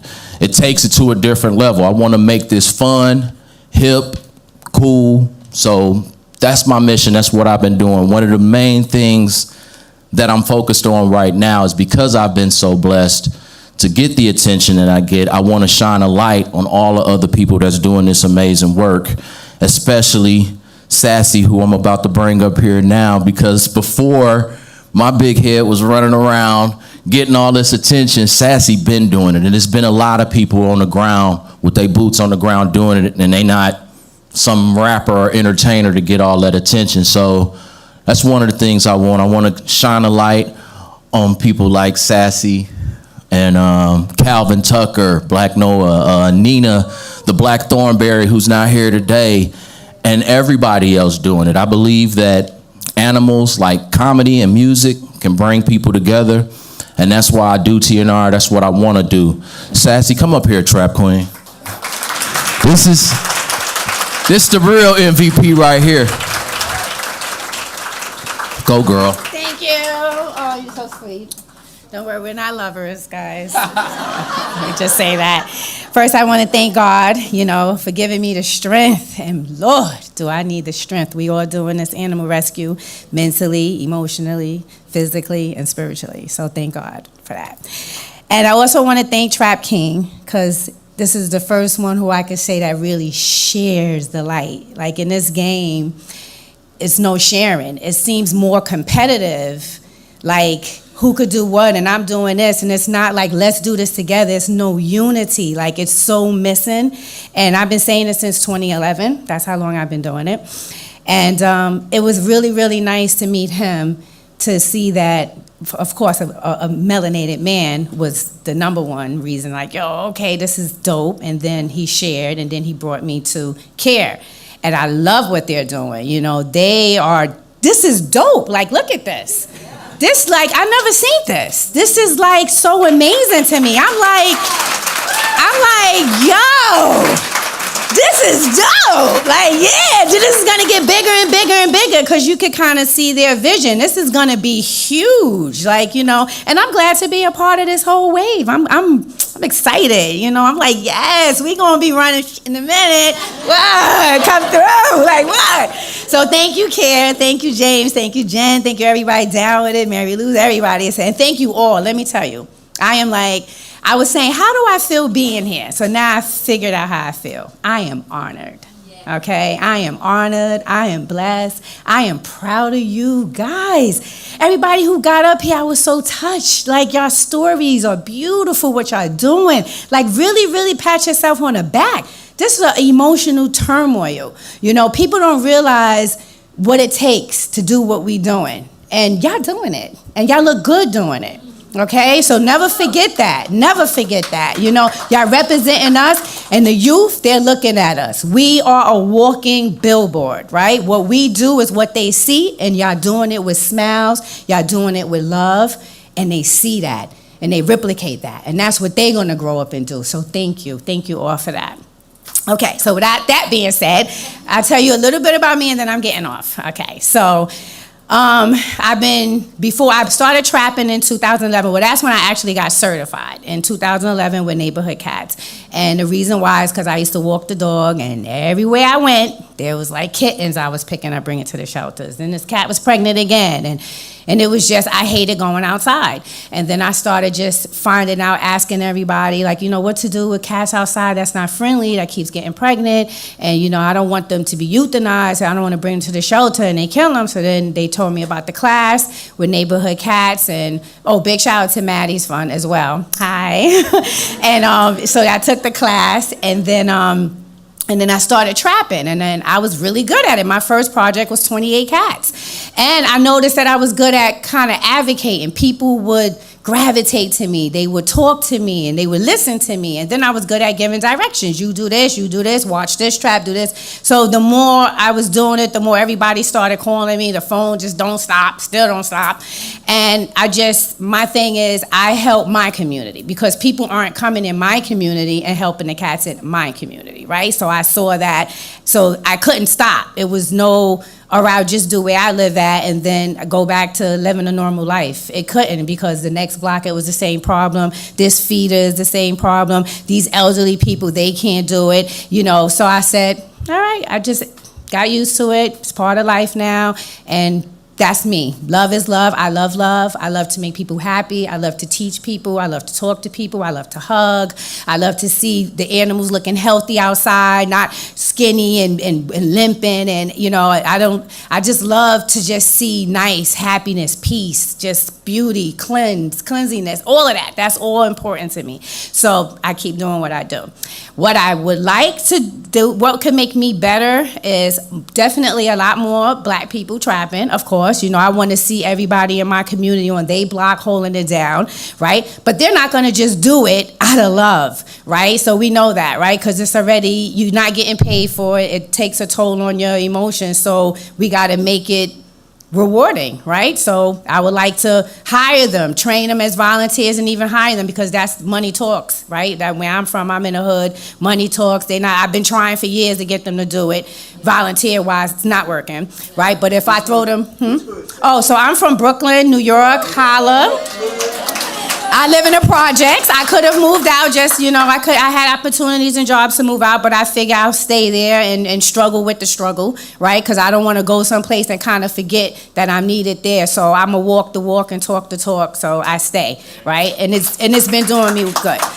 So yeah, so that would be good, to try to get a lot more people that look like me to do it where I live at, because it's a real big, you know, it's necessary. Brownsville is really, really bad. East New York, Canarsie, it's bad out there. I'm talking 20 cats a block, right? Everyone's covering up their garbages. They're not living out of it. So we need to prevent more litters. Like, that's just like mandatory. We need to do that ASAP.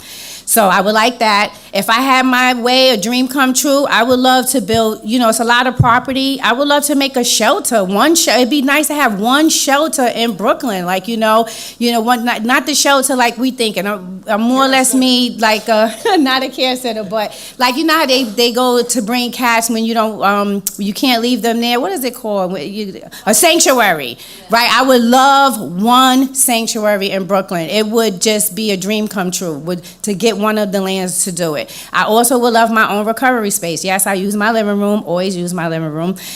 So my house looks like a shelter. Everybody will tell you I have cages all over, I have trap section, you walk through the hallway, and I got a bunch of cats on my own, right? So it would be nice to have a space to bring them to. So those are the things. Funding, you know, money talks. You know, ASPCA is limited now. They resources, so I can't get in. I have to pay a lot for the vet care out of my pocket. You know, my Catmobile is breaking down all the time, so it would be nice to get a car that could fit what I do. So these are all the things. It's just the more, the merrier, the more help I could give them. So, and I'm in the cat rescuer, so check it out. You get to see me and work live, making jokes. So yeah, all right. And then with that being said, everybody keep up the great work, and I look forward to seeing y'all at all the future events. And thank you. That was good. So I'm on Instagram, which it took me forever to get on it, because I'm more of a feet girl than I am a smiling girl, even though I should have. Like, hi, y'all. But I'm sassy. I don't even know my own dear. Sassy Badass _TNR. So Sassy Badass _TNR. That's where you'll see me at. Peace out, y'all. Love y'all.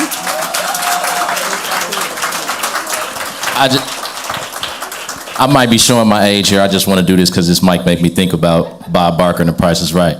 Spay and neuter your pets.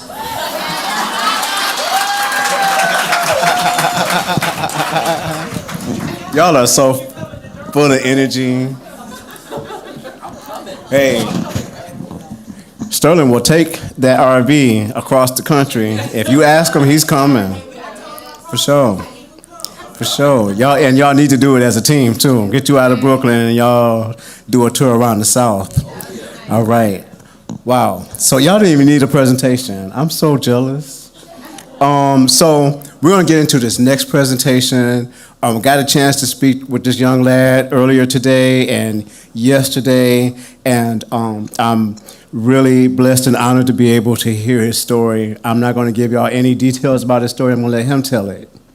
And just ask that y'all just provide him some love and support as he comes up and share his story. Francisco?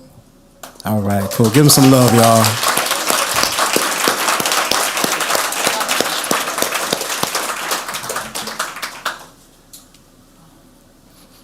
Thank you so much for that warm welcome.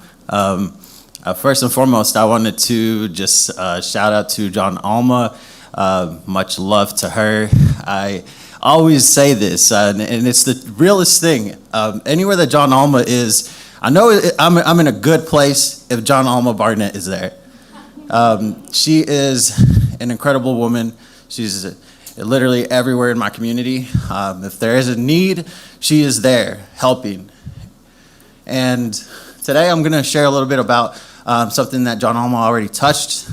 You know, a lot of the work that she was doing, there was just so much work that needed to be done. And just a little introduction about who I am. I'm Francisco Serrano. And this is, of course, Simba. He needs no introduction. But this is my little dog, Simba. And he's 9 years old. He's an Australian cattle dog mix. Loves long walks and hiking and people, and you know that's my family right there. Me and him went through a tornado in December December 11th of last year, so it's been very recent.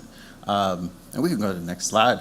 And this is what brings me to the whole thing. So on December 11th, 2021, a series of just unprecedented tornadoes hit Kentucky. 2 EF3 tornadoes touched down in my town. Another in Mayfield, Kentucky. Workers were forced to be there at a candle factory or something. A lot of people died in Mayfield. A lot of people lost their pets, lost so many lives. All this, I want to be really honest with y'all. You know, this is the second time I'm ever sharing this story. The first time it was to a group of white folks that picked and prodded at my story. So I really ask that you guys don't do that. I don't expect you guys to do that. I feel really comfortable in this space with people who look like me, with people who are doing the work. And again, just going back to our story, you know, I really wish Simba would be here, but he's not a service dog, right? He's just a little dog. He got recently working towards emotional service animal.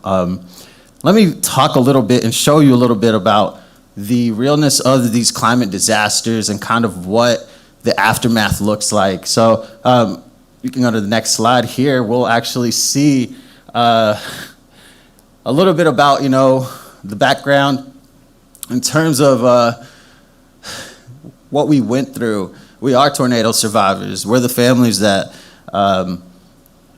have been spoken about today. I know a lot of the people who are forgotten and left behind in my communities look like me. They're black and brown people. They're an international community. This is our casita back in 2015. And this is actually back in December 2021. It doesn't look any different besides the boards being, you know, back. But I remember in all of this, I wrote a poem, and I remember the chismes, risas, y pupusas ricas. You were my casita. And yeah, this was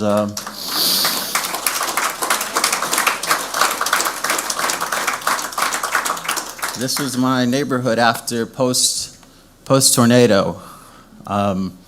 If we can go to the next slide, I'll actually show you guys.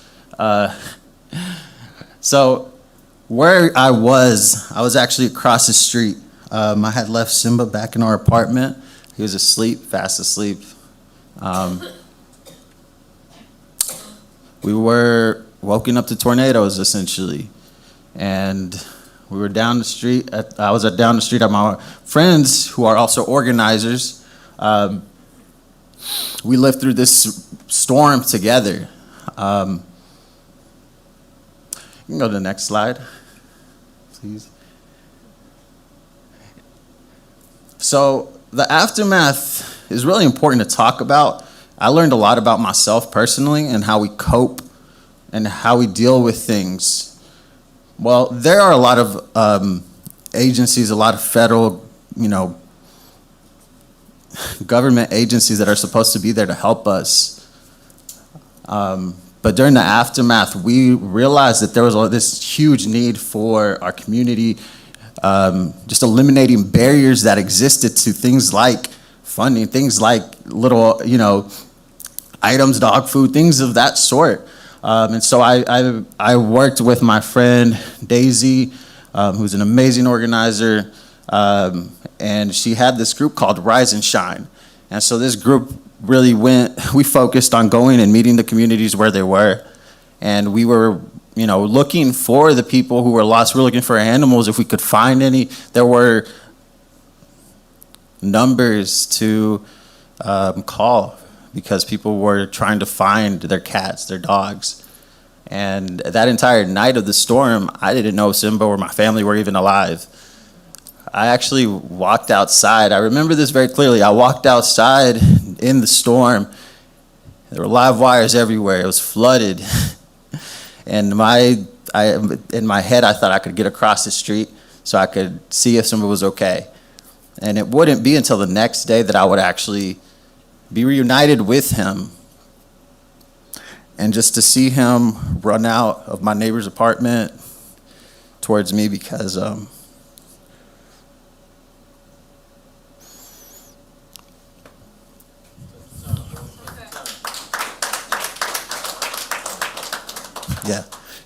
he had, in the storm and everything, it had destroyed my apartment. He had gotten out of the house or the apartment, and he went to my neighbors to ask for help, and they let him in. He slept that entire night with them, and the next night when I was finally able to make it out there, it was like a war zone. And we realized that there was a lot of just needs going on, and I really just didn't really look at myself during that time, just was really focused on trying to make an impact in my community. And you can go to the next slide. So this is one of the biggest barriers that I actually personally experienced. We, the following day, tried to volunteer with the Red Cross. And, it's actually misspelled there on purpose. I don't really care to really put their name right on there, looks like. I have this picture on here because when we went to volunteer, I had Simba with me and they told me I couldn't be there. And the only storm shelter that was, right, mind you, this is the only storm shelter that was set up, and it was set up about 5-10 miles out of the destruction site. So, when we could get out there, the people who could get out there in vehicles, it was sad to hear that we were being turned away if we had animals, and they were requiring, they wanted to see documentation if it was a psychiatric dog or a service dog. This is very real stuff, and it's not just a unique story to me. I heard so many of these stories, and I realized, okay, I'm gonna use the platforms that I have. I have to say something about the issues that are happening, because the nonprofits, these organizations that are supposed to help us, they're not helping the people that look like us, like me. They were being completely left behind. The only people that were there for us was the community. And I had to put this picture up here. Obviously, he's kind of looking like, what do you mean I'm not allowed in, right? But it's the very real thing. Me and Akeisha have been working on getting him even just as an emotional support animal, because I really can only function now with him there. I don't like having him not here with me. It's been very difficult to navigate life without him after this. But to just know that these agencies that were supposed to be there for us kind of weren't. And I'm in this process now. I'm in the process of healing. This is Simba, during the whole thing. He kept us alive. I actually remember when we stepped into the Red Cross, the kids' faces lit up. And they were all wanting to come up to him. He was providing comfort to us in a time of need, when agencies that were supposed to be for us, they weren't there. And 9 months later, quite frankly, still aren't there. But we are in the process of healing. We're in the process of compiling all the stories of the people who are still hurting 9 months, 9 months in, right? And we can go to the next one. So this brings me to today, right? Today's reality is that these systems are not made for us. It's been 9 months, and my family still doesn't have a home. You know, my mom and dad, Simba, myself, we're still in a temporary housing. And we don't really know when our house is going to be built. They're still working on that. We don't know how we're going to fund it. We're still working out on that as well. And I tell you this story because this story is not unique to me. It's not just something you hear about these stories all the time, right? Well, they're the reality of today. And I'm not here really representing any specific organization or anything like that. I'm just here as a person. I'm representing myself.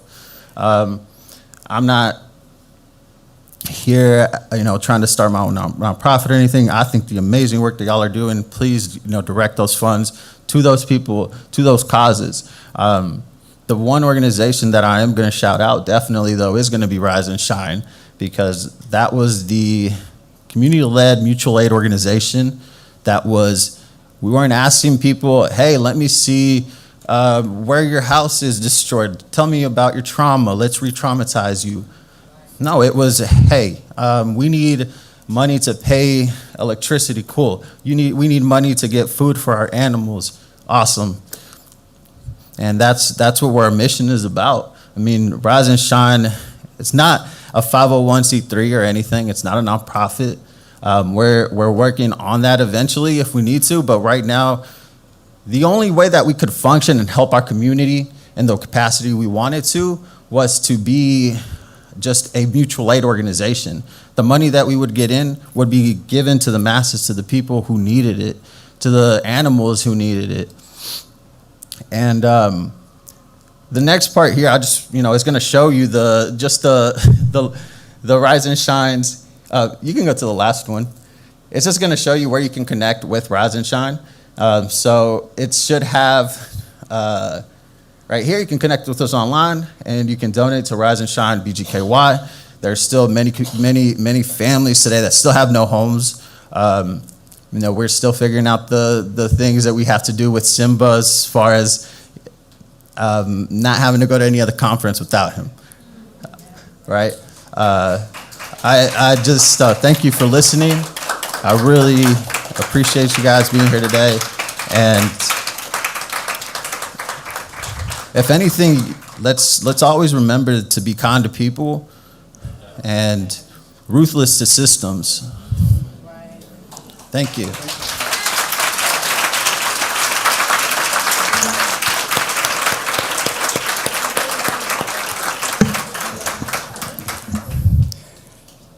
I don't know what to say after that. I know Francisco is really missing his dog as support.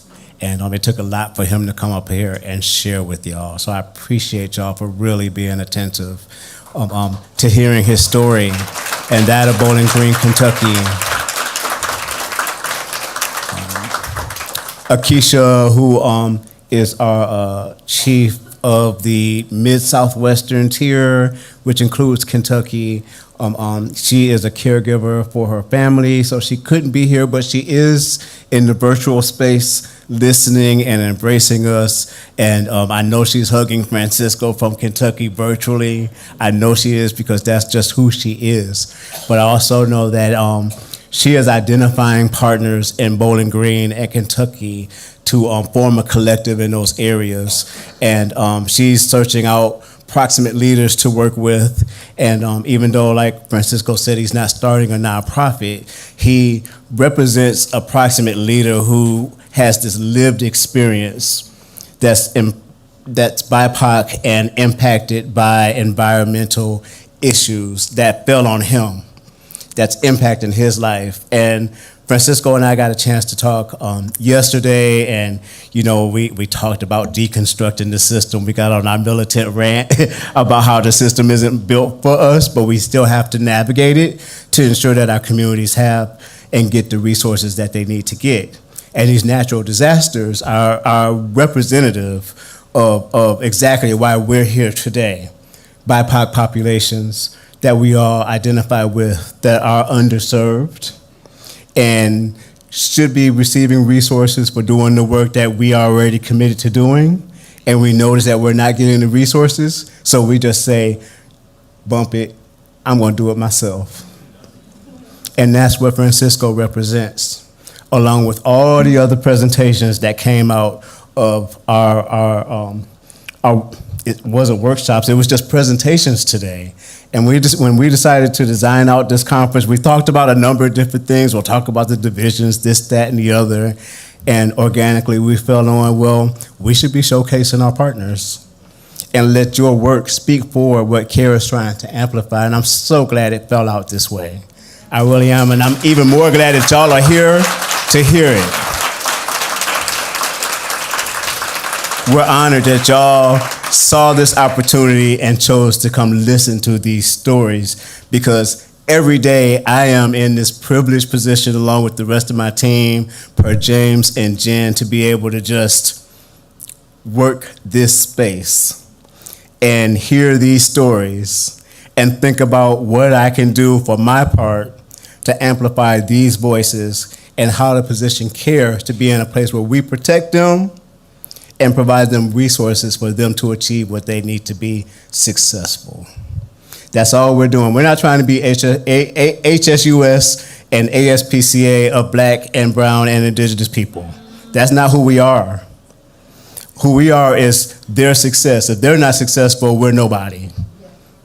So this conference ended up being exactly what it needs to be, and we really appreciate y'all for supporting us. I know we're closing it out. I am going to do a research and development presentation to talk about a little bit of our research. We're going to make it non-boring, so trust me. Don't come here thinking you're going to fall asleep. I'll flip cartwheels if I have to, y'all. But the research and development, all of our work around C.A.R.E is around narratives, amplifying stories, and also making sure that all of our work is research-based and evidence-based. And we use research to partner with these communities and these proximate leaders, like Little Earth, to identify and build identify solutions, identify challenges, problems, and design solutions together in partnership with communities. So it's not us extracting knowledge from communities, it's us identifying knowledge, opportunities to produce knowledge that's to serve our communities. And then when the big players decide they want to come into our community wisdom has already been cultivated. We've already identified solutions and challenges. All y'all have to do is plug in. And if you decide you want to be a savior, you can be a savior on your own time. We got our own resources. We're focusing on our own communities to make sure that we get done what we need to get done. And that's how C.A.R.E is focused on the work, and why we put emphasis on supporting the Sassies and the Sterlings and Tims and Biancas and Little Earth and Cassie and all you beautiful people. So does anybody want to take this from me so I'm not talking at y'all anymore? Oh yeah, we got mindfulness going on, don't we? So come on, Lady J, come give us some love. Everybody welcome Lady J to the stage.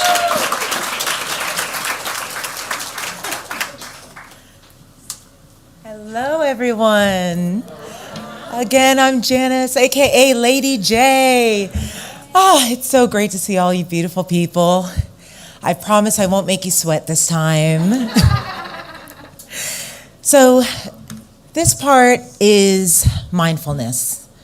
So if I can have everyone just take a seat wherever you feel comfortable. Please put away your phones. Take this time out for yourselves. Pretty much, as people of color, and just pretty much with just animal welfare, everything that everyone does, we are always out there for everybody else. We never take the time out for ourselves. You're here, and I've seen so many people have their phones. Oh my God, they need me. Oh, take this maybe 20 minutes just for yourself. Just breathe. This is good. Okay? The one thing I'd like to say, and I've told a lot of people, is you can't fill a glass from an empty pitcher at all. Compassion fatigue is a thing. That's what got me out of animal welfare. Getting out of animal welfare was very hard for me. I thought that was my world. Now I'm able to help on a human person standpoint, where I could help others not get to the point where I was, where I couldn't even look at a dog or a cat anymore of anybody else's that wasn't my own. I don't want that to happen to y'all. I want you to take time for yourselves and really take this time to breathe and to take everything in. So we're gonna work together right now to start filling that pitcher with kindness and compassion and love for yourself. Time to honor yourselves. Okay. We're going to do a relaxation meditation activity where we're going to scan our bodies. With so much that we do on a daily basis, sometimes we don't want to take in just a little bit of time out for ourselves. But sometimes you just need to take 5 minutes out of your day to stop and meditate. It could be rewarding. And it's good for your own health and your own well-being and to fill up that pitcher. Meditation teaches us how to be present in the moment, no matter what's happening. Your only goal during this meditation is to be present for yourself. Today's meditation will focus on following your breath and the sensations in your body. As thoughts and feelings enter your mind, acknowledge them and let them pass. Try not to judge them. Simply return your focus to your own breath. Your breath will be your anchor. Remember to breathe fully through your nose and allow to breathe out through your mouth and out of your body. Now that everyone is sitting comfortably in the chair, if you can have your feet on the floor without it being crossed. If you're in a higher chair, just let it hang. If you're on the floor, crisscross applesauce. Okay. If you feel comfortable, you can close your eyes. This is a safe space.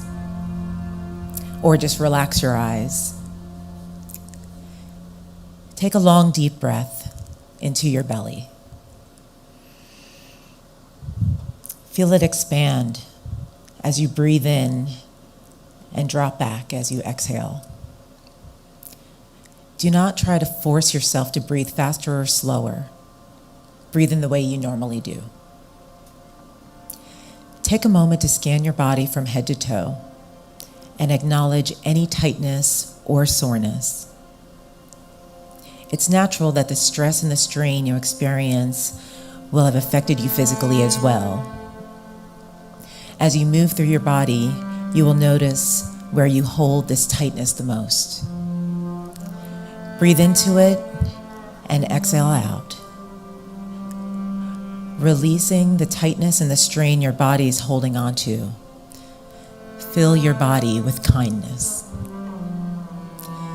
Notice any discomfort and invite it to soften. Bring a gentle and kind attention to any pain or emotion. Let your hand rest on your heart, feeling the soothing and comforting touch. Breathe in and breathe out.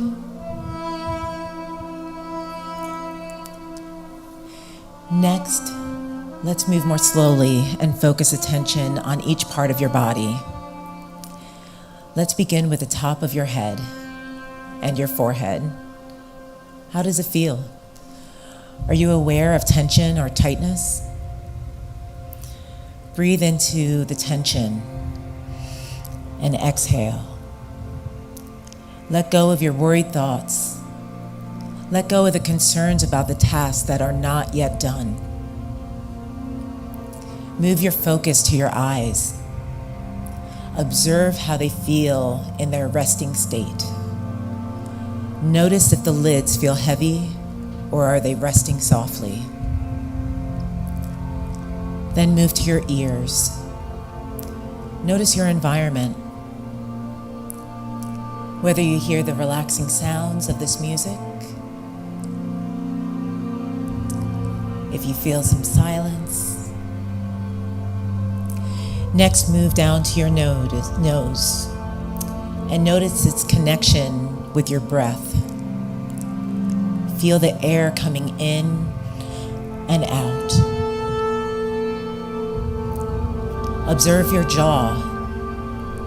If there's tension, allow your lips to part slightly.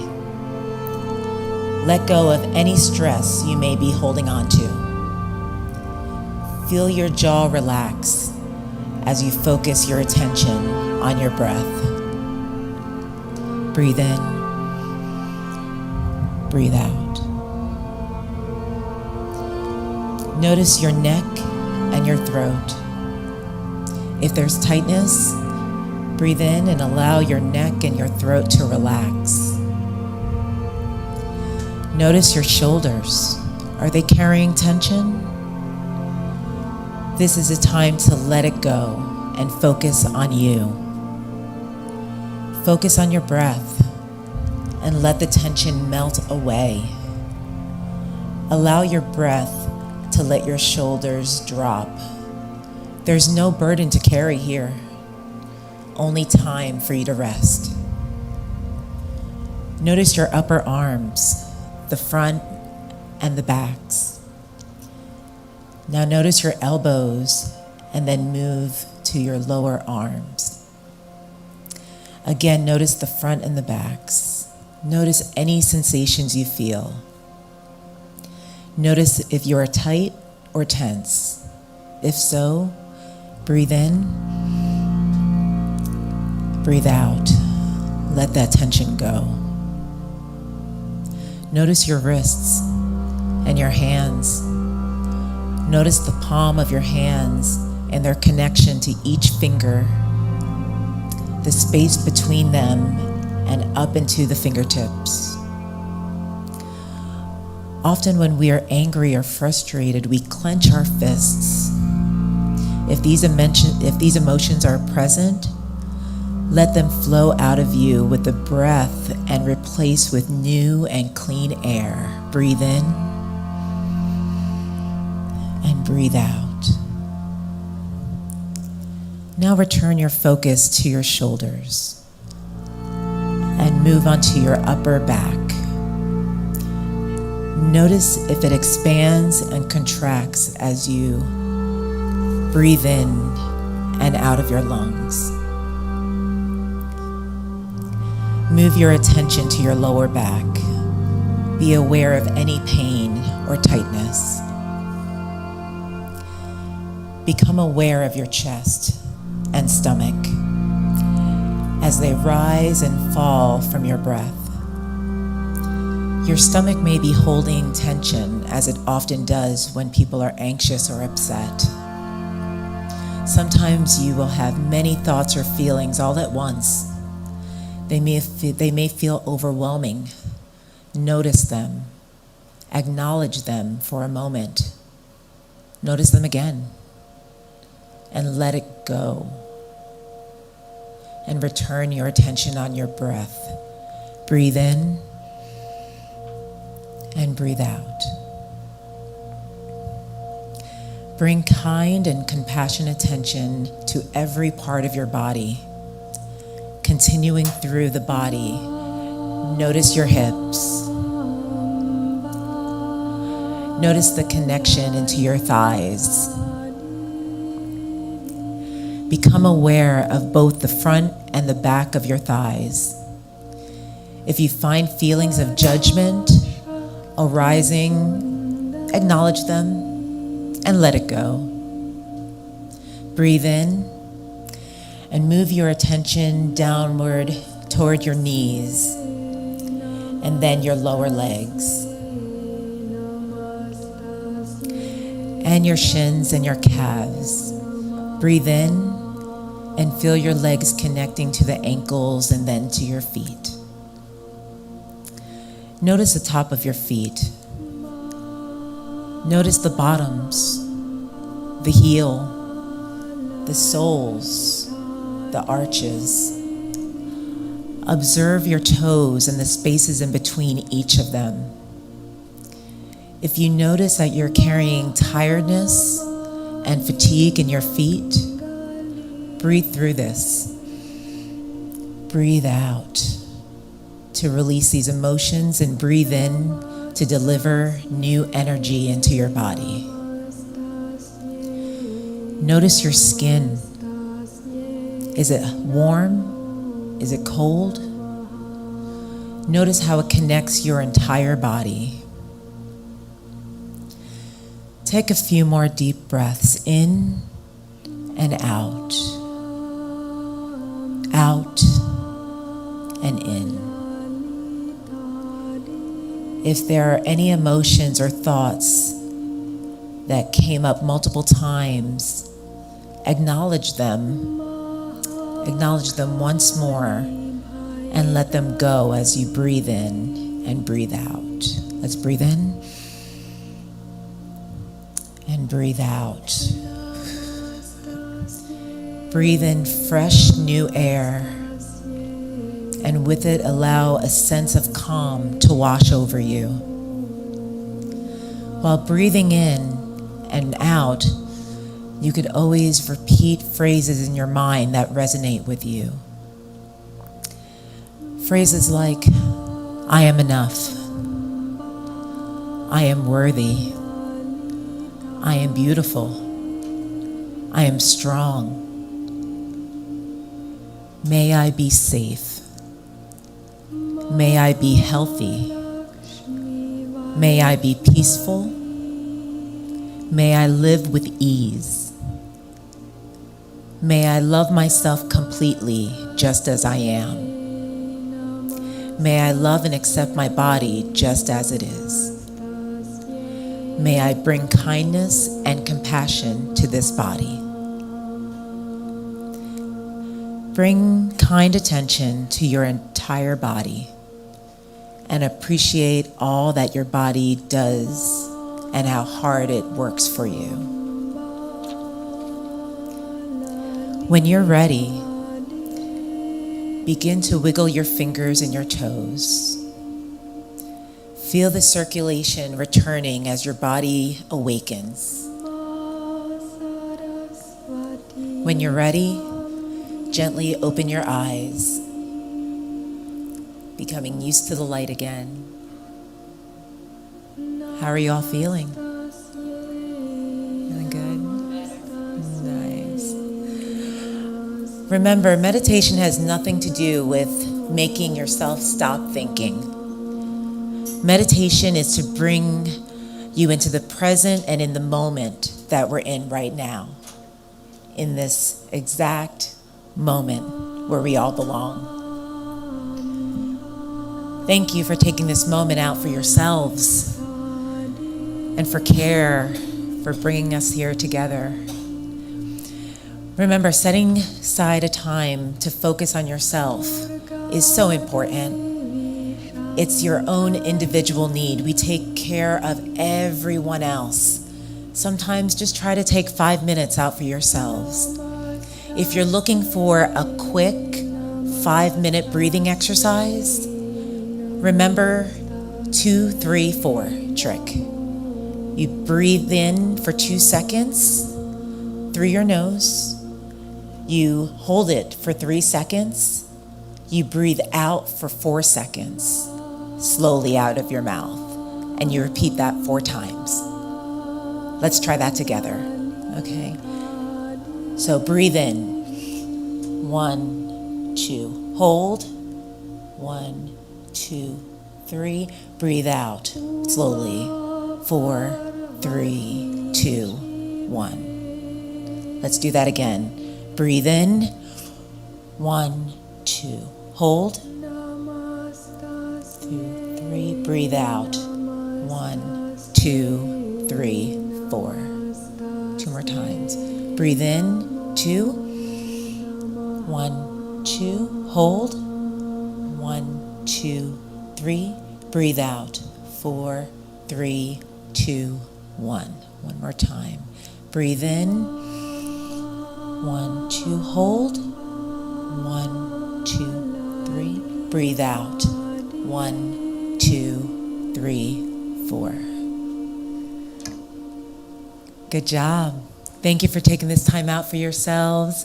Again, I'm Lady J. It's been a pleasure to gather here with you. Thank you. Okay. So we want to make sure all the Care Center partners stay in the room, and then we're going to have Barry Ipple-Smith close us out. You ready? Come on. Let me share some of your energy with you as you take the microphone, Mary. Thank you for closing us out. Lord have mercy. I'm really honored. Thank you so much. But actually, all of you deserve to be up here, not me. You've done an amazing, amazing job today, sharing your stories, letting us in, sharing some of the most intimate experiences of your life, and you shared them with us.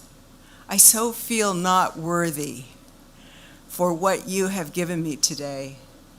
And I am just so grateful for all of you and for what we can continue, what you will continue, and what we get a chance to help support.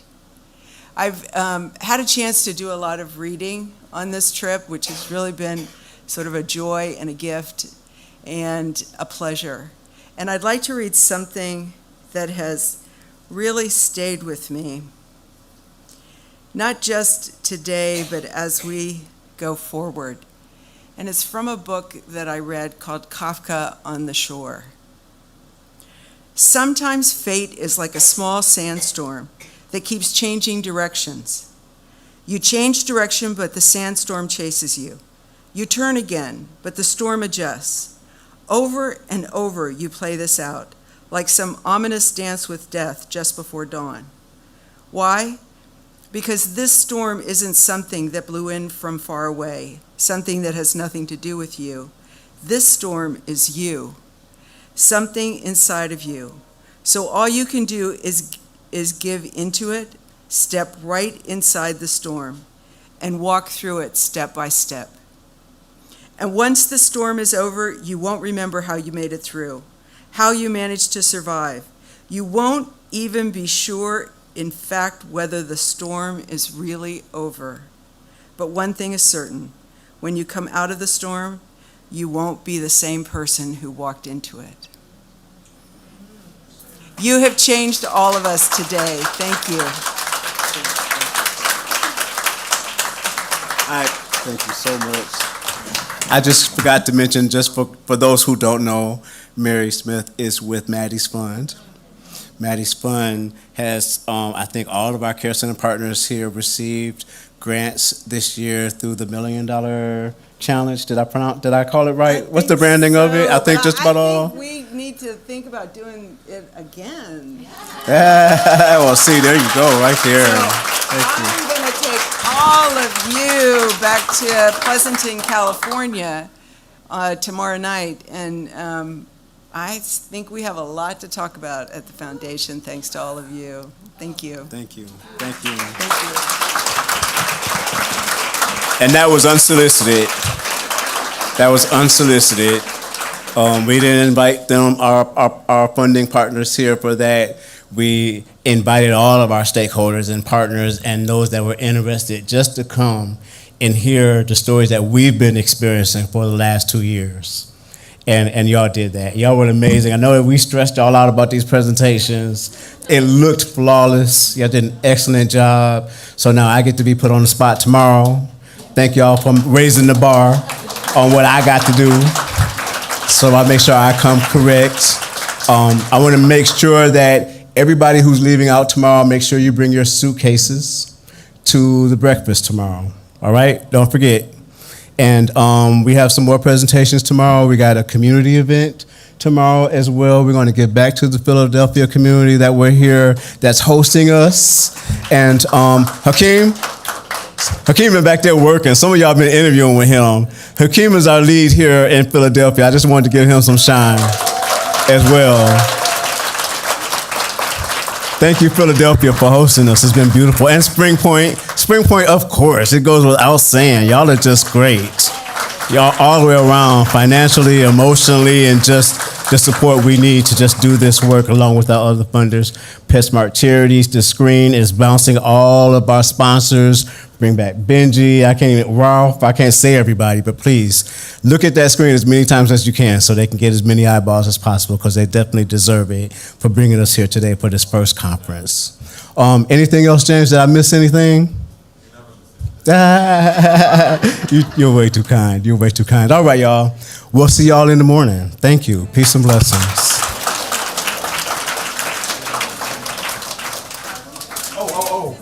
Oh, what was that, Hakeem? Oh, Jen and Sheila. What was that? That's all right. We got it though, don't we? Are you good? Hi, everyone. Can you hear me? Introduce yourself. I am Sheila Kukan. I'm the Chief Engagement Officer here at C.A.R.E. It's been amazing. I felt a wide range of emotions today. I'm sure you all have as well. But I think one thing we've all felt is love. And that is something I think that's very unique for C.A.R.E., especially in this industry. And I think, it's been really heartwarming hearing from so many people just in the few hours we've been together that they feel so comfortable in this space and it feels welcoming, it feels like home. And I think there's a reason to that. And I think it allows people to present as their most authentic selves. And when you present in that way, you can get, we were just talking about this, a lot more done, right? So I'm really excited to share, C.A.R.E. is a small but mighty team. We're very young, but because of that unique element of presenting with love, we have done that for the past few years, and it's allowed us to grow into this, which is amazing. So I want to explain that we have had the Caregiver Circle, which has allowed us to grow into what we are today. But I'm super excited to share that we are launching a new circle, and it's called the Changemakers Circle. And as inaugural attendees, you are all part of that circle. You're our very first members, so thank you. So you might have seen that logo on your shirts and wondered what it is. You can look and use the QR code on your badges. That is our program, and it'll explain a little bit around what the change makers are and what we are asking of you all to help us further our mission. So the Caregiver Circle is still going to exist. It's going to be that loving, compassionate side of care, and that circle is going to be where we are receiving the love and the resources that you all provide and people around the world provide for us to be able to continue the work that we do. And the change makers are going to be more of that activist branch. So we are inviting you all to come wherever you're comfortable. So whether it's as a supporter, an ally, a disruptor, a guardian, or a core member, which all of our care centers and proximate leaders are, we are asking you all to come and show up and help us push forward the mission. So I have a little gift for you all. It's an arts and crafts project, and we are going to do it outside. It is just going to be to draft something up for a mural we're all creating.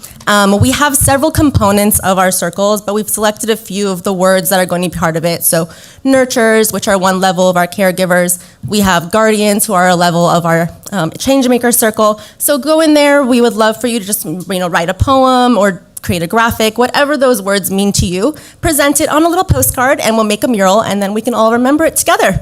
So thank you all, and welcome to the circle.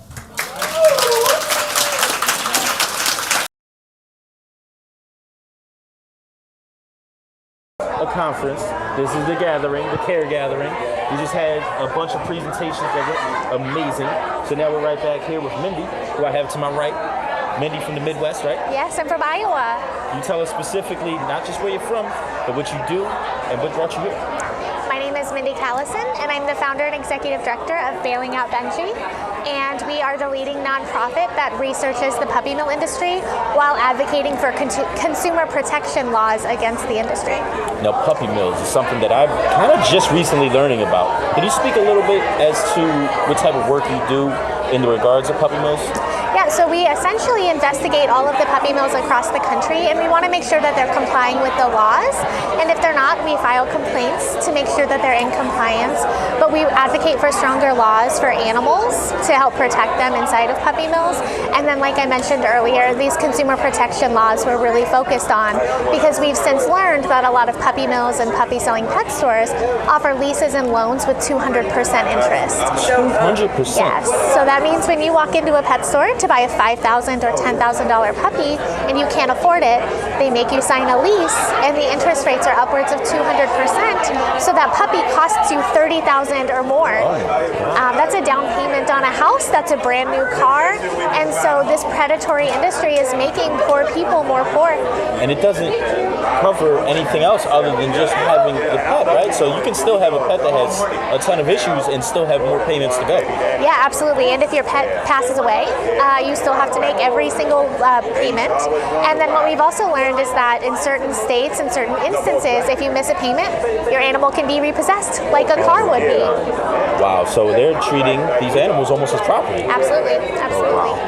All right, now that's a little dimmer side of the work. Can we speak to where the name comes from, Bailing Out Benji? Yeah, so Benji is the name that we give every dog and animal who leaves this earth without knowing love or kindness or dignity.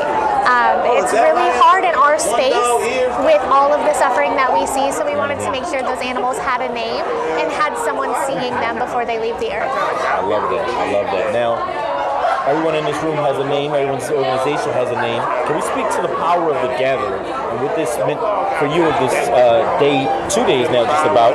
What have you felt and experienced so far? Every emotion imaginable. I don't think I was mentally prepared for that. I knew what I was walking into.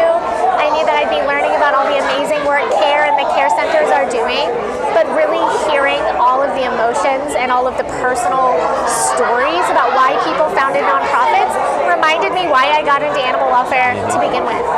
Now, to keep it personal, do you have a pet of your own? I do. I have 5 rescue dogs. Tell us about them. Tell us. We need names. We need descriptions. Yes. My husband and I, Jason and I, typically rescue big, black, unwanted dogs.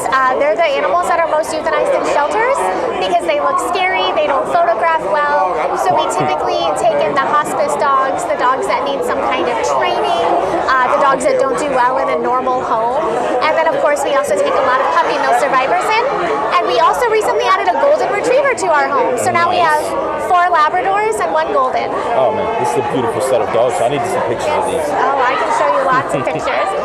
My little Eleanor was in a tutu at our gala. Yes, James spoke at our gala 3 weeks ago. Yeah, I seen that. And Eleanor showed up in a tutu.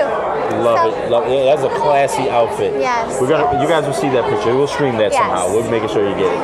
Well, I appreciate you joining us. Let's wave to all the folks in TV land all over the nation, maybe even the world, checking out our CAREcast. Thank you for tuning in live. Yes, and we want to make sure that we're paying attention to what all these organizations are doing. Thank you and everyone at Bailing Out Benji for being here with us. Thank you for letting us sponsor and be here. Of course, that is Mindy, everyone. And let's keep this going. We're going to have a great time at what is not a conference. It is The Gathering. You heard it on the CAREcast. Thank you for being with us. Thank you. We're back live on the live stream of the CAREcast. We are here at not just a conference, but The Gathering. A lot of amazing things have been going on today with a lot of people from all over the country. We talked to the West Side, we talked to a few people from Atlanta, and we just spoke to Mindy, who's in the Midwest, and now we also have Serena's from the Midwest, right? Yes. Can you please tell us where you're from and tell us a little bit about yourself? Yeah, of course. Thank you for asking. So my name is Serena Nai. I am an urgent care veterinarian, and I'm from Indianapolis, Indiana. For now. I'm planning on moving to Atlanta pretty soon here. Really? Mm-hmm. And that's where, are you going to get into this, or should I ask you? Because I remember you told me in our Zoom call a while back that you got big plans in Atlanta. I got I got big plans in it. Yes. Yeah. Now, is this work that you're doing in Indiana already, or are we planning on taking this over there? So I'm planning on taking this over there. Currently, I am with a for-profit urgent care, and what that has taught me is that small animal urgent care is not accessible at all. So we're here to change that. We're here to make sure that we have a more inclusive environment so people feel comfortable coming to urgent care facilities without risking cost-driven euthanasia, without risking rehoming of their pets. So our goal is to do so by creating mobile, nonprofit urgent care clinics on an incremental and inclusive basis. Now, did you say small animals in particular? Small animals, so dog and cat. Yeah. Nice. Yeah. So in the area you're in now, is that something that there's a lot of going on? Do you see representation that makes you feel like this is something you can really get behind, or is this something you're innovating and piloting yourself here? So this is something that I'm piloting myself. There's a lot of nonprofit work that's been done and is still being done, thankfully, in preventative care, as well as, you know, when we have rescues, so animals that need homes. But when it comes to sick or urgent care, there's a very exclusive environment for pet parents. And then, you know, of course, that's not even getting into the lack of representation among the veterinary professionals. I have started to see a change when it comes to emergency care of more BIPOC individuals pursuing emergency care. So I think that, you know, we definitely have some excitement there. But yeah, some changes, yeah. But I'm hoping that we can get to a point where we see that and that type of care being provided inclusively and allowing for other BIPOC individuals to feel comfortable coming into those environments on a working and educational basis. So why Atlanta?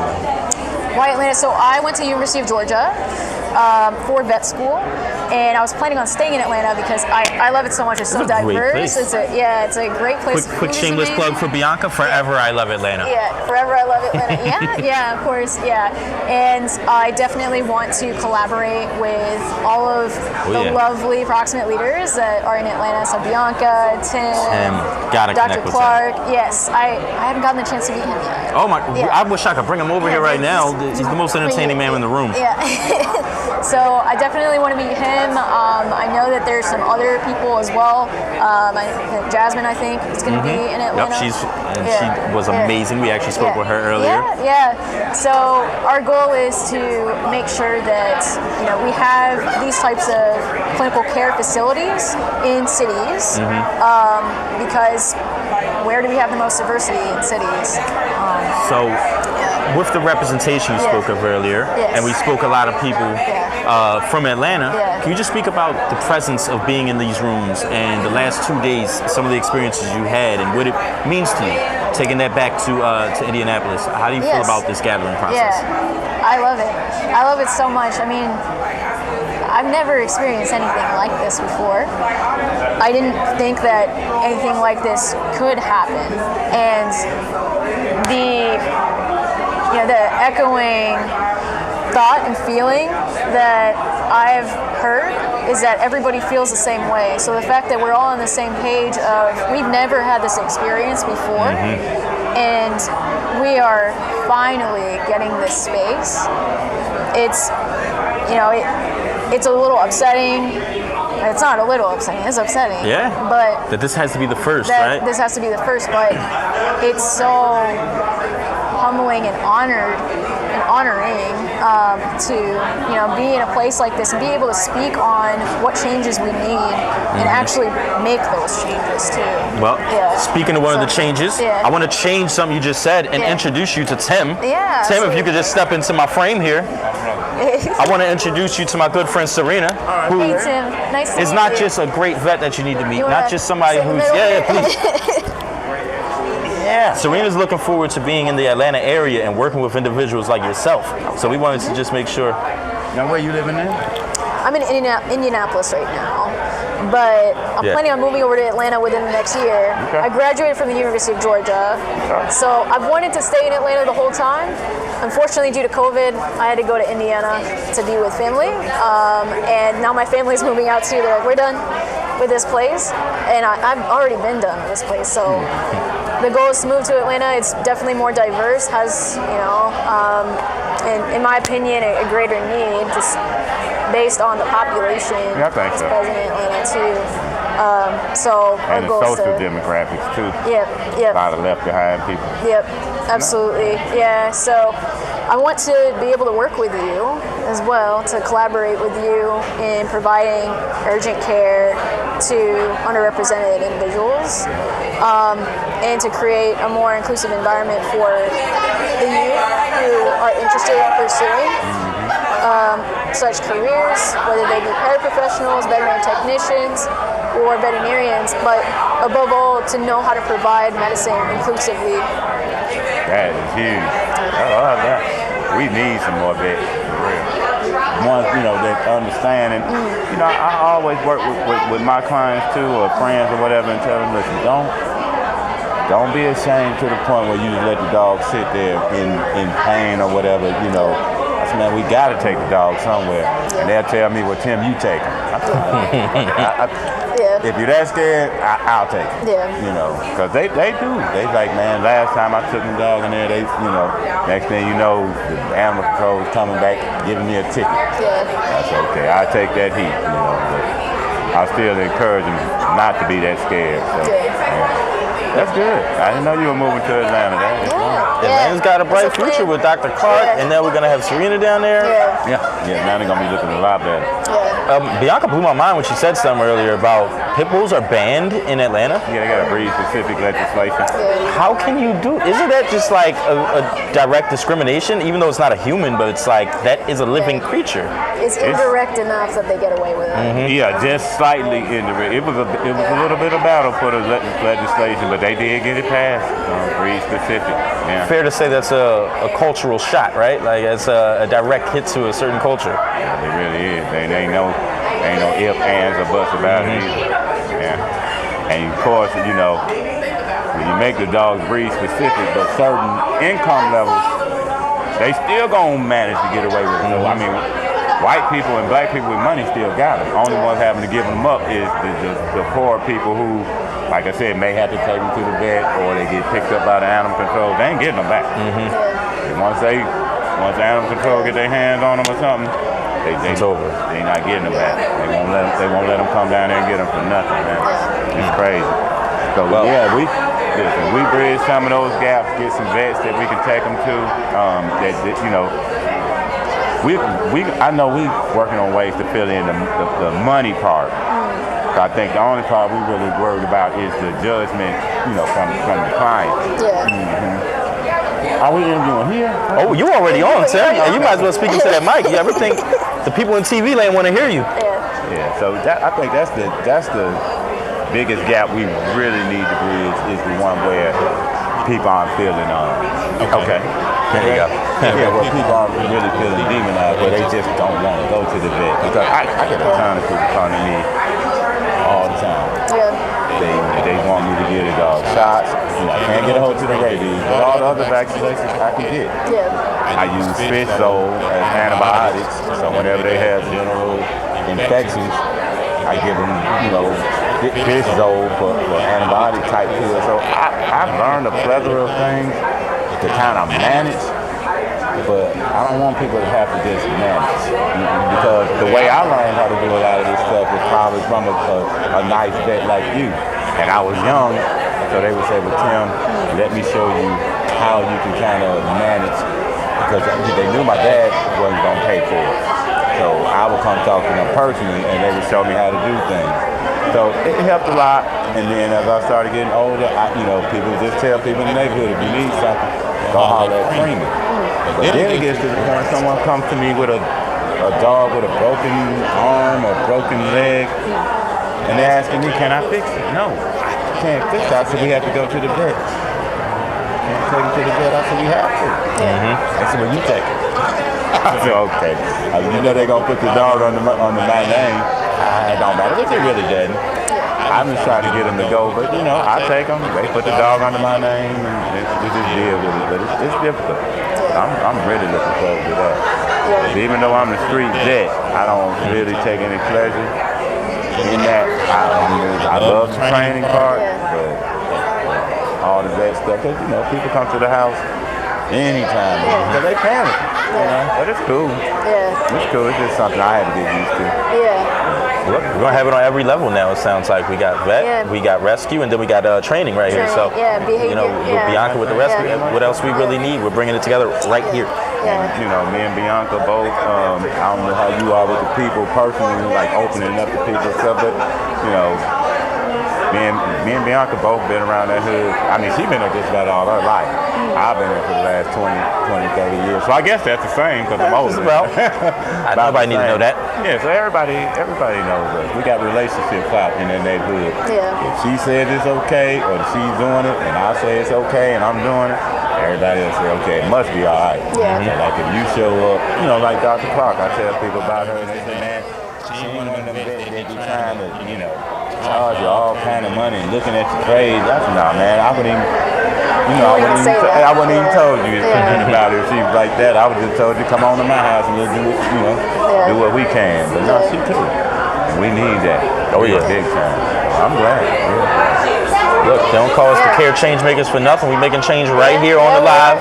We just made a real networking connection that's about to build. Let's put something powerful together. And if they can see everything behind us, there's a lot of power being networked right now. Check it out. We're gonna entertain ourselves going back to it. So I'm gonna let you guys get to the mix, and we can take these mics off and get more into detail. All right? We got you. We are back at what is not a conference; it's a gathering with the CARE cast.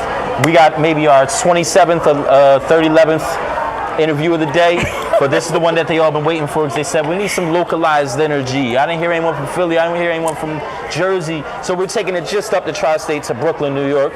We have Brooklyn, New York's finest here, Sassy. But I can't do the introduction as well as you can, so please tell them about who you are. Okay, hi, so I'm Sassy, S-A-S-S-E-E, that be me, and I represent Brooklyn, New York. I do TNR, trap, neuter, and return, trap, neuter, and relocate, trap, neuter, and rehome, whatever the cat wants. And yeah, so I'm here representing CARE. I'm sitting down with the lovely, handsome Hakeem, and we're about to like get all of my business. I love that you just broke down what TNR is, because Thank you. I feel like my first year of hearing TNR, nobody said what it meant. Wow. So Thank I'm you. sure there's someone out there in the TV land world That don't that's know. like, what the hell? Who is TNR? They probably thinking it's a person. Thomas Nasir Ruiz? You never know. This is true. This is true. So also, you left out one thing. Please tell them where they can find you to support you. Definitely. So I am on Instagram finally. It's been about 2 years. I'm still new, but I'm Sassy Badass. So that's SASSEE Badass _TNR. All right, now, how did you get started with TNR? Was it a cat in your life that made you want to do this? Was it a person that has had a bunch of cats running wild and he was like, I need to help? Yes. He hit it on the nose. He knows what he's talking about. And I swear that was a guess. It was a great guess. So it was a cat, and she kept having kittens, and she was who I noticed, and that's what did this. And then I started noticing cats everywhere after I noticed her, and that's what made me say I can't keep doing this while I'm walking my dog. And then I learned what to do. I took the class, got certified, and then I started TNR, and then I haven't stopped since. Now, how did you become the Trap Queen? So, Trap King gave me that, holla. He gave it to me, I think, because I've been doing it for so many years. So I guess and to people, they consider me a pro, even though I don't think there's anything professional about it. I think it's just patience and love, and if you want to get it done, anybody can do it, right? But because I'm consistent, I've been doing it for so long. I'm very popular. A lot of people know me. I teach love as well as animal, right, affection. So I'm the queen at that. So that's why he gave me the name Trap Queen. Now you spoke to people knowing you being popular. What's the community like out there in Brooklyn in regards to you? When people have a cat and they got an issue with it, are they knocking at your door? Are they calling you? How does this go? What is it like in your community? So in my community, I'm already kind of known. So somebody knows me who's going to refer me, whoever it is, to me. So I get a lot of referrals, which is why I've been scared to do a 501c, because my phone goes off a lot. I'm busy every week. There's never a dull moment. So that's just going to really escalate, right? So everybody already basically knows Sassy. You know, I was in a documentary that followed me around. The cat rescuers, right? It was real big. I did a lot of signings. We did a lot of showings. It was a big deal. So people really knew me from that too as well. And then I'm right in the hood. People coming to me like, oh, people know you. Everyone says I'm funny. I'm a comedian, you guys. I don't think you think so, the way you just said it. I just think I love to laugh, even though it's a depressing situation. But you know, I am changing a life. We all changing, and that's why we're here. And look, it might be depressing, but now it's feeling lovely. We having one good day. This is halfway through the day number 2. Can you just speak to the gathering a little bit and what type of energy is provided for you, and if that was your expectation? So yes, it was. I think it went over my expectations. I mean, I knew it was going to be good because since I've known C.A.R.E, it's been nothing but good things. And to meet these people, it was my first time meeting you. All these other rescuers, my mind was blown away. Seeing all these people of color, of different, I was just like, oh my God, this is just so beautiful. And I would like to see this just keep expanding, right? I love it. And so that's what I got from it. And I feel so comfortable. I'm so at home, as you can see. I'm loving everything about it. Look, that's the way it's supposed to be. Yes. This field that they told us we wouldn't be able to fit into. Holla. Now look at us. Look at us. Living in a lap of luxury. What's that song, Look at Me Now? Oh. We getting paper. Holla. Speaking of that paper, we were just hearing from Maddie's Fund. Didn't you just get a nice little something from them too, right? So I'm on the list to get it. Things is about to look good, right? right? It's gonna look good. It's going up. 2023 for Sassy. Yes. Amen. Yes. Amen. I'm gonna get some traps. I don't have any working good traps. I have to always borrow traps. I'm gonna get some transfer cages, right? I'm gonna replace my door cages. It was very old. I had it since 2011. I'm gonna get some new tires on my car because I broke down twice with flats. So it's gonna help me to help them more. So if everyone's out there in TV land, look, Maggie's Fund did a little something. Y'all can keep doing a little something. Please. I'm sure we can always use the assistance with Sassy Cats. Thank you, boo. Thank you. I will proudly say that this is one of my 3 local care centers. We have the Neighborhood Center, and we also have Sassy Cats, and we also have the Black Thornberry. So we got a lot of work being done. Thankfully, we're able to represent some of it on the camera. Beautiful. Now, before we get off this camera, I want to ask you one more pretty deep question, but you can take it wherever you want. What is your why? And I'm going to filibuster and talk a little bit so you can think about that. But essentially, it can be short and sweet. It can be deep and very direct. What is your why? What is my why? Like why I do it? Because if I don't do it, who's going to do it? I'm not going to wait for other people to do something that I can get off my ass and do myself. Right. But I would like more whys. Yes, I won't lie about that. More people, right? Yeah. And maybe people who look like us. People that look like us. Yes. Right on your neighborhood. It's all good. And plus, you get a whole bunch of hugs from me. I would love you. So you hear that first. Listen, Sassy wants you in the game. Sassy wants to embrace you, show you some of that common unity. Thank you. Now, speaking of the common unity, I see a lot of it happening back there. We're about to go get back in the mix, but appreciate y'all still tuning in on the C.A.R.E Cast, and we're about to be right back with another interview, most likely. Love, peace, and harmony. We're back here for the C.A.R.E Cast at not a conference, at the gathering, the one and only gathering. And I don't know if they got a view of it still, but there's a lot of entertainment going on in the back. But we're gonna entertain you right here. To my right, I have the legend, not the prince, but the Trap King. Now, my introduction can be nice, but I would rather you tell the people a little bit more about who you are. So yeah, I'm Trap King Davis. I go by Trap King because of my nonprofit, Trap King Humane Cat Solutions. We focus on TNR, community cat care. TNR is trap, neuter, return. So it's the process where we catch cats in humane traps, take them to low-cost spay and neuter clinics, get them spayed, neutered, vaccinated, and return them back to their colony. And this prevents overpopulation and spread disease. So when you have these traps, you said it humane. How can you tell us just a little more about the process? So when I say humane, it's the trap itself is a trap, so it's still kind of scary for the cats, but it doesn't hurt them at all. They don't get hurt in this process. So I use different things for bait. And basically the reason I'm doing it is because we have a serious overpopulation with cats everywhere. And so far, our only solution to that has been euthanasia. Now, I know you go all around the country, you've been traveling, we could talk about that a little bit, but where have you seen that overpopulation happening at the worst? Is there a particular spot that you think is just, wow, I can't believe how this is? It's usually the warmer climates. like places like Florida, California, Texas, because like people, when it's warm, we get married.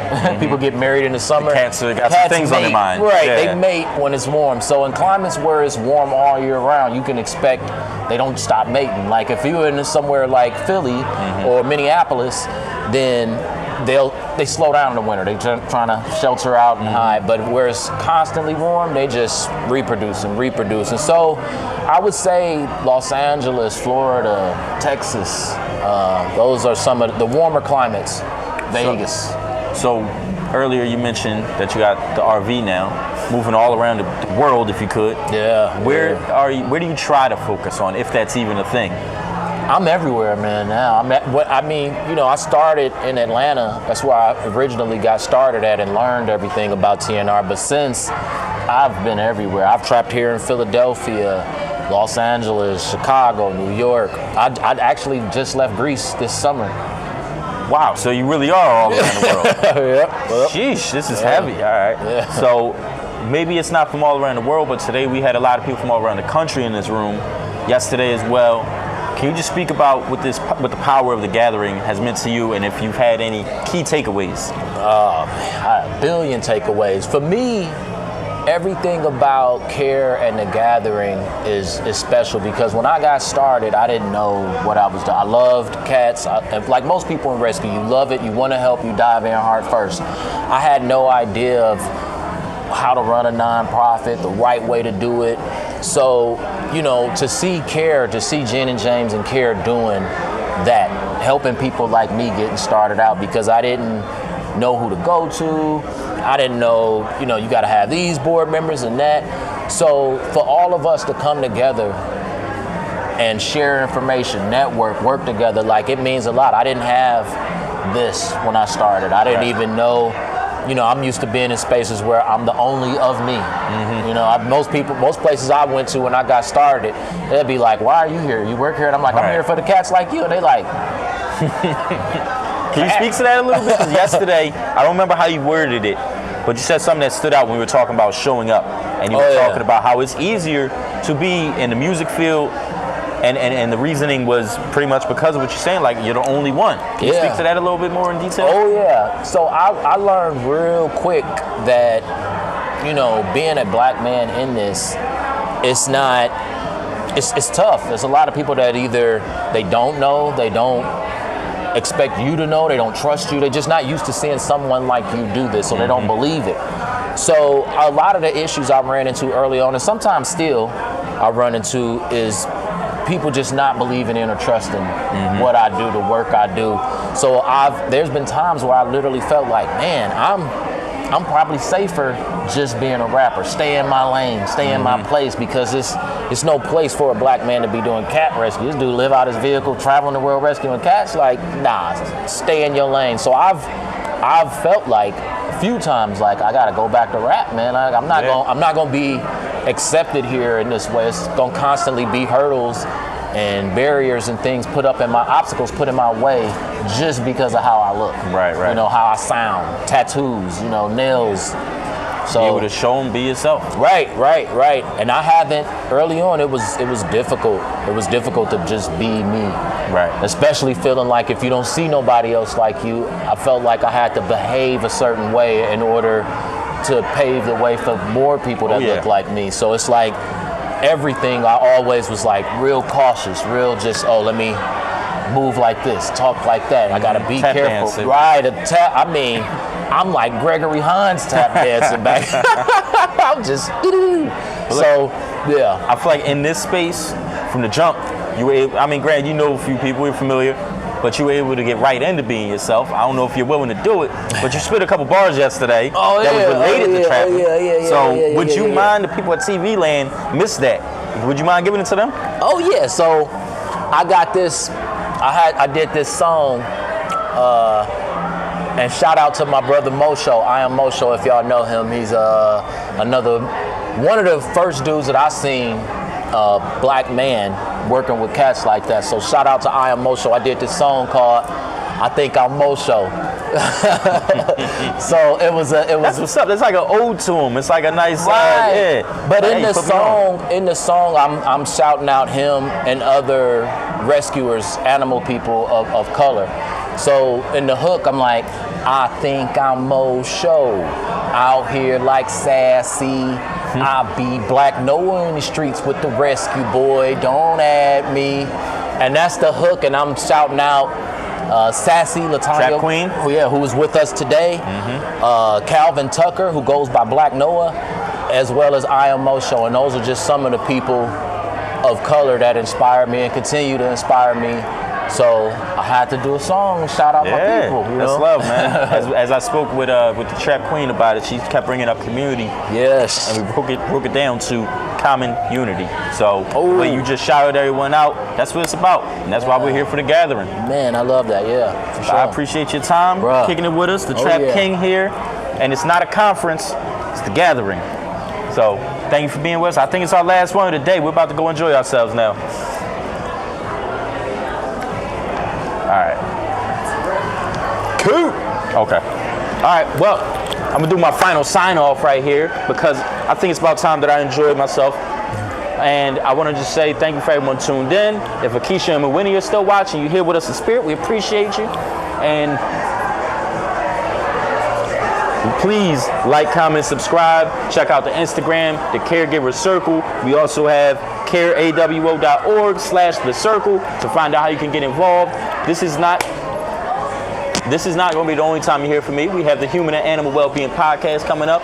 Some special guests, maybe some people that were on the couch with us here. We don't have a beautiful couch, but we do have the Block Is Back Studios, and we want you to tune in with everything that's going on with CARE. There are so many people that came from all across the country with all sorts of skills, different assets that they're bringing to this animal and human well-being space, and we want to make sure you stay tuned in with it. So please, rewind this stream if you have full access to it.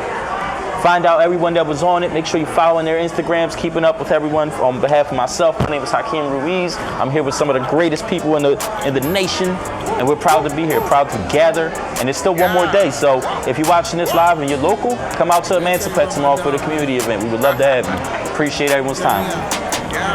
If I bark, then he bite, so you gotta treat me right. Understand we come in peace, we ain't looking for a fight. That's my dog, that's my roller, hold me down like we homies. Every time I come off tour, he be waiting at the door. When he hear my keys jingle, I call him like bingo. That's man's best friend, if you married or you single.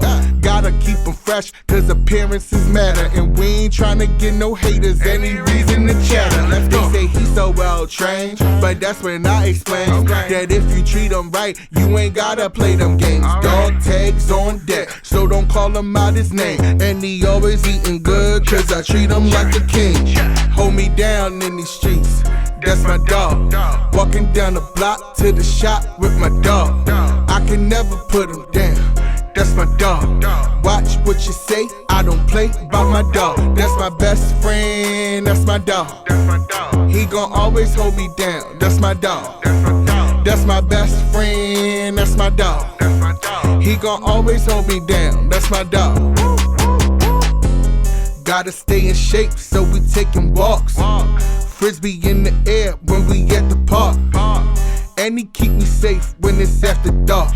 Got his head on a swivel, cause he hella smart. Loyalty is everything, but that's just in his pedigree. If he know I'm feeling down, then he sitting next to me. Always sitting next to me. If we having company, good boy, stand down. For that you deserve a treat. Best in show, every time he hit the flow. Doggy is a stunner, so you gotta let them cameras roll. Gotta keep him chat, so we stay up at the vet. That's my dog, that's my homie, so I treat him with respect. Hold me down in these streets, that's my dog. Walking down the block to the shop with my dog. I can never put him down, that's my dog. Watch what you say, I don't play by my dog. That's my best friend, that's my dog. He gon' always hold me down, that's my dog. That's my best friend, that's my dog. He gon' always hold me down, that's my dog.